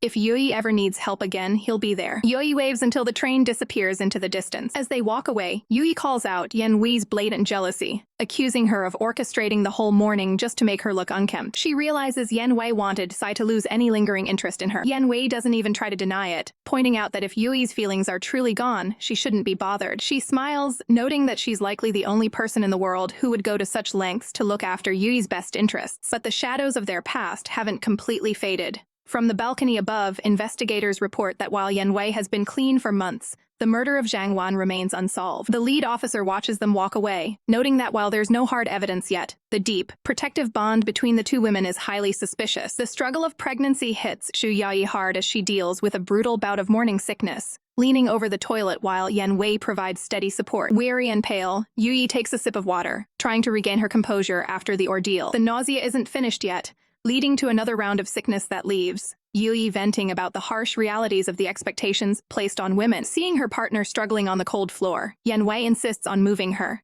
but Youyi realizes her foot has completely fallen asleep. As she tries to stand, her balance fails, and she begins to stumble. Before she can fall, Yan Wei sweeps her up with effortless, professional grace, promising to keep her steady. Youyi can't help but marvel at her companion's strength, noting that she makes it look easier than most men ever could. The lighthearted moment takes a turn when Yan Wei teases her about the weight she's gained since their time at the lake, earning a playful, indignant glare from the author. Yan Wei gently deposits her onto the bed, jokingly doubling down that both she and the baby are quite the handful. As Yan Wei settles in beside her, Youyi looks on with curiosity. It turns out that asleep foot was just a bit of drama, and the two share a laugh before Yan Wei heads off to prepare a meal. Left alone for a moment, Youyi rests, the quiet of the house settling around her. Even the household cat keeps a silent watch from the shadows. Yan Wei soon returns with a bowl of hot braised chestnut congee, hoping to tempt Yuyi's appetite. The smell alone is enough to trigger Yuyi's nausea again, and she turns the food away. In a tender display of their protective bond, Yan Wei leans down to Yuyi's stomach, whispering that the baby is hungry even if the mother isn't. She patiently cools the congee, focused entirely on ensuring Youyi gets the nutrition she needs. With a soft "here," she begins to feed her partner. Youyi accepts the gesture, the tension of the morning finally beginning to fade. It's a slow process, but Yan Wei remains dedicated to her care. 2 months flash by, and the pair are resting together when Yan Wei brings up a new suggestion: maternity photos. She explains that President Wang mentioned they've become quite the trend recently. Youyi is immediately against the idea, dismissing it with a sharp "no way." Self-conscious about her changing body, she insists she looks too heavy for the camera. Yan Wei gently counters, offering to handle the photography herself to ensure a comfortable, private environment. Youyi remains stubborn, covering her ears to drown out the persuasion. Yan Wei doesn't push further, simply pulling her close and promising they can revisit the idea tomorrow. She lulls her partner to sleep,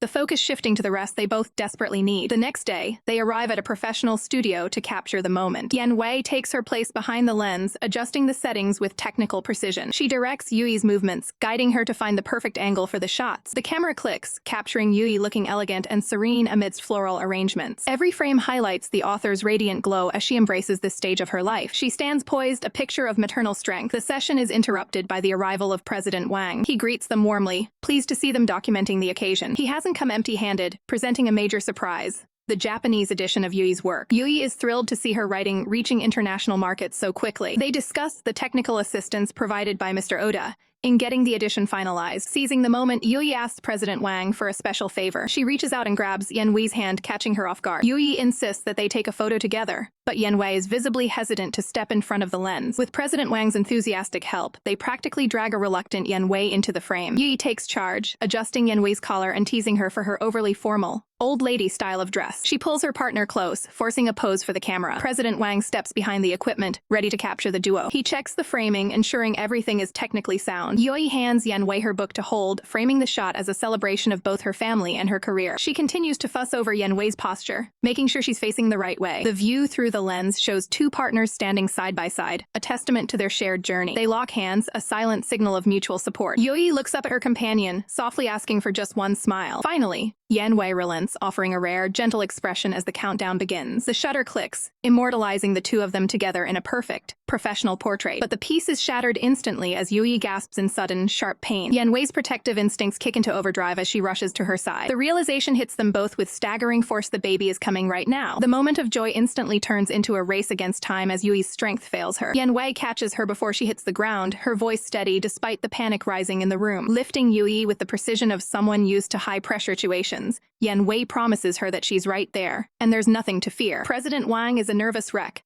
realizing the baby is arriving weeks ahead of schedule. He quickly clears the way to the car as Yan Wei carries Youyi out with professional urgency. Before they speed off, Yan Wei tells the president to take Youyi ahead, She needs to secure essential supplies from the house and will rendezvous with them at the hospital. As the car peels away, Yan Wei doesn't waste a second, sprinting back toward the estate. She pushes her body to the limit, her footsteps echoing through the halls. Scaling the stairs in a blur of motion, she begins a methodical sweep of the room. She shoves aside furniture to gather what she needs, her movements calculated and efficient. Towels, clothes, and medical supplies are packed with lightning speed. She pauses at the nursery, her eyes lingering on the empty crib for just a heartbeat. She grabs a small protective charm, a silent prayer for the life about to enter the world. Moving a heavy wooden board, she reveals her hidden cache of weaponry. Her fingers hover over the cold steel of her pistols, the tools of her former life. But she hesitates. The police have been shadowing her every move, and she knows that being caught with a firearm right now would jeopardize everything she's built with Youyi. Leaving the weapons behind, she grabs the bags and heads out. As she drives toward the hospital, she's unaware of the cold, calculating eyes watching her from the shadows of the street. Meanwhile, at the Shanghai hospital, orderlies rush a gurney through the doors, the atmosphere thick with medical urgency. President Wang paces the hallway, his ears ringing with Yuyi's cries from the delivery room. The sound of heavy, rhythmic footsteps approaches. Wang looks up, expecting a doctor, but his blood runs cold. Emerging from the shadows is Zhou Heng, flanked by two imposing men in suits. Before Wang can even process how the man escaped imprisonment, Zhou Heng's guards move with brutal efficiency. They throw a hood over Wang's head, cutting off his shout for help. A single, heavy blow sends the president to the floor, unconscious. Zhou Heng stares down at him with chilling indifference, ordering his men to dispose of Wang where no one will find him. Inside the delivery room, the tension is at a breaking point. Youyi is exhausted, her face pale as she struggles through the labor. She hears a muffled commotion outside and asks what's happening, but the doctor dismisses her concerns, telling her to focus entirely on her breathing. Miles away, Yan Wei finds herself in a lethal trap. A truck suddenly swerves, blocking the narrow street. She slams on the brakes as a heavy crate is dropped directly in her path. Tires screech against the pavement as she brings the car to a halt. Before she can even shift into reverse, gunmen open fire from the rooftops. Glass shatters around her. Yan Wei dives out of the vehicle, rolling across the dusty street as bullets kick up debris. A shooter lunges at her, but she's faster, ducking under his aim. With a fluid, predatory movement, she snatches the gun right out of his hands. She doesn't hesitate, returning fire with lethal accuracy to suppress the ambush. More men pour into the street, their muzzles flashing in the dim light. Yan Wei is a whirlwind of motion, taking down targets one by one, but the sheer numbers are overwhelming. A bullet grazes her side, and she winces as blood begins to soak through her shirt. Back at the hospital, the chaos of the delivery reaches its climax. With one final agonizing push, the room is filled with the sharp cry of a newborn. Youyi collapses back into the pillows, her voice a mere whisper as she asks to see her child. The nurse briefly shows her the infant before pulling the blanket away, stating the baby needs an immediate examination. Sensing something is wrong, Youyi frantically asks for President Wang. The doctor ignores her, his focus shifting as he signals his staff to move. Outside, Zhou Heng stands waiting. The doctor emerges and delivers the news.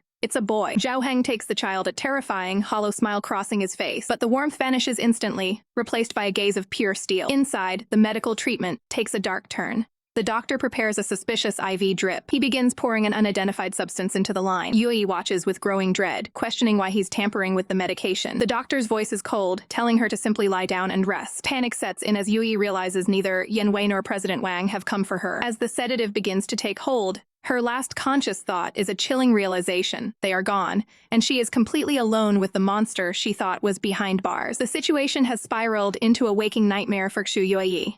Drugged and trapped in a hospital bed, she begins to stir, her mind fighting through the haze of sedation. But there's no comfort to be found. Corrupt medical staff move in like vultures, shouting for her to be held down as they prepare another dose to keep her silenced. As the lead doctor looms over her with a syringe, Yuyi's maternal instincts override the drugs. She demands to know what they're doing, and when they try to force the needle, she snaps. With a burst of feral strength, she kicks the doctor back, sending him reeling. She's not a victim anymore. She's a mother on the hunt. Reaching out with desperate precision, she grabs a heavy glass bottle and smashes it directly over the doctor's head in a spray of shards and adrenaline. Weaponizing a jagged piece of glass, she glares at the remaining staff. The doctor collapses, neutralized, and Youyi stands tall, her voice trembling but lethal as she warns that she'll kill anyone who dares to step closer. She bursts out of the room and onto the balcony, only to see her worst fear realized. Below, the man who ruined her life, Zhou Heng, is waiting. He's already at the car, cradling her newborn son like a trophy. Youyi screams his name, begging him to stop, but Zhou Heng doesn't even flinch. He looks up with a chilling, detached arrogance, mocking his own men for failing to handle a single woman. Without a second thought, he slips into the car with the infant,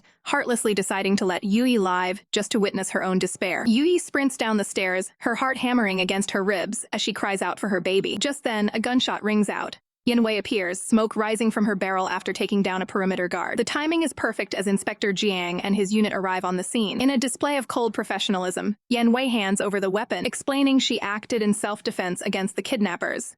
Jiang doesn't waste time, ordering his men to haul the suspects away for questioning. Jiang checks on Yan Wei, but she's already moving. Despite a deep, bleeding wound on her side, she rips her own clothing to tie a makeshift bandage, growling that she can take care of herself. They can't wait. Zhao Heng's car peels away in a cloud of exhaust. Jiang tells his men to secure the area while he follows the trail. Yan Wei finds a frantic Youyi outside, who hysterically explains that Zhao Heng has the baby, pointing toward the disappearing vehicle. The two women scramble into a car. With Yan Wei behind the wheel, the pursuit begins. They tear through the streets of Shanghai, a high-stakes chase where every second counts. Yan Wei's wound is soaking through her bandage, the crimson stain growing, but her grip on the wheel never wavers. They stay glued to Zhao Heng's tail as they weave through traffic. Inside the lead car, Zhao Heng looks down at the child with a disturbing, possessive smile. He glances back, seeing his pursuers closing in, and barks at his driver to push the engine to its limit. Their destination, Shanghai Station. Zhao Heng leaps out of the car and rushes toward the platforms. As Xu Youyi and Yan Wei arrive, he realizes he needs a permanent distraction.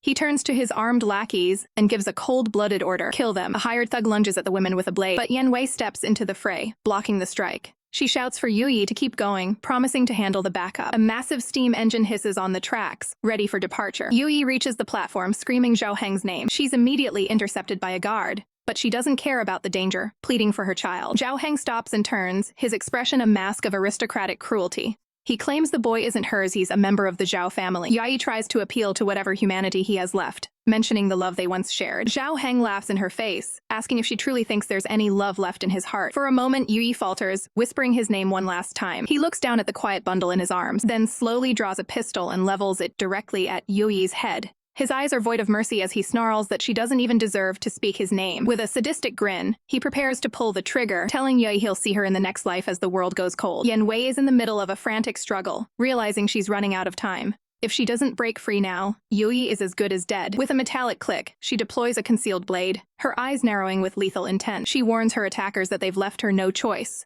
preparing to carve a path through anyone standing in her way. Meanwhile, on the station platform, the villainous Zhao Heng sneers a final, cold goodbye, leveling his pistol directly at Xu Yuyi's head. Youyi can only stare back in frozen terror, the weight of the moment sinking in as she faces the end. But Yan Wei is already closing the distance, her focus locked on the threat. Just as Zhao Heng prepares to pull the trigger, the sound of a gunshot tears through the air. The bullet finds its mark with terrifying precision, striking Zhao Heng directly in the forehead and ending his life instantly. Youyi and Yan Wei stand side by side in the sudden, heavy silence. The immediate danger finally neutralized. The peace is short-lived as Inspector Jiang bursts onto the scene, screaming for the young master. When he sees the fallen body, the police quickly swarm the platform, weapons raised, shouting for everyone to hold their positions. With the situation under control, the inspector moves in to secure the survivors. Finally safe, Youyi collapses into a sob, clutching her newborn baby against her chest as the adrenaline fades into pure relief. She turns to her savior, whispering Yan Wei's name in a voice thick with emotion. Yan Wei offers a small, weary smile, but her strength is gone. Her vision begins to blur as she loses consciousness. Her body finally gives out, and she crashes to the ground in a pool of her own blood. Youyi screams in panic, realizing the horrific price Yan Wei paid to keep them both alive. The scene shifts to Maria Hospital, where Youyi keeps a desperate vigil by Yan Wei's side. Guilt racks her soul. She realizes she was so consumed with saving her baby that she didn't even notice Yan Wei had been shot. She laments how Yan Wei constantly risks her life for her, always putting herself in harm's way without a single thought for her own safety. The doctor enters the room, urging Youyi to rest, noting that Yan Wei is still recovering from a grueling surgery. He warns Youyi that her own body is incredibly weak after childbirth and she needs fluids and rest immediately. But Youyi refuses to budge, insisting that if she needs an IV, the doctor can bring it to her right there so she doesn't have to leave her friend's side. Seeing her determination, the doctor relents and goes to fetch the equipment. Left alone in the quiet room, Youyi watches over the unconscious woman. She leans in close, whispering that if Yan Wei doesn't wake up soon, there will be no one left to take care of her. Suddenly, Yan Wei's lips move, struggling to form words through her exhaustion. Youyi gasps, leaning in to catch the faint sound. "I'm right here." Yan Wei rasps, her voice barely a whisper. She tells Youyi not to be scared anymore. Youyi gently cups Yan Wei's face, promising that as long as she gets better, she won't be afraid of anything ever again. As the night deepens, the IV drip continues its steady rhythm. Youyi eventually falls asleep in her chair, her head resting near the bed as she maintains her silent watch. Hours later, Yan Wei's eyes open, her gaze landing on the woman who stayed by her side. She looks at the mother and child sleeping peacefully, a rare moment of calm in their chaotic lives. Slowly, Yan Wei reaches out, her fingers hovering near Youyi. She tenderly strokes Yuyi's hair, a silent gesture of affection and protection. But the mission isn't over. Yan Wei quietly pulls the IV from her arm, whispering a plea for forgiveness as she prepares to settle a final score. Across the city, Minister Xu is in a blind rage, screaming for the deaths of the women who killed his son. He refuses to hear reason, slamming his desk and demanding blood for blood. He grabs the phone, demanding to speak to the president to exert his political influence and ensure their execution. Suddenly, he stops mid-sentence, his eyes widening in shock. A bullet shatters the window, a perfect warning shot that sends glass spraying across the office. Outside in the darkness, a hooded figure is perched on a nearby roof, looking through a high-powered scope. It's Yan Wei. Even wounded, her aim is flawless. She stares down the barrel with cold, unwavering eyes. Her message to the minister is clear: take the hint and back off, or the next shot will be through his head. The aftermath of the showdown begins at the Shanghai police station, where the air is thick with tension as an investigation into Zhou Heng's death is launched. Commissioner Song slams his hand onto his desk, demanding to know if Officer Jiang Bin was the one who pulled the trigger. Jiang Bin stands his ground, arguing that it was a life-or-death situation and he had no choice but to fire. The commissioner isn't interested in excuses, shouting that Jiang Bin has no idea how much power the Zhao family truly wields. Jiang Bin snaps back, acknowledging their terrifying influence, the kind of power that lets murderers walk free or vanish from prison. Disgusted, he looks the commissioner in the eye and asks what the true duty of the police is supposed to be. When Song threatens his job to keep him quiet, Jiang Bin scoffs, making it clear he has no intention of staying in such a corrupt system. The commissioner is stunned by the defiance. Jiang Bin realizes that even if he stayed, he'd just be a scapegoat for the chief and Minister Xu. Refusing to be their puppet, he decides to walk away and resign on his own terms. Meanwhile, at the hospital, the night is quiet, but inside, the scars of the battle remain. Youyi is trapped in a vivid nightmare, reliving the horrific moment Yan Wei was shot while trying to protect her. She bolts upright,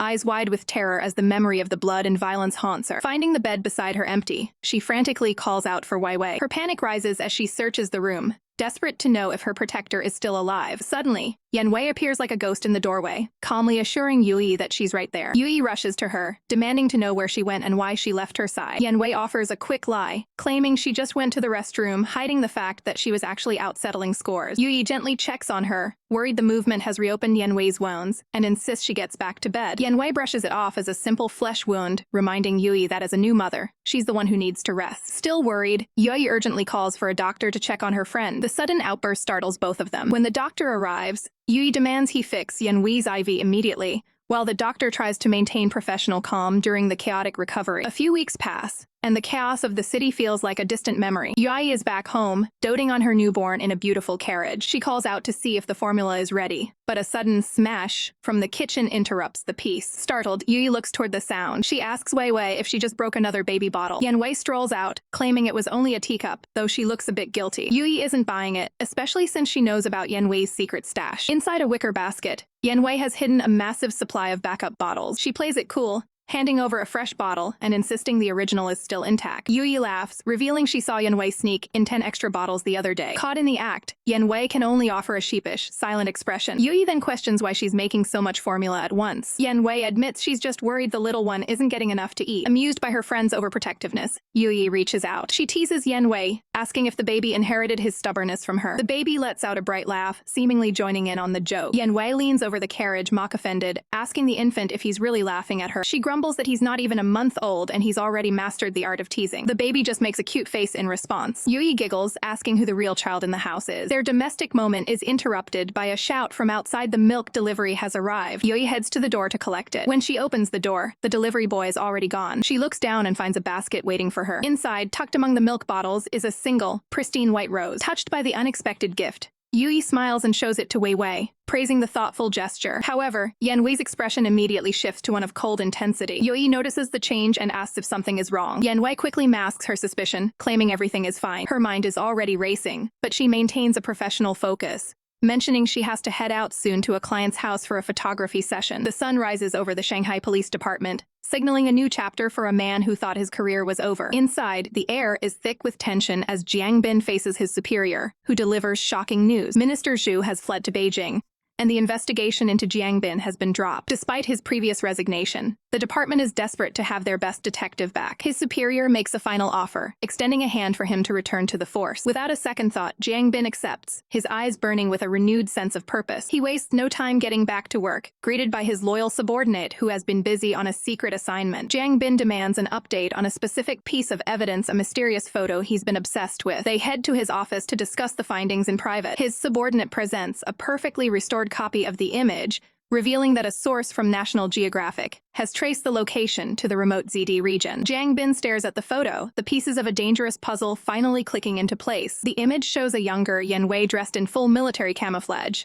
sitting stoically with what appears to be a high-powered firearm resting beside her. Determined to find the truth, Jiang Bin arrives at the photo studio. He finds Youyi alone, her expression shifting from surprise to caution. When he asks for Yan Wei, Youyi informs him that her partner is out on a professional photography session. Sensing his intensity, Youyi asks why a detective is so desperate to find a simple photographer. Jiang Bin doesn't mince words. He tells Youyi she is as innocent as a blank sheet of paper, but her companion is a different story. He looks Youyi dead in the eye and warns her. Yan Wei is dangerous. He begins a relentless interrogation, questioning if Youyi even knows Yan Wei's real name, her past, or the true reason she came to Shanghai. But Youyi isn't easily rattled. She counters his cynicism, asking if he truly believes human relationships are defined solely by the shadows of the past. Jiang Bin remains silent, his detective instincts clashing with Yuyi's unwavering loyalty. He reaches into his pocket and hands her the restored photograph, admitting he took the original from her wall during a previous visit, just to have it analyzed. Youyi takes the photo, her eyes widening as she sees the clear image of her friend in a combat zone. Jiang Bin notes her reaction, asking why she looks so surprised. Youyi sharply retorts that she's simply shocked a detective would resort to theft just to help someone. Jiang Bin ignores the jab, pointing directly at the weapon in the frame. Youyi plays it cool, feigning ignorance about what he's seeing. He leans in, asking if the gun looks familiar. With a forced smile, Yi dismisses it, claiming the shape of the wood just happens to resemble a firearm. Jiang Bin stares at her, the silence stretching between them. He realizes then that Youyi isn't a victim, she is an accomplice in protecting Yan Wei's secrets. Youyi looks down at the photo one last time, noting how the original was smudged and damaged. She thanks him for the effort of restoring the memory. Jiang Bin reveals he liked the photo so much he kept a copy for his own files, then asks to wait for Yan Wei's return. Youyi politely offers him tea, even as the house cat hisses at the intruder in their home. Suddenly, the baby's cries pierce the air. Youyi rushes to the cradle, comforting the child. As Jiang Bin watches, she begins to tell the baby a story, but it isn't a normal fairy tale.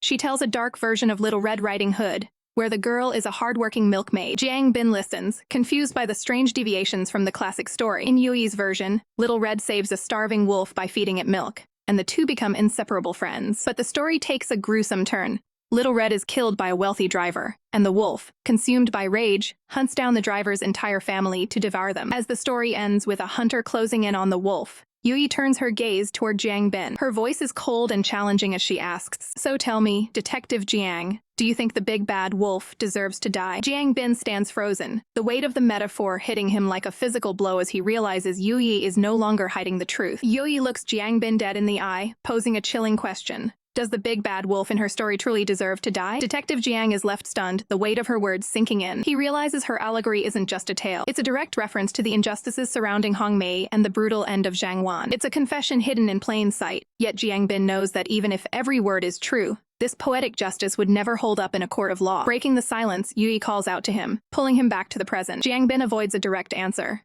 claiming he needs more time to process everything before he can give her a proper response. Youyi maintains her composure, gracefully thanking the detective for the protection and help he's provided thus far. She praises him, stating she always believed he was a man driven by a profound sense of justice. Jiang Bin turns to leave, stoically insisting he was merely doing his duty. However, as he walks away, he admits that her twisted perspective on morality has left him questioning his own role as an officer. Later that evening, Youyi paces the doorway, growing anxious as the hours pass without any sign of Yan Wei. Suddenly, a figure emerges from the shadows and Yuyi's face lights up with relief. She rushes to meet Yan Wei, worried about the cold and the late hour, demanding to know what happened. Yan Wei remains calm, explaining that a photography client insisted on a last-minute night shoot. Exhausted but safe, they head inside, with Youyi promising to heat up some food while the baby sleeps peacefully upstairs. Under the glow of a crescent moon, the two sit on the balcony to unwind. Youyi is curious, asking how the demanding photography session turned out. With a stoic expression, Yan Wei produces a thick envelope bulging with cash, a massive tip from the satisfied client. Youyi is floored by the amount, her eyes wide as she realizes how much they've earned. Yan Wei notes that the baby will be a month old soon, and this money will ensure they can provide a proper celebration for his milestone. Overwhelmed with gratitude for Yan Wei's hard work,